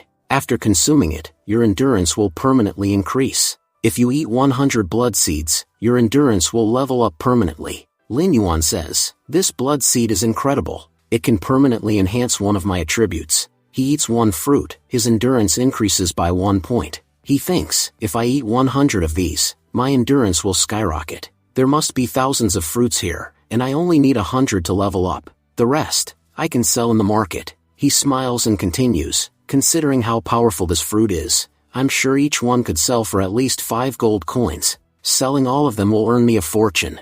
I was short on gold lately, but with these fruits, that problem's solved for good. He continues thinking, the best part is, these fruits regrow once every week. So, if I come here weekly to harvest them, I can make a steady income. I won't need to join any guild just to earn money. This place alone can cover all my expenses. Lin Yuan then starts eating the fruits, and within a short while, consumes all 100 blood seeds. He says, after eating these fruits, my strength has increased tremendously. This new power will definitely help me in upcoming battles. He looks around and notes, even after eating 100 fruits, there are still about 900 left. I'll sell them later. For now, I'll leave 3 of my soldiers here to guard this area. If regular players come and see them, they'll be too scared to enter. This way, no one will find out about this place for a long time. After securing the dungeon, Lin Yuan reflects, one thing's certain, I don't think the evil god's follower has ever been here. The snakes here are completely different from the ones that followed him. Maybe that guy has an ability to transform monsters, because seeing a level 60 monster appear at this early stage of the game is just too strange. Maybe he was the one who transformed it. Just then, the system notifies him, Host, your sister is calling. Lin Yuan thinks, 1010 is calling me? That's odd. She never calls me for small things. It must be something important. He answers, Hey, 1010, what's wrong? 1010 replies, Brother, I just called to ask, have you eaten? Surprised, Lin Yuan replies, Yeah, I have. From the background, 1010's friend speaks up, Hey, Monitor's brother, I wanted to ask you something. Will you come with us to the dungeon? If you come along, it'll be a lot more fun. Lin Yuan replies, Sure, I'll come. Then he thinks, this is strange. Knowing 1010, she'd never involve me in her stuff. For her to personally ask me to join a dungeon, that's unusual. Just then, a guy nearby interrupts, saying, 1010 is such a liar, and honestly, her brother's a fake too. Both of them are total show-offs. Her brother immediately said yes to going to the dungeon without even asking where it is. I've heard that our Monitor's brother plays games all day, and now I can say it for sure, his brain's gone rotten from gaming. Those 2 siblings are just trying to fool everyone here. Trust me, they're terrible players who only pretend to be good. A girl standing beside him says, Brother Yen, you're absolutely right. They've just created unnecessary hype about being the best players in our school. But the truth is, the real best player isn't them. It's you, Brother Yen. Let me tell everyone, Brother Yen is heading to Green Valley, one of the most dangerous places in the entire game. Even the biggest guilds don't dare to go there, but Brother Yen will. Lin Ten says, Brother, we're going to Green Valley too. Hearing this, Wang Yen scoffs, What? You people are going to Green Valley? Stop lying again.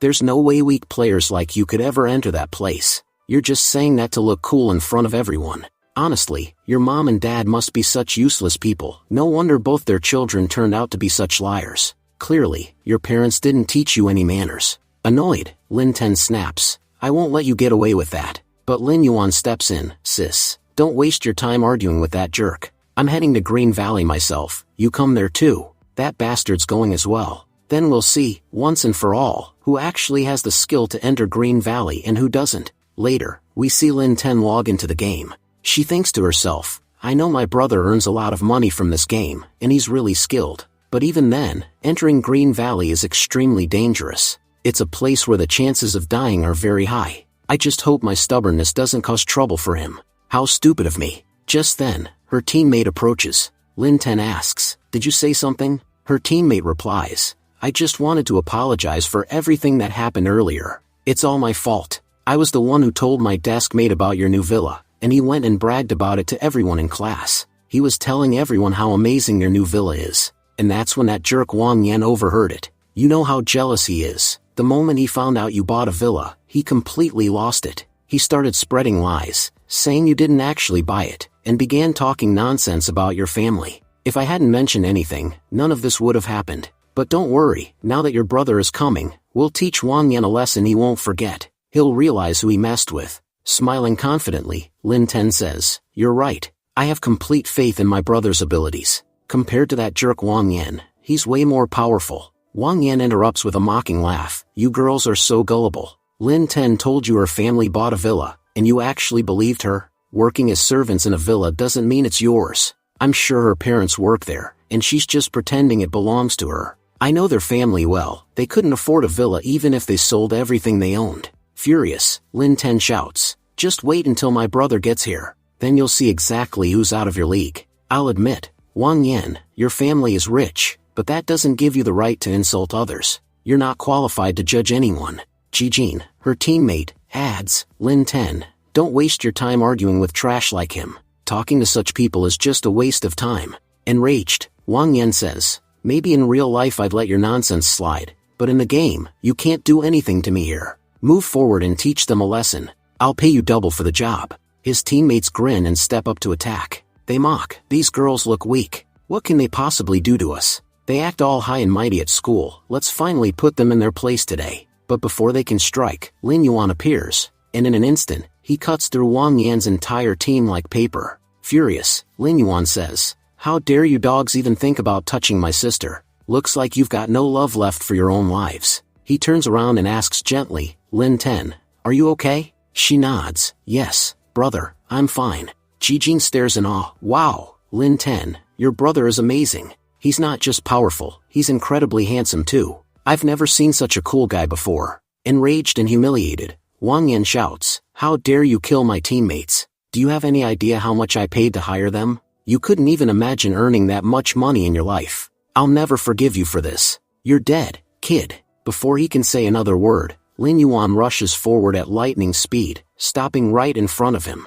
Lin Yuan says coldly, so you're the bastard who was badmouthing my family and harassing my sister at school? Wang Yan arrogantly replies, yeah, that was me. What are you gonna do about it? Do you even know who I am? Do you know who my father is? Nobody dares talk to me like that. Before he can finish, Lin Yuan slaps him hard across the face, sending him flying backward. Lin Yuan glares down at him and says, I don't care whose dog you are, but if you bark at people like us again, you'll be punished. That slap was your first warning.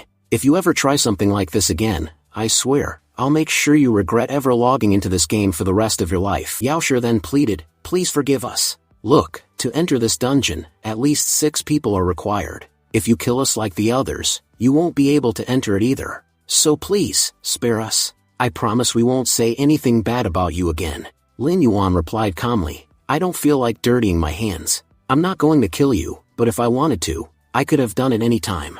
And don't worry about the numbers. I know plenty of people. Gathering a team isn't a problem for me. He continued, right now we have 5 people. We just need 1 more, and I already know who to call. If you want to stay alive, keep your filthy mouth shut. Then Lin Yuan thought to himself, to be honest, I've been planning to come here for a while. Defeating the dungeon boss will give me combat skills, and I really need those. I clearly remember how useful they were before. That's why getting them is very important for me. As for the last member, I'll call Old Sunday. He did say he wanted to come to Grim Valley with me, so if I invite him, he'll definitely come. Thinking that, Lin Yuan sent him a message. Jijin then said to Lin Ten, I have to say, your brother is really powerful. He easily defeated Wang Yan's men, and honestly, he's quite handsome too. Lin Ten blushed and said, yeah, he's okay, not that special. Why are you complimenting him so much? Meanwhile, Wang Yan, still angry, said, you're such poor people. I bet everyone you know is poor too.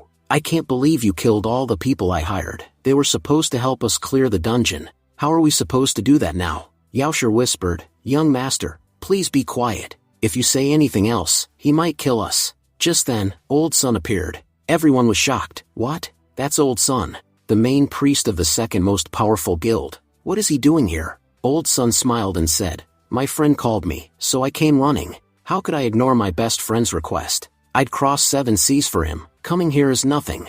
The system then announced, Old Sun has joined the team. Wang Yan, stunned, said, I can't believe it. That's the Old Sun, the main priest of the second guild. There's probably no one stronger than him in the entire desert with the priest class. Yaoshi said politely, Old Sun, thank you so much for leading our team. We're really grateful. Jijin whispered, but why would someone like Old Sun join a beginner's team like ours? Everyone knows he's part of a top guild. Why would such a big shot work with us? Lin Ten replied, to be honest, I have no idea. I didn't call him, and I don't even know him personally. Looking at Wang Yan and Yaoshi, it doesn't seem like they did either. So who in our team knows him? Then Old Sun stepped forward and said with a smile, my best friend. Finally, you remembered me. Ever since I met you, I've been waiting for you to invite me to a dungeon. The moment I got your message, I rushed over. How could I say no to my best friend? Lin Yuan chuckled and said, all right, that's enough, you're being dramatic. Old Sun replied, together, we're an invincible team. Your strength and my healing make an unbeatable combo. No matter how strong the dungeon boss is, we'll handle it. Wang Yan, still in disbelief, muttered, what on earth is going on here? Old Sun, one of the biggest names in the game, connected to so many top players, came here just because Lin Yuan called him, and he's calling him his best friend? Last I heard, Lin Ten's brother was just a useless gamer who did nothing all day. How could Old Sun be friends with him? Old Sun glared at him and said, kid, I don't know who you are, but watch your mouth. I won't let anyone badmouth my best friend. He called me here, and that's all that matters. And by the way, the guy you just called a useless gamer, he's actually the best of the best. You've heard of God Yuan, right? Well, that's him. Lin Yuan said, all right, enough talking. Let's go inside now. There's no need to waste any more time here, Wang Yan said. I understood everything.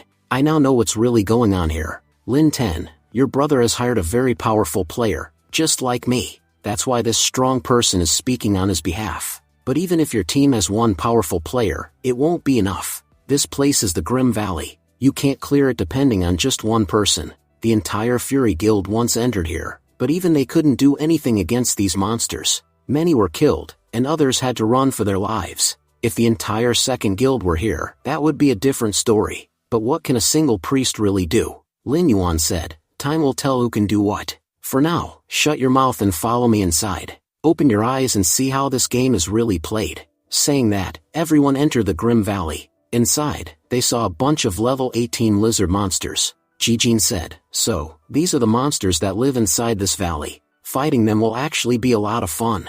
Meanwhile, Lin Ten was thinking, my level is too low to help my brother properly. If only I were stronger, I could be more useful. Wang Yan spoke, Lin Ten's brother has hired a priest. Everyone knows that priests can give powerful buffs, but they can't act fast like a warrior. Their plan must be to kill the monsters slowly, one by one. But we're here to ruin that plan. He turned to Yaoshi. Do something to attract all the monsters toward them. Yaoshi replied, yes, young master. I'll make all the monsters attack them within 2 minutes. Saying this, she caused explosions near the monsters. Yaoshi smirked, now all the monsters will go after them, and they won't be able to do anything about it. Soon, all the monsters surrounded Lin Yuan and his team.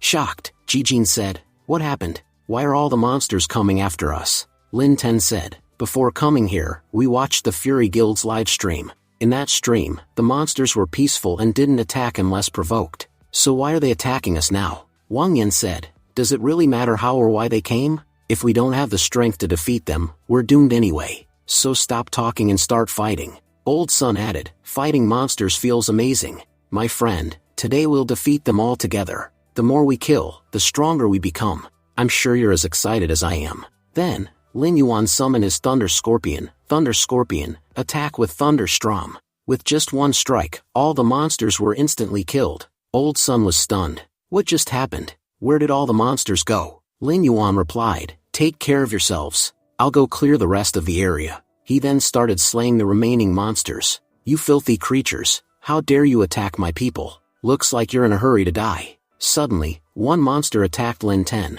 Lin Ten said, "I can handle this one myself. Jijin, give me a buff and stay behind me." Jijin nodded. "Alright, but be careful, this monster is huge." Before she could react, Lin Yuan came in and instantly killed the monster. Lin Ten thought, "I never knew my brother was this good at the game. Honestly, I've never seen a player this strong before." Lin Yuan placed his hand on her head and said, "Don't worry, as long as I'm here, no danger will ever reach you. Do whatever you want, I'll protect you." Lin Ten thought, "I don't like how overprotective he is, but being under his protection feels nice." Lin Yuan, on the other hand, was thinking, "It feels great to protect my sister like this." But Lin To gently pushed his hand away and said, "It's okay, brother. I can take care of myself. You don't need to treat me like a child." Meanwhile, Jijin thought, "I wish I had an older brother like Lin Yuan, someone who would protect me like that. Having a brother like him must be amazing."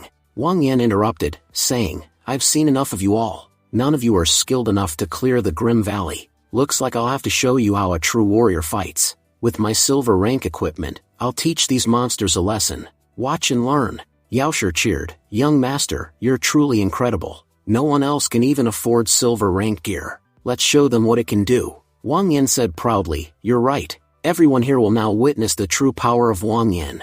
He charged at a monster with full speed. "You worm, you're done for." The monster struck him down with a single blow. Wang Yan groaned, "This monster, it's too strong. Just one attack and I'm already in pain."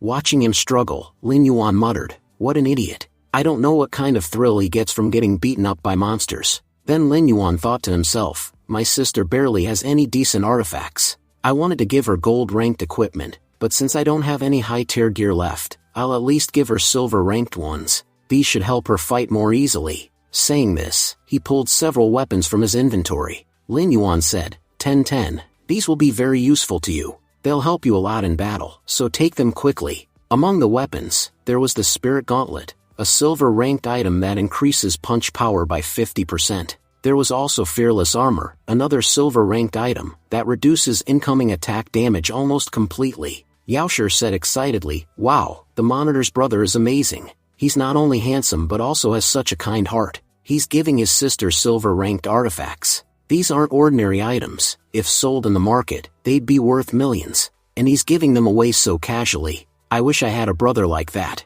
Wang Yan scoffed, "What's the big deal? I used to give my sister things even more expensive than that when we were kids. He's just showing off in front of everyone. If he really wanted to help her, he would have given her the equipment privately instead of making it a public display." Lin Ten said, "Brother, please keep these. I'll earn my own equipment through hard work. I can't accept yours." Lin Yuan thought, "I knew it. She's just as stubborn as me. She's definitely my sister, loves to show off just like I do." Then everyone began fighting the monsters together. They all fought well, while Yaoshe and Wang Yan kept running around trying to stay safe. Suddenly, a monster launched a powerful attack on Lin Ten. She thought to herself, "This monster is really strong, but I can't lose here. If I can't even defeat this one, how will I ever prove that I've become stronger than before?" The monster attacked again, but Lin Yuan quickly used his soul power and finished it off instantly. Lin Ten thought, "My brother is fighting his own monsters, and even then he still finds time to help me. He's still the same as before. No matter how much I grow, he'll always see me as a child. I really hate how he keeps treating me like a kid. If he wasn't here, I could have killed all these monsters myself. Why does he have to keep interfering?" Lin Yuan thought to himself, "She's already strong, but if she had accepted my equipment, I could have focused entirely on my fight. These monsters are powerful, and her gear is weak. I have to keep an eye on her. A level 18 lizard monster isn't something she can defeat alone." Watching them, Jijin thought with a grin, "This is so entertaining." On one side, Lin Ten's brother is fighting monsters, and still helping her whenever she's in danger. He even tried giving her new gear. And on the other side, Lin Ten refuses to accept help, and is actually angry at him for it. Watching these two siblings interact is hilarious. Meanwhile, on the other side, we've got Wang Yan and Yaoshi, who are still running for their lives. Who knows where the monster chasing them will drag them next? If these two situations weren't happening at the same time, I'd love to just sit back and enjoy both of them. After defeating all the smaller monsters, the group decided to head toward the boss monster's territory. Old Sun said, "My friends, the boss monster lives in the area ahead. But honestly, I think we shouldn't enter right now. If we leave without fighting the boss, we won't be penalized. But if we go in and get killed like the Fury Guild did, we'll lose all our equipment, and even our levels will drop. The losses will far outweigh the rewards. So, what do you think we should do?" Lin Yuan said, "Yes, you're absolutely right." Just then, Wang Yan sneered from behind. "What happened? Huh? Lost your courage already? A moment ago, when you were fighting those small monsters, you acted like it was child's play. But now that we're talking about a big monster, why are you suddenly scared? You're supposed to be powerful, right? If you can handle small monsters, then show us. Take down a big one."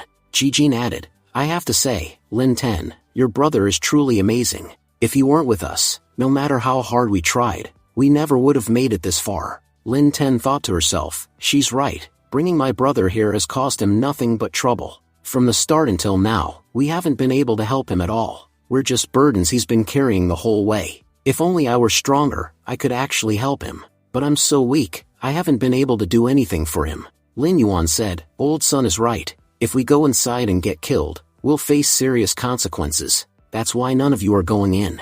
I'll take care of the boss monster alone. I want to see if that thing can do anything against me and my army." Everyone was shocked. Wang Yan gasped, "What the hell? Lin Ten's brother just summoned all his beasts. I've never seen a summoner call this many before. Most can only summon 4 or 5 at once, but he's summoned an entire army. There's definitely something strange about this guy. He's far more powerful than any normal player." Old Sun grinned proudly. "What did you expect? Now you've seen my best friend's true power. Foolish boy, weakness doesn't even exist in his dictionary. You're about to witness the real strength of God Yuan. Do you know why, whenever people talk about the strongest players within 50 miles, the first name they mention is always God Yuan? Whether it's slaying world bosses in the desert, or taking down an entire 30-member guild alone, whenever great feats happen in the desert zone, there's only one man behind them, our God Yuan.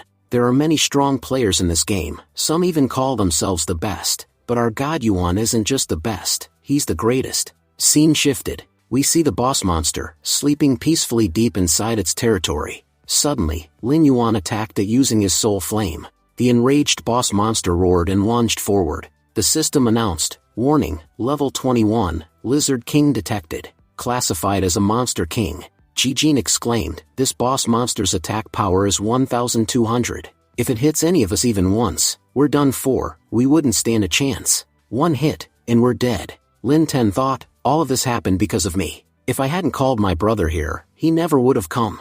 And if he hadn't come, he wouldn't be in danger now. I can't let this happen. I won't let him suffer because of me. If this is my problem, then I'll be the one to fix it." She shouted, "Brother, I'll draw the monster's attention. While I keep it busy, attack it from behind." But just then, Old Sun quickly cast a spell, trapping Lin Ten inside a barrier. Old Sun said firmly, "Listen, I know your intentions are good, but you have no idea what kind of power a God Yuan possesses. If you go there to help him, you'll only distract him. And because of that distraction, he could actually get hurt. Don't worry, he's incredibly strong and knows exactly how to handle himself." Lin Ten protested, "But how can he fight such a powerful boss monster alone? Shouldn't we go help him?" Meanwhile, the Lizard King launched a fierce flame attack toward Lin Yuan, but he dodged effortlessly with a quick leap. He thought to himself, "Once I kill this thing, I'll make it serve under me. Its skills will be extremely useful." Then he commanded his undead army, "Undead, move forward,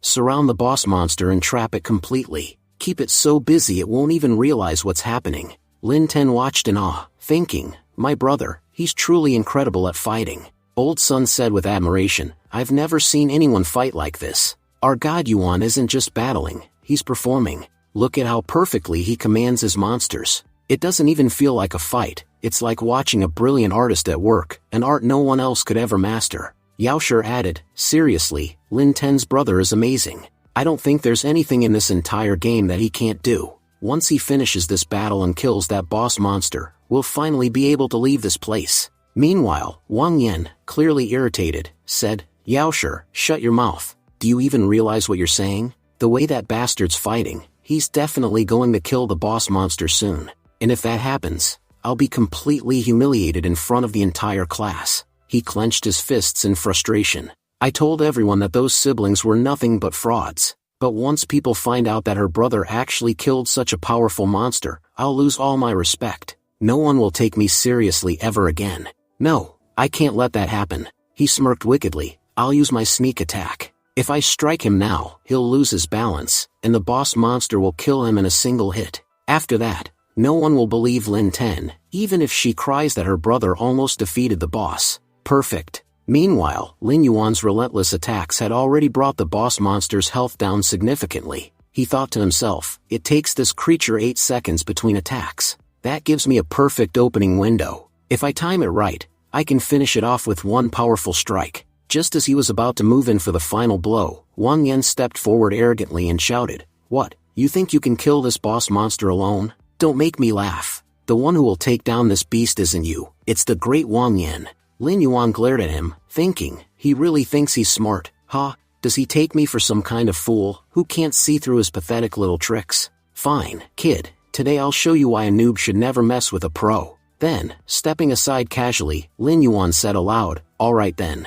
Go ahead, kill the boss monster yourself. I'm not really interested in fighting it anyway. Wang Yan smirked, thinking, ha, he backed off. I was just attacking, and suddenly he moved out of the way, but Lin Yuan's eyes glimmered mischievously. Why aren't you moving, Wang Yan? Need some help reaching the boss? Lin Yuan unleashed a powerful kick, launching Wang Yan straight toward the boss monster. The massive creature opened its jaws wide, waiting, ready to devour him whole. Taking advantage of the moment, Lin Yuan activated his special ability, Corpse Explosion, and unleashed a massive explosion that wiped out both the boss monster and Wang Yan instantly. Jijin exclaimed in awe, Wow, 10-10, your brother is amazing. Because of him, all of us leveled up. He's not only handsome but incredibly powerful too. If your brother ever has some free time, please tell him to join us on more quests. We'll level up even faster with him on the team. 10-10 smiled and replied, My brother's been really busy lately. He doesn't have time for this right now, but I'll definitely talk to him about it later. Meanwhile, Old Sun laughed proudly and said, I knew it. My best friend is a total legend. Defeating a boss monster like that is nothing for him. But next time, I'll be the one to take down the boss. I want to show the world what a priest can do. Yaoshe giggled, You guys are so awesome. Can you add me to your friend list? Old Sun glared at her. Shut up. After all the dirty tricks you pulled, how dare you even ask to be on our friend list? Do you think we're blind? We saw how you backstabbed my best friend in battle. We were all on the same team, and you still attacked him. People like you don't belong with us. Get lost, you're permanently out of this team. He then eliminated Yaoshe from the party. The system notification popped up. In your 6-member team, 2 members have been killed. Meanwhile, Lin Yuan activated his dark summoning skill, and successfully summoned the defeated boss monster as his own summoned creature. He thought to himself, this monster is incredibly powerful. It'll be really useful for future fights. Looking around, he saw that the troublemakers were gone. Now that the battle's over, it's time to distribute the loot. The others nodded. You did most of the work, Lin Yuan. We hardly helped at all. It wouldn't be fair for us to take the best equipment. Honestly, even if we don't get anything, it's fine. We're just grateful we could win thanks to you. Lin Yuan smiled. You're my sister's friends, and her teammates, so there's no need to be formal. I only want the skill book and the combat book. The rest of the items, you guys can keep them. They won't be of much use to me anyway, but they might really help you grow stronger. After dividing the loot, Old Sun looked excited. Wow, all these items are incredible. To be honest, my boss loves collecting rare items, and we're great at trading too. How about this? I'll buy all these items from you with gold coins. That way, distribution will be easier, and I'll get some amazing gear for myself as well. Besides, since my best friend here did all the real work, I don't feel right taking any of it for free. Lin Yuan nodded. Sure. I don't really need the items anyway. If you want to buy them, go ahead. Jijin giggled. We're earning money without even doing much. At this rate, we'll be rich in no time. As Lin Yuan prepared to leave, he said, Don't worry, I've already dealt with Wang Yan. That jerk won't bother you anymore. But if he ever tries to cause trouble again, just tell me once. I'll knock some sense into him myself. After all, your brother knows how to handle guys like him. 10-10 called out, Brother, wait a second. I wanted to ask you something.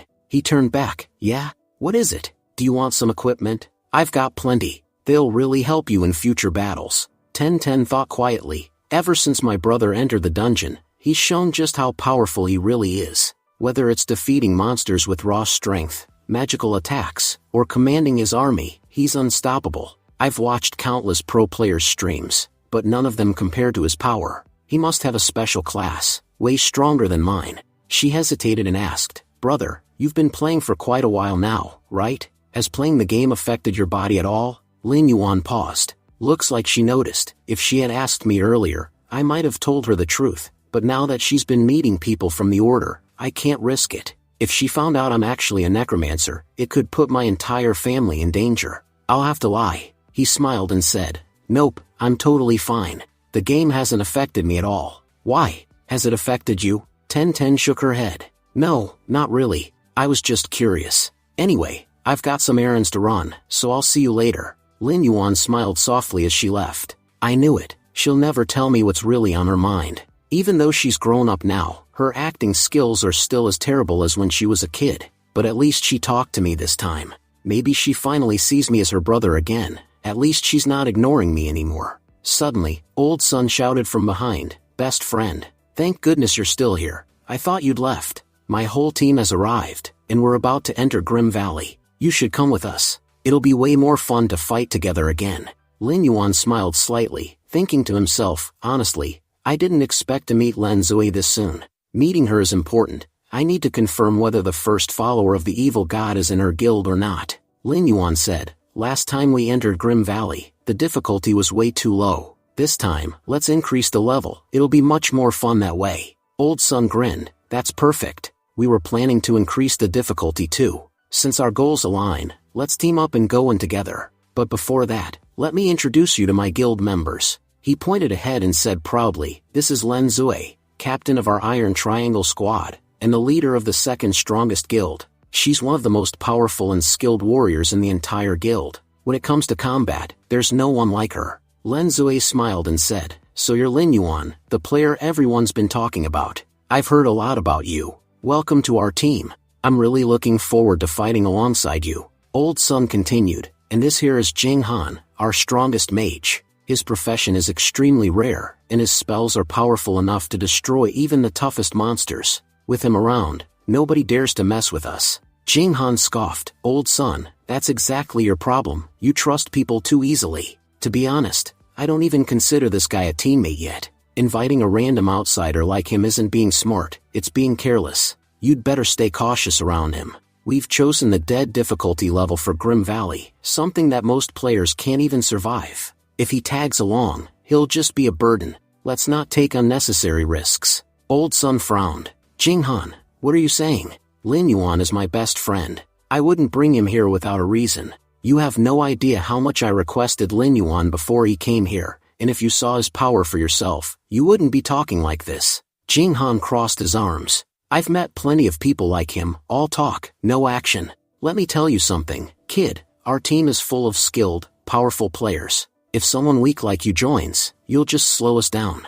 So here's my offer, prove yourself. If you can reduce the boss monster's HP by 50%, I'll give you a gold-ranked equipment as a reward. But if we fail the dungeon because of your mistake, you'll have to compensate everyone here. He smirked. If you accept my bet, fine, come along. But if not, leave now, because you won't be able to handle what's coming. Lin Yuan smiled calmly. This is the first time I've met someone who's willing to give away gold equipment for free. And since I've been offered such an interesting challenge, why would I say no? Fine, I accept your bet. But remember, when you lose, don't come crying to me. Len Zui stepped forward, clearly annoyed. Jing Han, you're the one causing unnecessary problems here. Old Sun already told us about his friend, and if he trusts Lin Yuan, then so do I. We all agreed to let him join the team. Stop making a scene. If you want to make bets, that's between the two of you, but Lin Yuan doesn't need to accept any conditions to join us. As the captain, I'm saying it clearly, he's welcome in our team without any restrictions. Jing Han clenched his fists. Len Zui, how can you side with an outsider in front of everyone? You know how dangerous dying in a dungeon is. The penalty is massive. We can't afford to take that kind of risk. Len Zui glared at him. You seem to be forgetting something. I'm the guild leader. not you. I'll make the decisions here, and I don't need you to think for me. Jing Han muttered under his breath, clearly frustrated. She just doesn't get it. You can't trust outsiders like him. The only person you can rely on is me. I'd do anything for you, Lin Zui. I'd even cross any line if I had to. Scene shifts inside Grim Valley Dungeon. As soon as Lin Zui's team enters, they were surrounded by a massive horde of monsters, far more than last time. Old Sun exclaimed, "Whoa!" Increasing the difficulty really changed everything. Last time there were only a few monsters here, but this time, there are tons of them.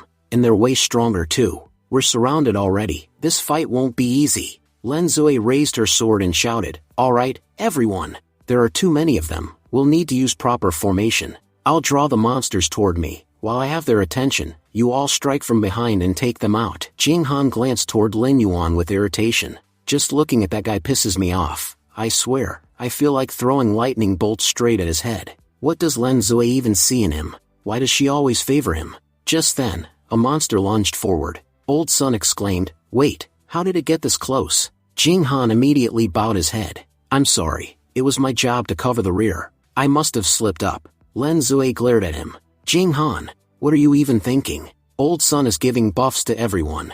If monsters reach him, how will we get support? Do your job properly." Old Sun nodded grimly. "She's right, because we didn't pay attention. Too many monsters have gotten close. We need to act fast, or we'll be wiped out." A girl nearby muttered nervously, "There are just too many monsters. We can't handle all of them. Looks like I'll have to summon my bear monster." The man beside her shouted, "Wait, don't do that. If you summon your brown bear cub now, it'll be torn apart by these monsters. You spent a silver tier equipment piece to get it. You can't waste it like that." Then Lin Yuan stepped forward calmly. "Don't worry, everyone. I'll handle this." He raised his hand, summoning his entire army of undead warriors, who immediately charged the monsters, tearing them apart one by one.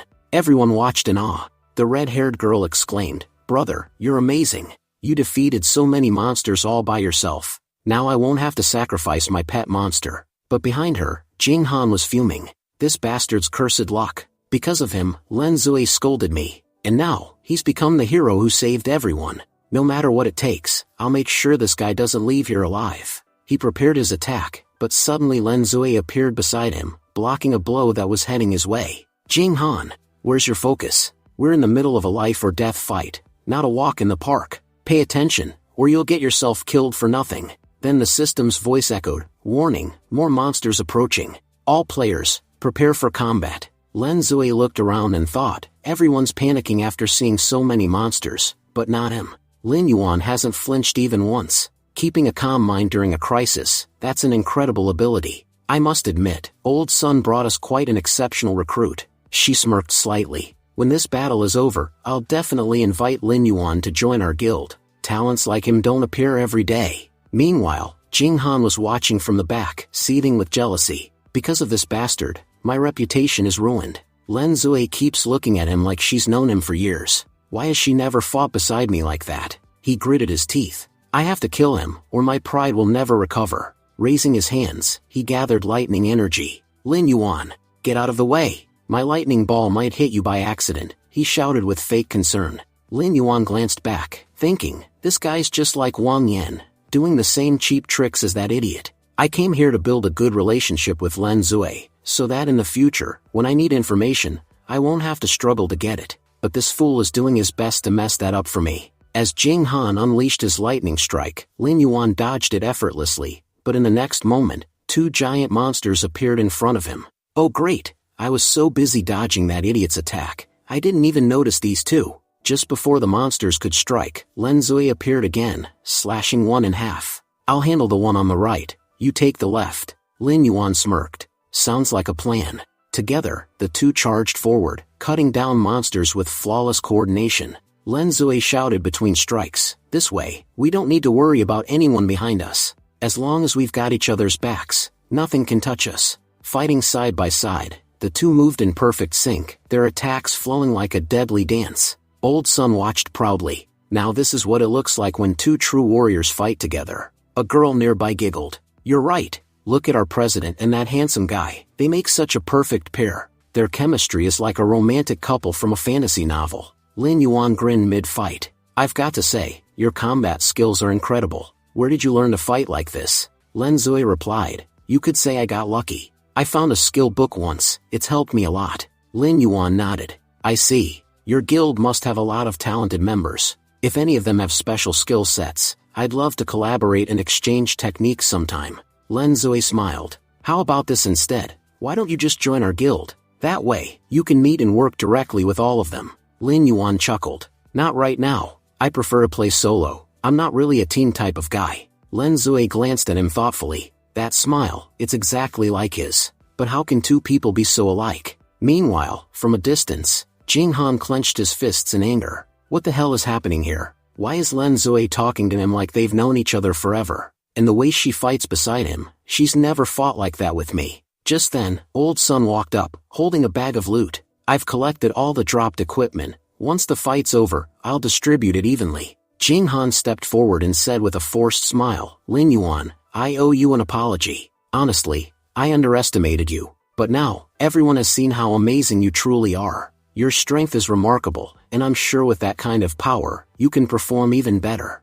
So, how about I give you a great opportunity to shine? You attract the boss monster's attention, and will attack it from behind while it's distracted. What do you say? Lin Yuan raised an eyebrow. If I lure the boss monster toward me, I won't even get a chance to fight it properly. And as far as I remember, according to our deal, I need to reduce the boss's health by half on my own. Don't tell me, you're trying to trick me so you won't have to hand over that gold equipment you promised? Jing Han smirked internally, thinking, this idiot, does he even realize what he's talking about? This isn't a regular monster, it's a boss monster. Does he really think he can withstand even a single hit from it? Ha! I praised him a little and it's already gone to his head. He said aloud with fake sincerity, my friend, you're overthinking it. If you help us complete this mission, I promise you'll get the equipment I mentioned. I'm not the kind of man who goes back on his word. Before Lin Yuan could reply, Lin Zui interjected sharply, no, I don't agree with this plan. We've been following our original strategy from the start, and if we change it now, in the middle of the fight, it could cause serious problems.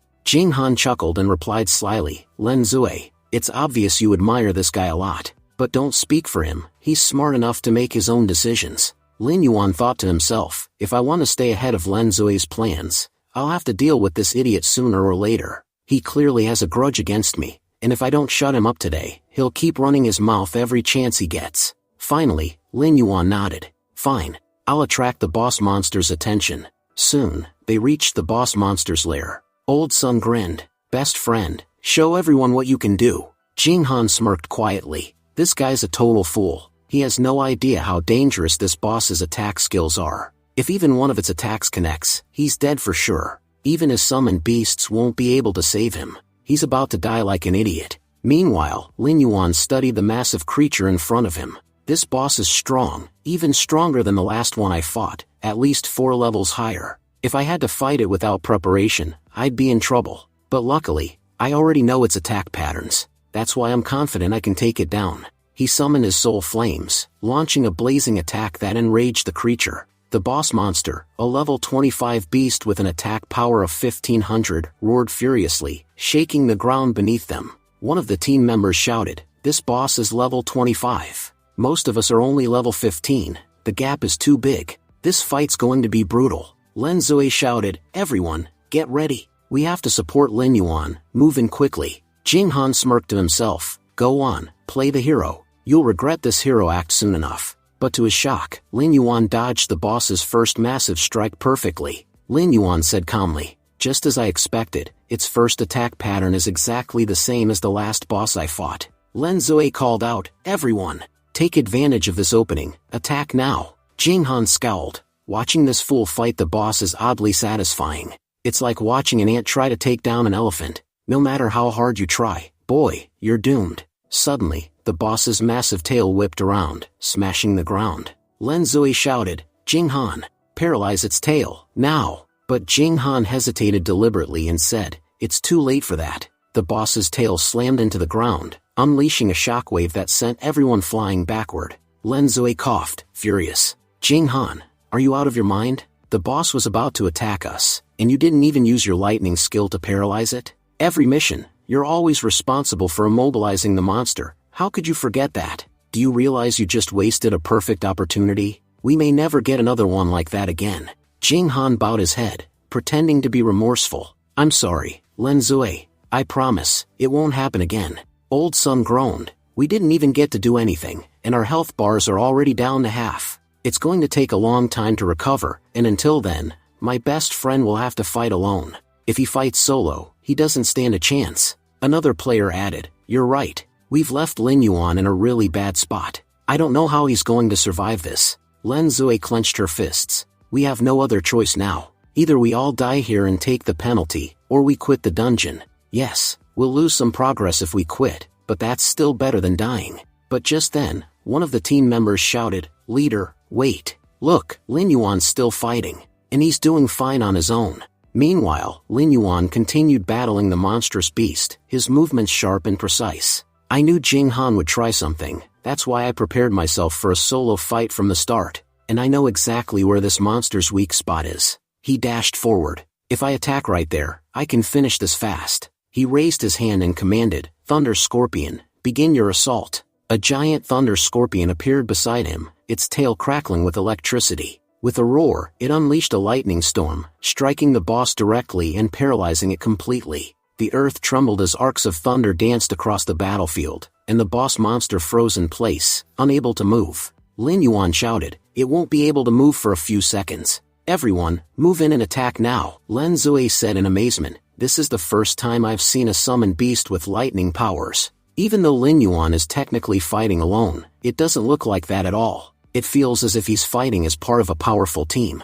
Meanwhile, Jing Han thought bitterly, how much longer will this Lin Yuan humiliate me? Lin Zui just compared me to one of his beasts. That bastard must die. I can't stand this anymore. Old Sun said proudly, Didn't I tell you? My best friend is incredible. No matter how strong the boss monster is, he can handle it easily. Alright, we've all recovered enough. Let's move in and support him. He's already done an amazing job on his own. Jing Han glared and thought, no matter how smart Lin Yuan pretends to be, there must be a limit to his power. He summons so many beasts at once, when they get damaged during the fight, he'll be helpless. And indeed, the boss monster's attack started weakening the undead beasts badly. But suddenly, Lin Yuan used his dark curse to restore their energy instantly. Jing Han gasped and thought, what kind of joke is this? Lin Yuan can not only summon beasts, he can heal them too. That means he'll have no problem killing the boss monster. He could easily defeat it all by himself. Lin Zui shouted, Everyone, move forward.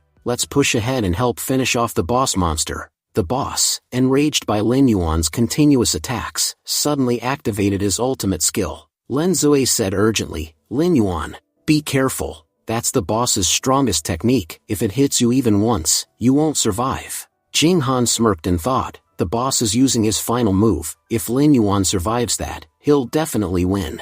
But I can't allow that, otherwise, I'll have to hand over my gold rank equipment. No, I'll launch an attack that kills both the boss monster and Lin Yuan together. He then activated his lightning strike skill. Jing Han shouted, Everyone, get back. I'm finishing off the boss monster with this strike. But his attack went off course and hit Lin Zui directly. Lin Zui shouted angrily, Jing Han, are you insane? What are you doing? Dodging the aftermath of the blast, Lin Yuan thought, I've seen fools like this before. I knew he'd try to attack me from behind, that's why I was prepared. Then he looked over, and saw Lin Zui being thrown into the air by the explosion. Lin Yuan thought quickly, I have no choice. I have to save her. He leapt forward and caught her mid-air. Lin Yuan said softly, Don't be afraid. Hold on tight. Nothing will happen to you while you're in my arms. Then, using his corpse explosion skill, he unleashed one final strike that destroyed the boss monster completely. Lin Zui blushed deeply and said, I've played with many players before, and I've watched countless streams of powerful fighters, but I've never seen anyone your age with such incredible experience. Lin Yuan smiled and replied, Honestly, I've never seen a beauty as powerful as you either. Maybe our meeting was destiny. Lin Zui said warmly, If you don't want to join our guild, that's fine. I'd still like to be your friend. So if we ever face a really dangerous situation and need help, I'll definitely call you. Lin Yuan nodded, All right. Immediately after, Lin Zui sent Lin Yuan a friend request, which he gladly accepted. Old Sun teased, Our leader, the one who's always so strict and focused, is actually blushing like a tomato right now. Who's the guy who made our leader blush this hard? Lin Zui, flustered, said, Lin Yuan, put me down now. Meanwhile, Jing Han fumed with jealousy. Jing Han thought furiously, How dare that bastard hold Lin Zui in his arms? I've been working with her for ages, and I've never even touched her hand, and this guy, who just joined yesterday, is already acting like a hero. Just then, the system announced, in Grim Valley, Lin Yuan's contribution rate is 87%. Lin Yuan said confidently, Jing Han, as you can see, my contribution in clearing this dungeon is 87%. So according to our bet, I've won. I hope you won't back out of giving me the gold rank equipment. Jing Han said reluctantly, fine, I'll give it to you. But first, let's distribute the drops from the boss monster. We can talk about the reward after that. Lin Yuan said firmly, no, I don't want to talk about it. Just hand over my gold rank equipment, now. Jing Han said nervously, I told you, I'll give it to you. I have plenty of good items. I'll choose one for you. Lin Yuan frowned and said coldly, why does your tone sound different now? You were so confident when you made the bet, but now you're speaking like a thief, trying to find a way to weasel out of it. Then Lin Zui said, Lin Yuan, look, Jing Han is a mage. His equipment won't be of any use to you anyway. So how about this? Instead of taking his loot, you can choose anything you want from the boss monster's drops. As for the gold rank equipment, don't worry, I'll make sure Jing Han pays for that. I'll personally get you something just as valuable. So, what do you say? Lin Yuan said, alright, if you're offering, I don't mind, but honestly, I don't need equipment that much. What I really need are combat skills, something that can help me enhance my power. Lin Zui replied reassuringly, don't worry, in our guild, plenty of members possess spiritual skills, and we definitely have lots of combat skills too. Once we return, I'll talk to the others and get you something truly useful. As they walked ahead, Lin Yuan said thoughtfully, I almost forgot, my servant must still be waiting for me. Saying that, he used his dark summoning on the boss monster's body. But just then, the system notified him, 3 of your kobold monsters have been slain. Lin Yuan said in shock, what? My monsters were killed. Then he remembered, those monsters were guarding a hidden dungeon, a place known only to a few. If anyone ever stumbled upon it, his kobolds would instantly drive them away. But someone strong enough to kill them? There was only one person capable of that damn follower of the evil god, the snake controller. Lin Yuan thought, so, he's finally shown himself. This might be my only chance to catch him. If I can capture him, I'll be able to solve the evil god incident as well. Determined, Lin Yuan rushed toward the dungeon. Old Sun called out, best friend, where are you going? You haven't even collected your share of the loot yet. But Lin Yuan had already entered the dungeon. Lin Yuan thought to himself, technically, I could have entered through the main gate, but sneaking in quietly will be much safer. Once inside, he saw his kobold monsters lying dead on the ground. He examined them carefully. There were no visible combat wounds. It looked like they'd been restrained and then killed, just like an assassin would do. And there were snake bite marks on their necks. Lin Yuan thought seriously, the dungeon's snakes are tiny. Their bite marks could never be this large. And those weak snakes could never kill a kobold on their own. That means, a very powerful snake-type monster attacked them. And the only person capable of controlling such a creature is that snake controller. I'm 100% sure of it. As Lin Yuan was analyzing the scene, suddenly level 15 snake monsters appeared and attacked him. Dodging quickly, Lin Yuan countered with Soul Flame, burning several snakes. Lin Yuan thought, their level is much higher than I expected, and I know nothing about their abilities. I'll have to fight carefully. Just then, another snake monster appeared from behind.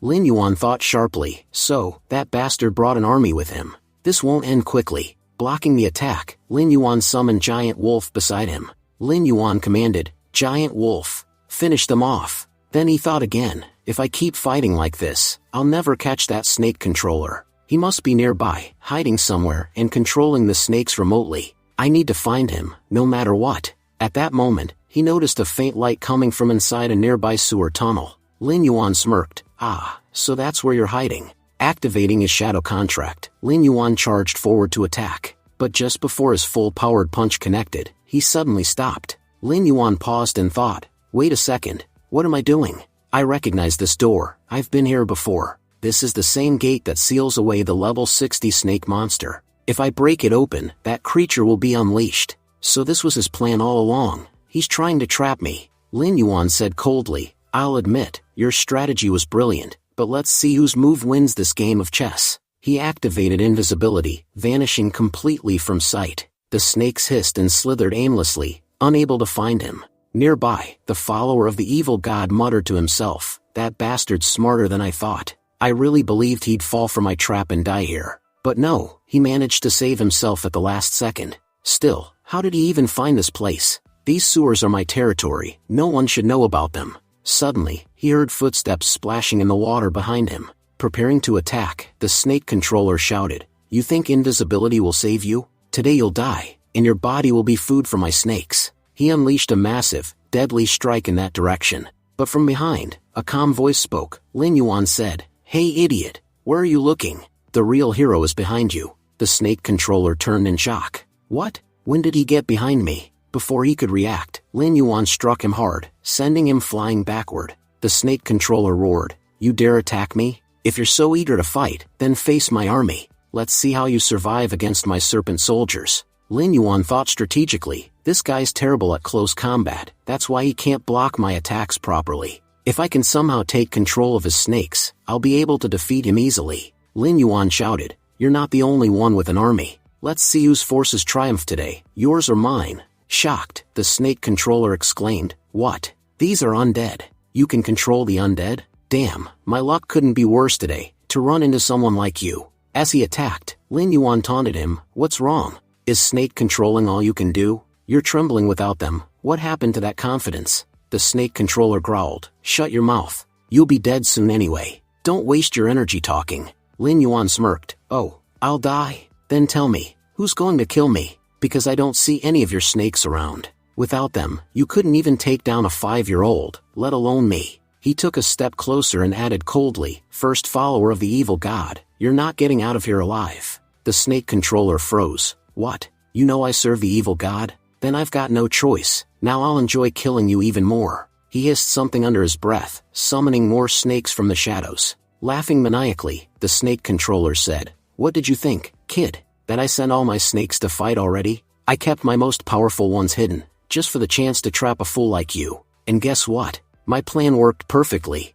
Lin Yuan thought to himself, by the look of him, he's not in control of his own body anymore. The evil god has completely taken over. Everything he's doing now, he's doing because he's being controlled. He won't willingly reveal anything about his master. If I want information, I'll have to capture him alive. Then, moving with incredible speed, Lin Yuan slashed through a group of snakes. The snake controller snarled, "Kill as many as you want, I have thousands more." Watching the attacks come, Lin Yuan thought, if I want to catch this bastard off guard, I'll have to take a few hits on purpose. He let himself be struck, allowing the snakes to wrap tightly around his body. Lin Yuan grimaced, "I'll admit, the venom's strong, it's slowing me down." The snake controller smirked, "When I first came here and saw an undead creature, I thought I was mistaken. How could necromancers still exist in this world? But after seeing you, I realized they were never truly wiped out. Some of you still remain." Lin Yuan replied sharply, "Necromancer? What are you even talking about?" Then he thought, he figured out my profession just by looking at me once. Not only that, he seems to understand how my abilities work. Could it be that the evil god's followers have seen necromantic powers before? Maybe that's why he recognized mine so quickly. The snake controller demanded, "First, tell me, how did you know I serve the evil god? We've got time today, and I'm quite curious about you." Lin Yuan smirked, "You've been running from me for a while, and now, you finally have the guts to get close? That was your mistake. You're not escaping this time. Every secret you have, I'll drag it out of you, one by one." Then, using his own undead snakes, Lin Yuan turned the snake controller's creatures against him, binding him tightly. The snake controller's eyes widened in shock. "What the hell? How are you using my snakes against me? I can't even take back control." Lin Yuan said calmly, "You were right about one thing, we both have armies. But do you know the difference between yours and mine? Your army gets tired. It needs care. It feels pain. Mine doesn't. My army never tires, never falls, and never loses. That's why, no matter who I face, I always win." Enraged, the snake controller struggled and shouted, "You think you can trap me like this? Catching me won't be that easy. I'll leave for now, but mark my words, we'll meet again. I'll remember everything you did here today, and when the time comes, I'll make you regret it." He began retreating into the shadows of the sewer. Lin Yuan called after him, "You think you can run away while I just stand here watching? No matter what you do, you're not escaping me." He raised his hand and unleashed a massive explosive attack, shaking the entire sewer system. When the smoke cleared, the snake controller was gone. Lin Yuan frowned. Even after that blast, he escaped. Of course, the sewers are his territory. He knows every inch of this place. If I'd managed to catch him today, that would have been ideal. As this game goes on, those snakes will keep getting stronger, and so will he. If I want to face him again, I need to keep getting stronger myself, and I'll have to strengthen my undead army too. Otherwise, when the time comes, I might not be able to keep up. As Lin Yuan was deep in thought, something shimmered beneath the ground. He noticed a faint light and bent down to pick up the mysterious object. Picking up the object, Lin Yuan said, "A pocket watch?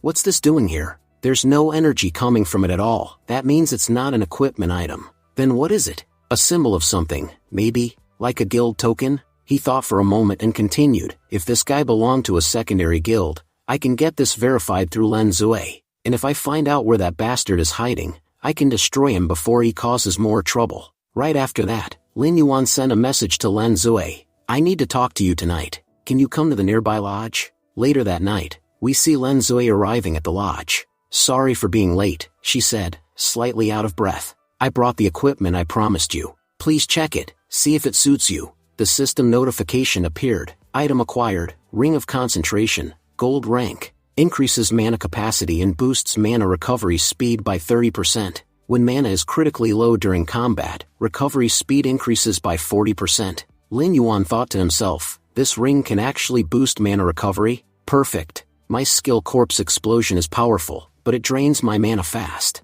I really needed something like this. Len Zui brought exactly what I was missing. Len Zui smiled and said, "I told you back in Grim Valley, you'd get the first pick from whatever loot we found. So I brought everything with me. Take whatever you need." In her inventory, Lin Yuan saw a silver-ranked armor, a silver-ranked dagger, and a skill scroll that could increase any skill's proficiency by 100 points. Pointing to the scroll, Lin Yuan said, This is what I need. Honestly, I didn't expect such great loot from killing that boss. I don't need the rest, this scroll alone is worth it." Len Zui chuckled softly. "To be honest, when I first met you, I thought you were the kind of guy who preferred to stay alone. So when you messaged me to meet at the lodge, I was shocked. I even wondered if the message was really from you." Lin Yuan replied, "I do like fighting alone, but that doesn't mean I'm always by myself. Earlier today, I went into the sewers to fight, and I ran into a powerful master. His guild badge, it looked almost identical to yours.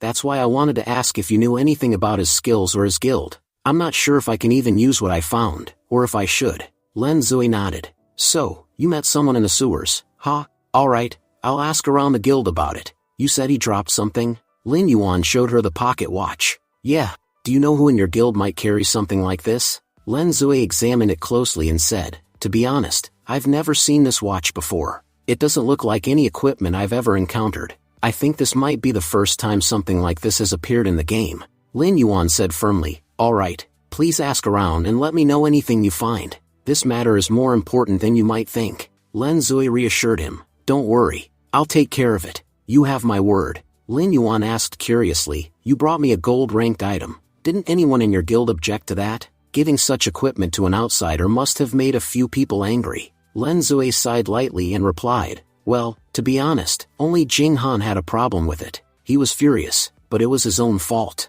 He couldn't do anything about it anyway. Besides, helping you actually feels good to me." She hesitated for a moment, then added softly, "You remind me of my little brother. He looked a lot like you, so much, in fact, that it's almost impossible to tell the difference. If he were still alive, he'd probably look just like you. That's why I feel a strange comfort whenever I see you." Lin Yuan thought to himself, "So that's it. Now I understand why Len Zui's been supporting me since the start. Why she reacts so oddly whenever she looks at me. It's because I remind her of her brother." Len Zui continued, "For now, keep that pocket watch with you. If I learn anything about it, I'll tell you immediately. Oh, and Lin Yuan, I heard something that might help you. You should buy some potions that can store electricity. You're going to need them very soon." Lin Yuan thought, "She's warning me about this now, but I've already prepared for it long ago. It seems the people in the order have realized what's about to happen in the game. That's why they're telling their members to stock up on those potions." Standing up, Lin Yuan said,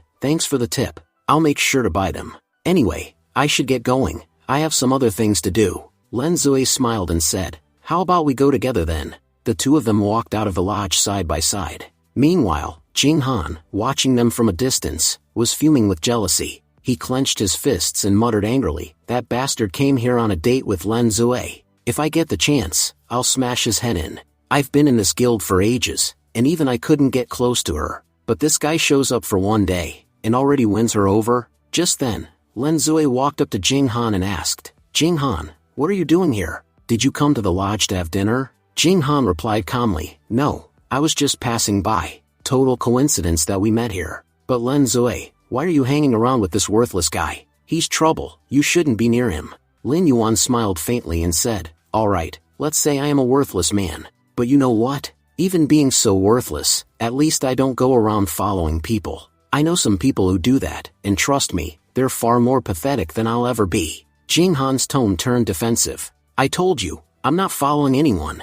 Anyway, this morning you were so confident, saying you didn't want to join our guild. So tell me, if you don't want to join, why were you talking to our guild leader? Seems to me like you've got another motive behind all this." Lin Yuan thought silently, "This guy is sharp, he could become a problem for me in the future." Then, Lin Yuan said aloud, "Your guild president, Lin Zue, has impressive combat skills. I came here to learn a few techniques from her, that's all. And besides, if I'm talking to her, what's it to you? Why are you butting in?" Jing Han shot back, "I'm a member of her guild. I know what's good for her, and what's not. Lin Zue, you should be careful around this guy. He's more dangerous than he looks." Lin Zue frowned and said firmly, "Jing Han, thank you for your concern, but I'm old enough to decide who I want to be friends with. I don't need your permission or your advice. So please, mind your own business." Jing Han raised his hands in protest. "No, Lin Zue, you're misunderstanding me. I wasn't trying to order you around." Lin Zue interrupted sharply, "Oh, please, for heaven's sake, just stop talking.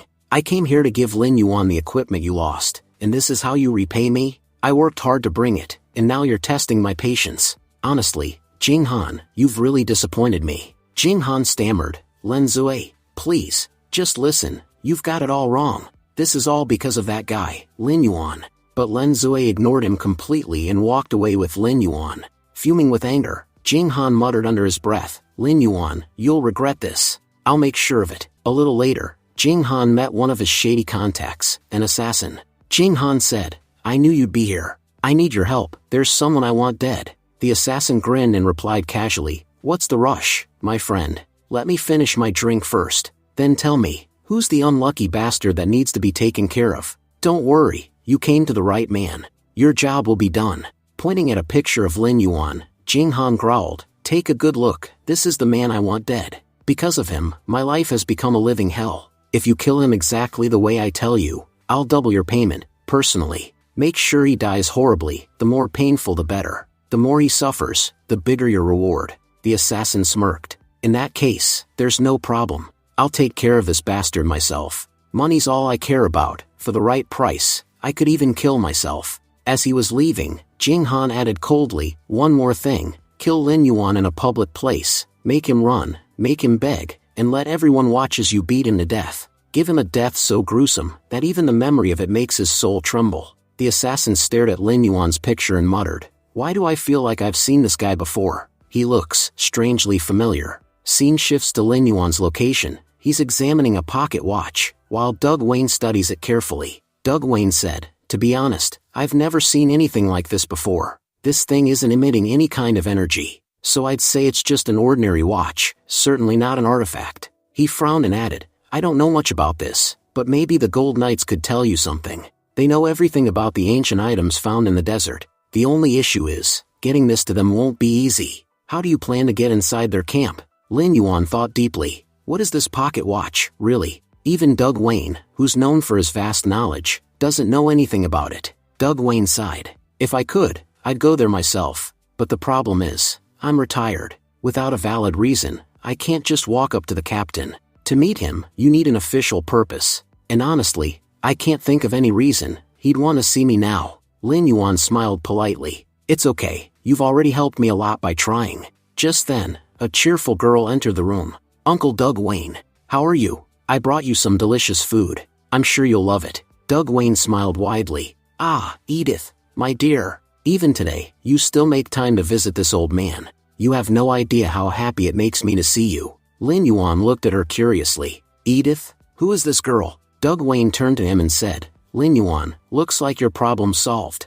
remember how I said you'd need a reason to meet the captain? Well, Edith here, she's his daughter. If she agrees to help you, you'll have no trouble reaching him. In fact, just mentioning her name might be enough to get you through the gate." Edith smiled sadly. "You're right, Uncle Doug Wayne, I was the captain's daughter. But ever since I chose tailoring as my profession, he hasn't looked at me once. Now I'm not the captain's daughter anymore, just an ordinary tailor struggling to make a name for herself." Lin Yuan said gently, "Miss Edith, it sounds like there's been some misunderstanding between you and your father. Every family has its ups and downs, it's our job to fix them. If you keep avoiding each other, nothing will ever be resolved. Maybe, if you let me meet the captain, I could help you both in some way." Doug Wayne nodded in agreement. "He's right, my dear. I'm sure the captain regrets what happened. You're his daughter. I know he still loves you deeply. Whatever happened back then was said in anger. If he had another chance, I'm sure he'd come back to you. Trust me, let Lin Yuan help you. He might just mend what's broken between you two."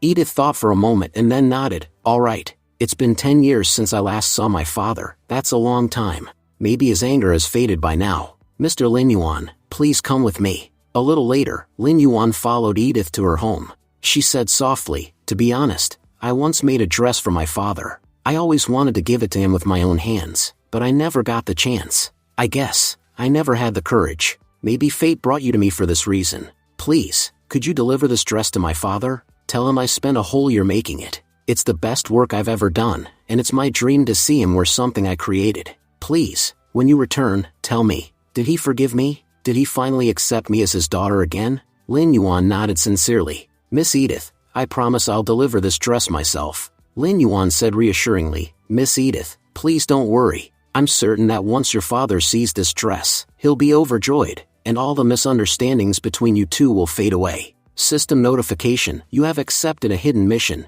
Desert Family Love. Objective: deliver the dress to Captain Sid. Mission rank: Gold. Time limit: 12 hours. Lin Yuan arrived at the knight's camp. As soon as the guards saw him, they shouted, "Stop right there. Who are you?" Lin Yuan replied calmly, "Miss Edith sent me. I have something important to deliver, a gift that needs to be handed directly to Captain Sid. Please, could you inform him?" One of the knights nodded. "Miss Edith, wait here a moment. We'll report to the captain right away." While waiting, Lin Yuan thought to himself, the Golden Knights are the second most powerful force in this entire desert. Only the National Guards rank above them. If I can build a connection with these knights, it'll be a huge advantage for me later. Through them, I might gain access to knowledge that ordinary players could never hope to learn. A few minutes later, the knight returned. "Sorry for the wait. Please follow me. The captain wants to see you." As Lin Yuan walked through the camp, his eyes caught sight of a manticore, a massive flying beast.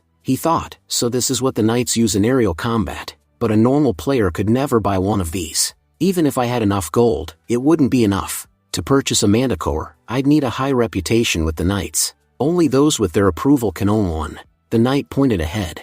"That's the captain's tent. You can go in and speak with him directly." Lin Yuan nodded. "Thank you for guiding me this far." As he approached, he thought, Captain Sid, the man everyone in the desert reveres as a legend. Doug Wayne said his power is terrifying, strong enough to fight level 60 Lord-class monsters head-on. If that's true, his strength rivals theirs completely. I'll have to be careful and keep my identity hidden. If he finds out I'm a necromancer, I'm dead. Inside the tent, Lin Yuan greeted him politely. "Hello, Captain Sid. My name is Lin Yuan." Captain Sid looked up. "So, Edith sent you. Tell me, how is my daughter? Is she doing well?" Lin Yuan smiled. "Miss Edith is perfectly fine, sir. In fact, she misses you deeply. She has only one regret, that you're still angry with her. She sent me here to give you this." He carefully handed over the dress. "This is a dress Miss Edith made for you. She spent an entire year creating it. She said it's the best work she's ever done.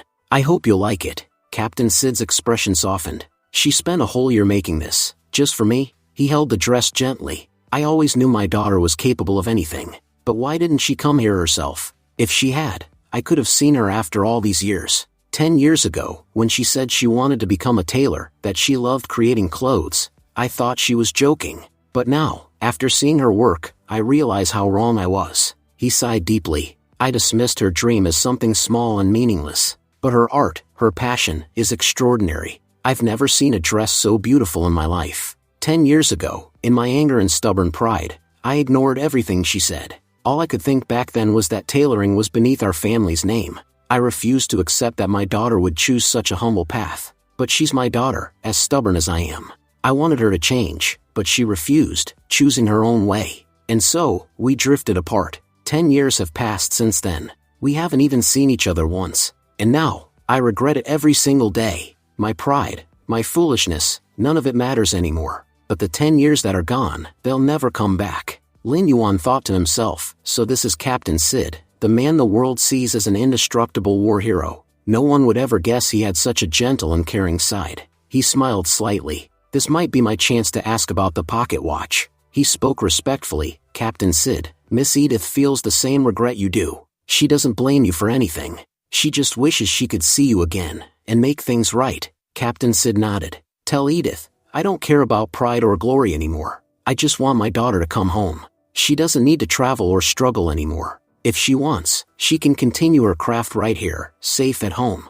Lin Yuan replied, I'll be sure to tell her that, sir. By the way, there's something else I'd like to ask. I found this pocket watch, and I'd like to know its origin. Do you recognize it? Captain Sid examined the watch closely. This design, this craftsmanship, I've never seen anything like it before. I'm certain of one thing. I know nothing about it. He looked up. But don't forget to tell Edith. I'll be waiting for her. Lin Yuan smiled. Of course, Captain. You have my word. He turned to leave, but just then, Captain Sid stopped him. Wait a second. I forgot to ask, who exactly are you? Lin Yuan's thoughts. Why did his aura suddenly become so intense? Did he somehow find out who I really am? Captain Sid suddenly said, wait a second. Why am I even questioning you? If my daughter trusted you enough to send you here, then you must be a good man. There's no need for me to doubt you. I have complete faith in my daughter's judgment, and I won't repeat the same mistake I made 10 years ago. If it weren't for you, I might never have reconciled with Edith. For everything you've done, you have my deepest gratitude.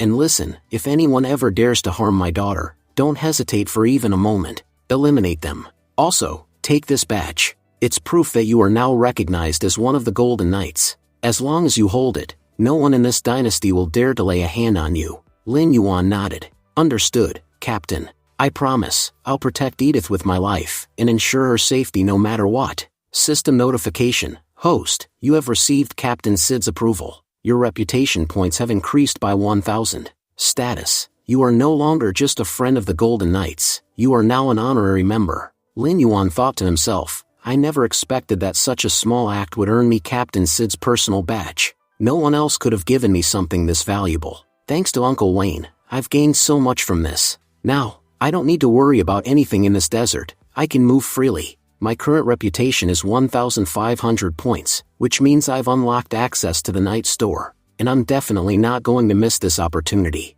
There are items in that store that can't be found anywhere else in the entire game, only purchasable here. The shopkeeper greeted him politely. Welcome, young knight. What can I do for you today? We have many fine goods in stock. Lin Yuan replied, I'd like to buy a manticore. He thought to himself, I've already mastered combat riding. All I need now is a mount to activate and use it properly. Finally, I'll have my own manticore, the shopkeeper said. Just so you know, manticores are extremely expensive. We have only a few left. The price is 300 gold coins each. Lin Yuan smiled. No problem. Here's the payment. System notification. Host, you have successfully obtained a manticore. Later, Lin Yuan returned to Edith's workshop. Tears filled her eyes as she asked, Is it true, what you said earlier? Did my father really say all that? She trembled slightly. I honestly thought he'd never forgive me, that he'd already forgotten I existed. He always seemed to care only about his Golden Knights, never about me. But now, it turns out I was wrong. Lin Yuan said gently, Captain Sid deeply regrets how he treated you. He said he no longer cares about his glory or pride. He just wants you to come home. You can continue your work from there if you want. He'll support you completely. Edith smiled tearfully. If that's what my father wants, then I'll do exactly as he says. System notification. Host, your mission Desert Family Love is complete. Edith said warmly, You've done something truly incredible for me. Please, accept this gift as my token of gratitude. And when you see my father again, tell him I'm very happy now, and that I'm enjoying my work more than ever. I'll keep visiting him whenever I can. System notification. Host, you have received a gold rank equipment item. Lin Yuan looked at the item in shock. A gold rank equipment? No curse or mind control ability will work on it. With this, fighting against snake control will be so much easier. In fact, I might even be able to enhance my abilities, enough to control snakes myself. This is incredible. He smiled gratefully. Miss Edith, thank you so much. You have no idea how much easier this gift has made my journey. Later, Lin Yuan met Captain Sid and told him everything that had happened. Captain Sid said thoughtfully, "It seems like Edith is quite content with her current life and profession. If she's happy, then I'm happy too." But Lin Yuan was thinking to himself, he don't seem to know anything about my pocket watch. Fine, if not that, then maybe I can get information about the snakes from him. He probably have knowledge I won't find anywhere else. So he asked, "Captain, do you know anything about the snakes?" Captain Sid looked surprised. "Why are you suddenly asking about them? Long ago, there was a snake civilization that lived in these lands. But using our powers, we drove them out. Every snake was banished from this kingdom. You won't find any of them here anymore. However, the remaining snakes still use their powers to torment humans. One of their abilities is to enter people's dreams and prevent them from sleeping." Lin Yuan was shocked. "What? Snakes can enter people's dreams? I've never heard of such a terrifying ability before." Captain Sid nodded. "Yes, there's a particularly powerful serpent in the snake civilization that possesses the ability to invade dreams. He uses it to torment countless people. You seem very interested in the snakes, kid. And since you're now officially a member of the Golden Knights, I might just have the perfect job for you. You'll probably love it. It's related to the snakes, and you might learn even more about them through it." Lin Yuan immediately agreed. "If it's about the snakes, I'll definitely go." He thought to himself, Captain Sid mentioned a great serpent. Could it be related to that Pluto snake I met in the sewers? That one was enormous. Maybe it has the same dream power. But when I fought it, it never used any such ability on me. Is it possible that the snake controller is behind all this? That guy has the power to unlock any snake's hidden potential. Maybe he's the one who awakened new powers in that Pluto snake. Just then, his system interface appeared. Mission accepted. Count Cardo's nightmare. Objective: travel to Count Cardo's estate and uncover the source of the nightmare. Reveal all the secrets hidden there. Time limit: 48 hours. Soon after, Lin Yuan arrived at Count Cardo's mansion. As he approached, he saw a group of men beating a maid mercilessly. One of them shouted angrily, "How dare a lowly commoner talk back to us? Looks like she's forgotten her place." The butler ordered coldly, "What are you all waiting for? Keep beating her. She needs to learn how big of a mistake she's made." The men punched and kicked the maid while sneering, "Next time, don't ever make the same mistake. You're nothing but a filthy commoner and a servant. Getting beaten by us is an honor for someone like you. We're actually doing you a favor." Suddenly, Lin Yuan grabbed the man's wrist mid-swing and said coldly, "No need to do her any favors. From what I see, the Count's household seems full of thugs instead of nobles." The men glared at him. "You bastard. Who the hell are you? We can beat or kill our own maid if we want. What's it to you? Don't meddle in Count Cardo's affairs, or you'll regret it." The butler sneered, "So this fool wants to play hero, huh? Fine, boys, show him what happens to people who try to be heroes around here." The terrified maid cried out, "Please, brother, run away. These people are dangerous. They'll kill you if they catch you." But before anyone could react, Lin Yuan knocked out several of the men in seconds, and walked straight toward the butler. "Tell me, the man you're threatening me with, Count Cardo, where is he? I came here specifically to find him." The butler's face went pale. "Do you even know who you're talking about? If our Count hears this, you're dead. You're standing in Count Cardo's territory. You can't just do whatever you want here." Just then, Count Cardo himself arrived, his presence exuding arrogance and menace. He looked at Lin Yuan and sneered, "So, a commoner thinks he can play hero here? Tell the Golden Knights to arrest this fool immediately. In my territory, no outsider gets to act on his own." Lin Yuan narrowed his eyes and muttered, "So, you're Count Cardo," Lin Yuan said calmly. "For your information, Count, I was sent here by the Golden Knights themselves. I came to investigate and solve the problem you've been facing." Count Cardo froze in shock. You're a knight?" He turned furiously toward his butler.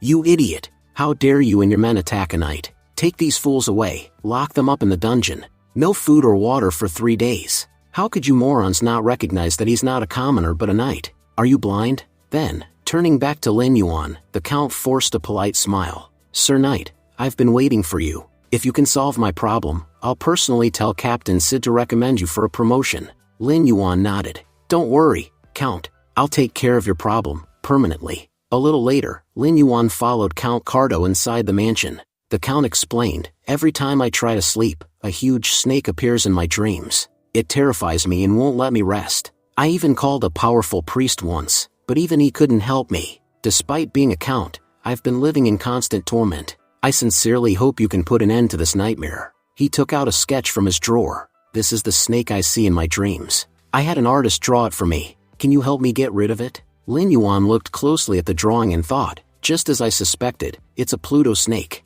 He replied calmly, Count, don't worry. I'll handle this, but I'll need a little time to prepare. Cardo nodded. If you're confident that you can fix this, then take all the time you need. Just, please, end my suffering. At that moment, a maid entered carrying a tray of water, but she slipped, spilling the entire jug onto Count Cardo's clothes. The Count's face twisted with rage. Are you out of your mind? You useless wretch, you can't even handle a simple task. He slapped the maid hard across the face. You ruined my mood and my clothes. I'll make sure you regret this. Today you won't be spared. The terrified maid fell to her knees. Please forgive me, Count. It was an accident. But Cardo only grew angrier. How many times have you made accidents? If you can't even hold a glass of water, then what use are you? I've made a huge mistake hiring trash like you. People like you don't even deserve to live. He raised his hand to strike her again, but before he could, Lin Yuan stepped forward and blocked him, shielding the maid. Count, getting this angry isn't good for your health. We were discussing your problem just now, yet you suddenly lose control like this? At least finish the conversation before you start punishing people. Cardo paused, then forced a calm tone. You're right, perhaps I overreacted. But you must understand, I do all of this for the maid's own good. If they can't handle small tasks, how will they survive in this cruel world? Not every noble is as kind as I am. I give them shelter, food, and clothing, things they'd never have otherwise. Without me, they'd all be starving in the streets. Isn't that true, Anna? The frightened maid nodded quickly. Yes, Count, we are all very grateful to you. If you hadn't taken us in, we'd have died of hunger long ago. Cardo smiled smugly. See, I told you, I'm practically a god to these servants. Without me, they couldn't survive a single day. I've done them countless favors, and yet I never boast about it. I give them good food and a comfortable life, and in return, all I ask is that they serve me properly. If they make mistakes, then of course they must be punished. That's only fair, isn't it? Lin Yuan stood silently, thinking, this man is disgusting. He hides his cruelty behind fake kindness. A true hypocrite who thinks being a count gives him the right to do anything he wants. Then the count clapped his hands. Butler, prepare the banquet. We'll celebrate the knight's arrival tonight. As the servants hurried away, Cardo smirked to himself. This knight is acting too bold. He beat up my men and dared to talk back to me. Let's see how proud he feels after I humiliate him in front of everyone tonight. A while later, the butler returned. Count, all the preparations are complete. Every dish has been cooked to perfection, Cardo said with a grin. Excellent, though I doubt our guest is used to such fine food. Just serve him fish, something simple, fitting for a low-ranking knight. After all, a small-time knight shouldn't look too grand eating at a count's table. Lin Yuan thought to himself, so, this bastard is trying to humiliate me, huh? Fine, to be honest, this mission is extremely important for me. If it weren't, I'd have already taught this arrogant fool a lesson. He clenched his fists under the table. No matter. Once this mission is complete, I'll deal with him properly, in a way he can't even imagine. For now, I'll let him run his mouth. Aloud, he said calmly, all right, I don't mind. Honestly, I wasn't expecting much from the food here anyway. Just then, Anna, the maid, came forward and gently served him a plate. Sir Knight, this is for you. I hope you like it. Count Cardo smirked and asked, tell me, Knight, how exactly do you plan to solve my problem? You must have some idea already, right? Because, to be frank, I'm suffering terribly, and I don't want you to waste time. Lin Yuan nodded. I'll need to inspect the place where you sleep. I suspect I might find a clue there, so I'd like to check your room tonight. Cardo's expression darkened immediately. Are you insane? Don't joke with me like that. No one, and I mean no one, is allowed to enter my room. I will not grant you permission under any circumstances. Find another way to solve this problem. My room is off limits. Lin Yuan sighed inwardly. This bastard's reaction is suspicious. He's clearly hiding something in that room, something he doesn't want anyone to see. If I want to complete this mission, I'll have to enter no matter what. Later that night, Lin Yuan turned invisible and appeared outside Count Cardo's bedroom door. He thought, yeah, that reaction was way too strange. There's definitely a secret hidden inside that room. Time to find out what he's hiding. Just as he was about to enter, he heard voices from inside. angry shouts, and the sound of someone crying. Lin Yuan peered through the slightly open door, and saw Count Cardo beating the maid from earlier that morning. The Count shouted, "You stupid wench! How many times do I have to tell you? What's so hard about serving me properly? I am Count Cardo. Serving me should be an honor for you." The butler, standing beside him, sneered, "You don't even realize how lucky you are. There are plenty of girls who'd kill for a chance to get close to Count Cardo, but he never gives anyone the opportunity. And here you are, wasting it." The maid trembled, tears streaming down her face. "Please, Count, let me go." Count Carlo continued proudly, "Don't think that night outside can save you. He's nothing but my pawn. He'll do exactly what I command. If I tell him to walk, he'll walk. If I tell him to stop, he won't move an inch." The butler laughed. "That night, he's nothing more than a monkey dancing to our Count's tune. If you think he's your savior, forget it. He'll never come to help you." Lin Yuan, watching from outside, clenched his fists. This Count is a complete monster. He abuses his own maids like slaves and thinks he's untouchable. Inside, Count Carlo boasted, "My name is Count Carlo, the most powerful count in the entire Western Desert. Not only in this country, but even other nations recognize my title and authority. So if you think you can run away, don't bother. No matter which country you flee to, my influence will find you. Accept your fate, girl, serve me, and be grateful." The butler nodded. "Our Count is truly merciful. Even after all your mistakes, he's giving you another chance. No other Count would be this generous." Count Carlo smiled smugly. "You're right. These fools don't realize how kind I am. I'm the only one here who actually cares about their well-being." Lin Yuan thought to himself, "Something's off about this guy. He's a Count in the West because the king appointed him, but why would other countries treat him as a Count too? That's not normal. A foreign nation wouldn't respect another country's noble unless there's some secret connection." Just then, a hidden mission appeared before him. Mission unlocked. Expose the traitor, Count Carlo. Objective: gather evidence against Count Carlo and prove his betrayal of the kingdom. Rank: gold level. Time limit: 48 hours. Lin Yuan smirked. "I knew it. This bastard's a traitor." He immediately sent messages to the other knights, informing them that Count Carlo has been attacked, and it's serious. Come quickly, or his life will be in grave danger. Inside, Count Carlo was furious. "Girl, do you not understand words? My patience has limits. If you push me, you'll regret it dearly. Thanks to those cursed snakes, I haven't slept all night. Don't make me take out my anger on you." Suddenly, the door burst open. Lin Yuan stepped inside. Lin Yuan said calmly, "Count Carlo, I heard screams from outside, so I came to check what's happening." He thought to himself, "It'll take time for the knights to arrive. I'll have to keep him distracted until then." Count Carlo glared. "You've grown bold, haven't you? Ever since you came here, you've been disrespecting me. Have you forgotten your place?" The butler added, "Entering the Count's chambers without permission is a serious crime. Even as a knight, you should know that much." Lin Yuan turned to the maid and said softly, "You can go now. I'm here to discuss something with the Count." Count Carlo sneered, "How dare you ignore me while standing in front of me? You've completely ruined my mood. I spared you because you're a knight, but not anymore. Now, I'll show you what real power looks like. Power in the hands of a fool is like a weapon in the hands of a monkey. Both are dangerous and clueless. You may be a knight, but deep down, you're just another lowly combatant." The butler nodded eagerly. "My lord, this knight has committed too many offenses. What punishment shall we give him?" Count Carlo smirked. "Hang him, but break his arms first. It's time he learned what happens when you defy a count." The butler shouted to the guards, "What are you waiting for? Attack him!" Several guards charged at Lin Yuan, weapons drawn. The maid screamed, "Sir, please run. If you stay, they'll frame you and kill you." Lin Yuan replied calmly, "Don't worry, they're not strong enough to even touch my boots. Killing me is far beyond their reach." He summoned his sword, its blade shimmering with light. The guards surrounded him, but with a single strike, Lin Yuan cut them all down. The walls shook as he smashed through the mansion gates. The guards shouted in panic, "He's escaping. Catch him. Don't let him get away." Outside, Lin Yuan thought, "There are too many innocent maids and servants inside. If I fight seriously here, they'll get caught in the crossfire. I need to draw these men away before I deal with them." Meanwhile, the maids whispered among themselves, "That's the knight, isn't it? Why are the Count's men chasing him and calling him an assassin? No, he seemed like a good person.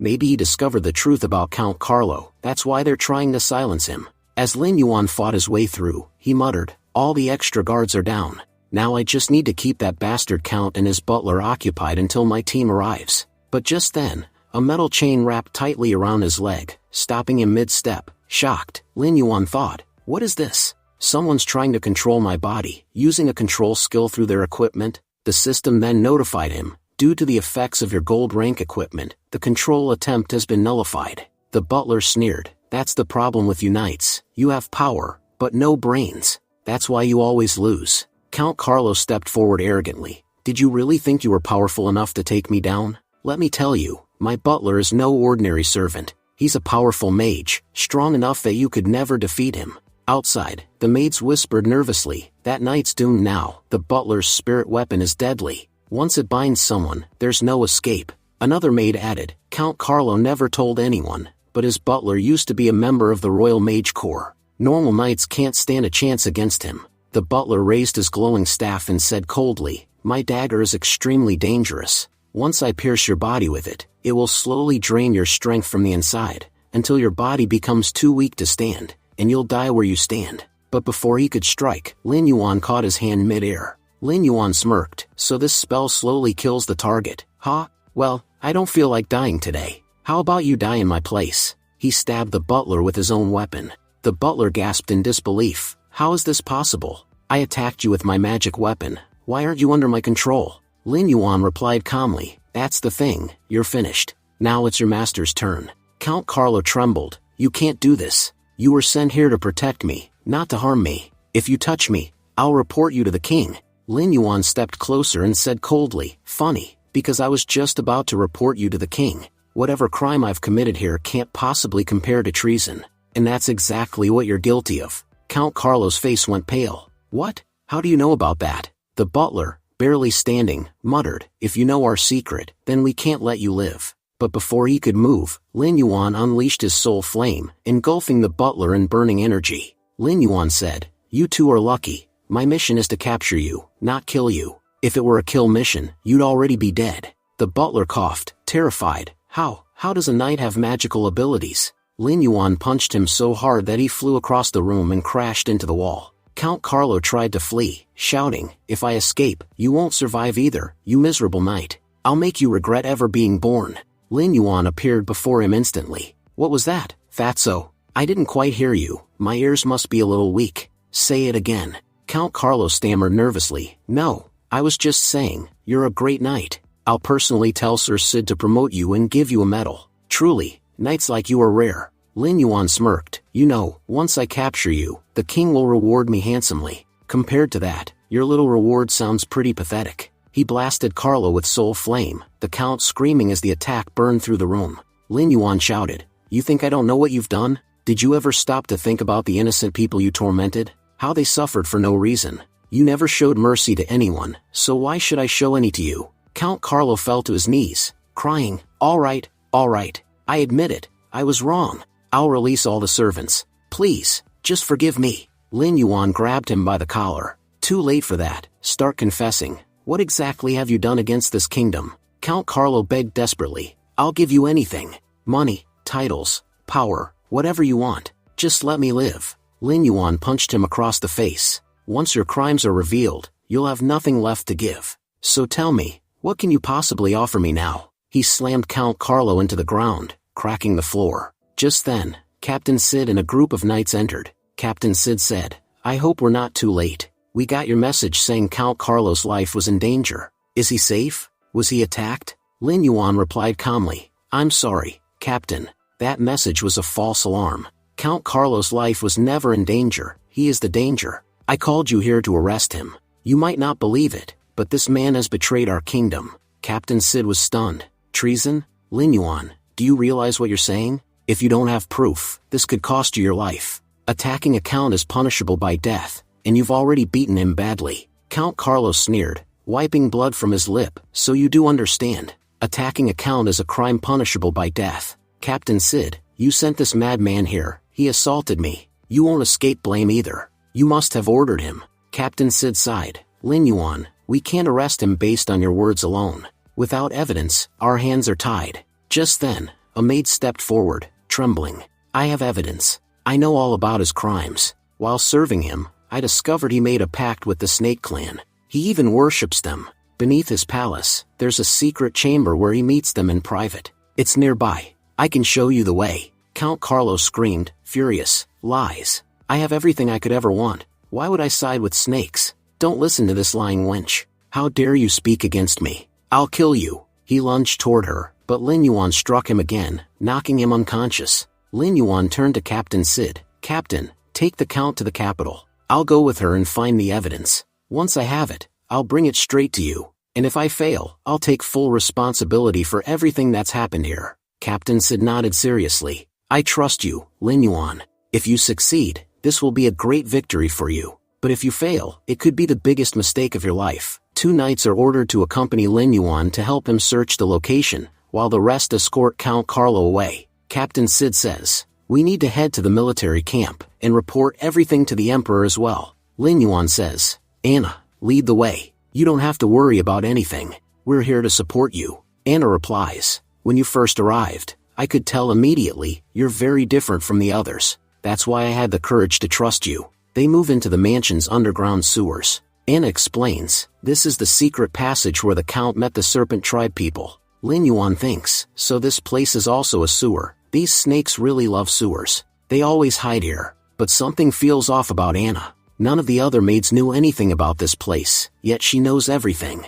Anna points ahead. See that door? Behind it is a secret room. The Count always met the snake tribe there. Lin Yuan thinks, if the Count used this room regularly, why is the door left unprotected? No formation, no magic seals. Did he really leave it like this? He says aloud, Knights, stay alert. I'm opening the door. Inside, the knights look around and say, it seems completely empty. No one is here. But suddenly, snakes burst out and attack them. Knights shout, careful, there are so many snakes. But Lin Yuan casually starts killing them with one hand. He says, they're small and weak. There's nothing to fear. My wolf can easily handle them. The knights thank him. If you weren't here, they would have bitten us already. Another knight adds, it's too dark. Snakes can see in darkness, but we can't. Lin Yuan thinks, even these powerful knights panicked when they saw snakes. But Anna didn't flinch at all. It's almost like she already knew snakes would appear. And if she hadn't guided us here, we might never have found evidence against the Count.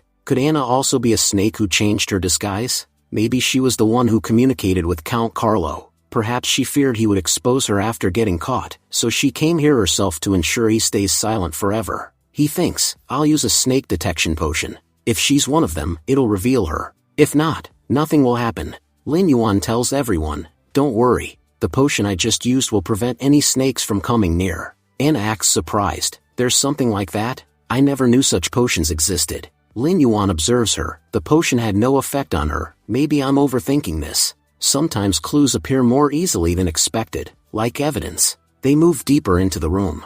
Lin Yuan announces, we found the evidence we needed. A knight picks up an object and says, I recognize this. It's a serpent totem. Years ago, the king commanded that all serpent-related items be destroyed. Keeping even one of these is strictly forbidden. Yet Count Carlo kept so many. This proves without doubt that the Count is connected to the serpent tribe. Anna, standing behind them, says, good.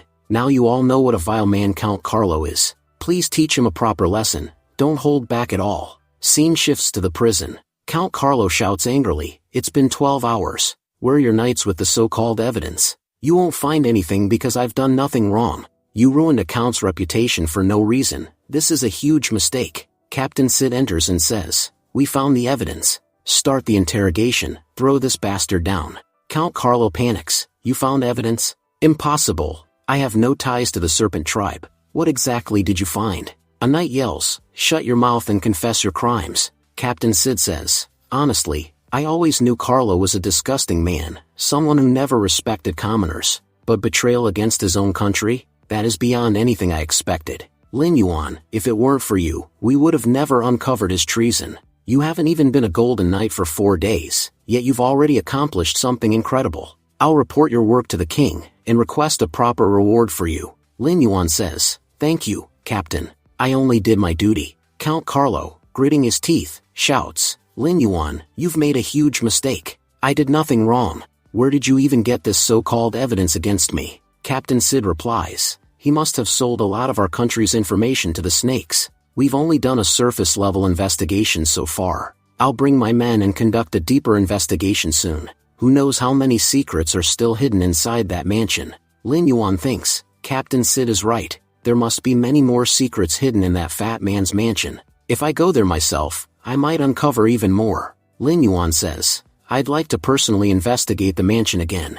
Suddenly, a knight arrives and says, Captain, they are ready to confess. Captain Sid, good. Let's hear it. Inside the confession room, the butler says nervously, first, let me explain. Yes, I am the Count's butler, but I don't know anything about his activities. I stay with him only 8 hours a day. I have no idea what he does during the remaining 16 hours. Count Carlos smacks him and yells, shut your mouth. I'll speak first, you speak later. He turns to Captain Sid, fine, I admit it. I did have some dealings with forces from another country. And yes, I knew a nearby kingdom's ruler. But as I said, the connection was very small. It was never my intention to betray my country. I only knew them, nothing more. I've confessed everything I can. Please, request the king to reduce my punishment. Captain Sid responds angrily, on one side, there are knights who risk their lives in battle, and then there are scum like you, living in luxurious mansions, blinded by greed, willing to betray your country without a second thought. You lacked nothing, yet you still chose betrayal. At that moment, Lin Yuan hears his system notification, mission complete, reward, 1,000 reputation points. Lin Yuan thinks, good, this mission is done. But what about the giant snake mission? It's still incomplete. Maybe I missed some details. I'll figure it out once I return Count's mansion. Lin Yuan says, he has surrendered. We now need to decide what to do with him. I'll go now and settle the maids. Captain Sid nods, go ahead. I can't leave yet. I need to make this bastard reveal which countries he sold information to. Lin Yuan returns to the mansion. Captain Sid continues interrogating Carlo. Speak. What connection do you have with the snakes? What secrets did you sell them? Count Carlo insists. I told you, I never had any contact with snake tribe people. My dealings were with another country, nothing more. Meanwhile, Lin Yuan reaches the Count's mansion. While searching the items, he thinks, in my previous life, there was a news article about this place. It said the king gifted the Carlo family a special shield with powerful attributes. No other player reached this far before me, so the shield should still be here. He finds the shield's box, but it was empty. Lin Yuan thinks, someone already took it. Someone else must know about the shield, not just me. A knight arrives. Sir, we brought all the maids, except one. A maid named Anna is missing. Lin Yuan thinks sharply. Anna? The same girl who helped us find evidence. There are only two possibilities. 1. The snake tribe killed her to take revenge for Count Carlo. Or 2. She is from the snake tribe herself and was acting all along. If she escaped from such a huge mansion, a guard would have spotted her, unless she used the sewers. Lin Yuan heads into the sewers. Earlier, I felt like I missed something, and now it's clear. If the Count was connected to snakes, why would the snakes torment him in dreams? Why would he ask knights for help? Something doesn't add up. As he walks deeper, he hears voices. He hides, and sees Anna alive. Anna says, you called me here so urgently? The Count's situation isn't fully settled yet. If I disappear for too long, people will get suspicious. A man appears, the snake controller. He says, since you're here, I assume the Count has been taken care of. Lin Yuan's eyes widen as he thinks, why is Anna meeting him alone? She's supposed to be an NPC. NPCs normally don't work with players. I need to stay hidden and watch. The snake controller continues, you did well, entering the Count's house, trapping him, and destroying him. That fool will never know that you were the one who prepared the secret room. Even if he's claiming in confession that he had nothing to do with Snake Tribe, no one will believe him. Anna smirks, you're right. That fat fool never imagined a maid working under him could destroy him. But guess what? One knight started suspecting me. I didn't make a single mistake, yet he still doubted me. He even used a potion to check if I was snake type. You must be careful around him. He could become a threat. The snake controller laughs mockingly. Are you praising a knight? Most knights are idiots. Even if they have power, they don't know how to think. A knight sharp enough to suspect you, he must be impressive. Show me who he is. Anna gives him a photo. She says, I can't stay long. I need to return to my mission, to weaken every noble in the western desert. Weak enough that when the time comes, none of them will be able to help their king. Our snake tribe, which lost the humans years ago, will return and take everything back. Then she asks, so, how's your mission going? Did you find the item you needed? Looking at Lin Yuan's photo, the snake controller said angrily, this bastard has become a thorn in our path. No matter where we go, he keeps showing up and causing trouble. Only because of him, I couldn't take control of the hidden dungeon. Otherwise, I would already have an entire army of snakes. He reached there before me and killed everyone. Lin Yuan thought, so, this girl Anna is actually a spy targeting the nobles of the Western Desert. The count I captured may have been a scum, but he was important for maintaining the country. By eliminating people like him, she intends to weaken the entire kingdom. It's a good thing I discovered this early. Anna then looked at the snake controller and said, from your reaction, it seems you've met this knight before. As far as I know, he's just a knight, and a normal knight shouldn't be able to defeat you. So how did you lose? Annoyed, the snake controller replied, you know nothing about him. Underestimating this guy is your biggest mistake. He has the ability to summon the undead, up to 100 of them. No matter how many monsters I kill, they just revive again. The hidden dungeon won't come under my control because of this cheat ability. Anna was shocked. He can summon the undead? That means he's a necromancer. The snake controller nodded. Yes, he's a very powerful necromancer. To defeat him, I need your help. Just lend me the Pluto snake for a short time. With it, I can easily kill him. Without Pluto snake, none of us is capable of defeating that guy. Irritated, Anna replied, forget it. Pluto snake has much bigger tasks ahead. I won't waste it on small matters like this. If the kingdom discovers that we have a Pluto snake, they'll hunt it down even in the sewers. If Pluto snake dies, we'll never be able to win against the kingdom. The snake controller growled, but he's still alive, and seeing him breathe makes my blood boil. I want to kill him right now. Just lend me Pluto snake for one day. I'll finish him. Anna cut him off. You're not understanding. Stop dreaming. Pluto snake will never be given to you. Lin Yuan thought, normal NPCs don't talk this much. It seems just like I have a reputation among knights. This guy is one among snakes. Whatever happens, I can't let this snake controller succeed. He may even attack Anna to steal Pluto snake. Before Lin Yuan could intervene, the Pluto snake suddenly broke through the wall and slid beside Anna. Anna said, Pluto snake can sense whenever I'm in danger. If it thinks I'm threatened, it rushes to me instantly. If you keep insisting on borrowing it, I don't think I'll be able to stop it from attacking you. The snake controller immediately backed off. Calm down, Pluto snake. I wasn't planning to hurt your master, just talking, that's all. Anna added, Pluto snake is too important. We won't use it for silly tasks like this. Defeated, the snake controller finally said, fine. I'll deal with that brat myself. Just focus on the main mission, and don't forget what our boss said. Anna warned him, as long as you stay within your limits, we'll cooperate. Step outside that line, and my snake will eat you alive. Working for that useless Carlo has been nothing but torture. After everything I did, all I got was a useless shield. Honestly, the time we've spent working under him was a loss. The snake controller said, whatever. I'm leaving. I have more work to do. Lin Yuan thought, my invisibility works against humans, but not against Pluto snake. If it notices me, I'm dead. I should send a small snake familiar to follow the snake controller instead. That way I can track his movements safely. Elsewhere, Anna comforted the Pluto snake. Don't worry. Because of these foul humans, you've been stuck here for years. Soon, you'll be able to see sunlight again. Lin Yuan continued thinking, once I return, I must report everything to Captain Sid. The snake controller is planning something huge. Capturing him is crucial. But then the snake controller noticed the tiny snake following him. He said, I can't control this snake. That means it belongs to that necromancer brat. If he sent it after me, then he must know my exact location. Smirking, he added, good thing the evil god gave me plenty of tools. He pulled out a talisman and, using it, teleported away. Lin Yuan muttered, being a follower of the evil god gives him access to insane items, things normal people could never afford. If I want to face him properly, I need money to buy better gear. He remembered, a powerful thunder dungeon is going to open soon. It will be full of electricity monsters. I'll need potions to fight them and to gather their resources. The snake nest is already under my control. If I secure one more dungeon, I'll never run out of resources. Later, Lin Yuan reached the church. Edith said, Lin Yuan, you did a really good thing by bringing these girls here. All these homeless girls suffered a lot while living under the count. I'll teach them farming and clothing work. With those skills, they'll finally be able to live a good life. They won't have to become slaves ever again.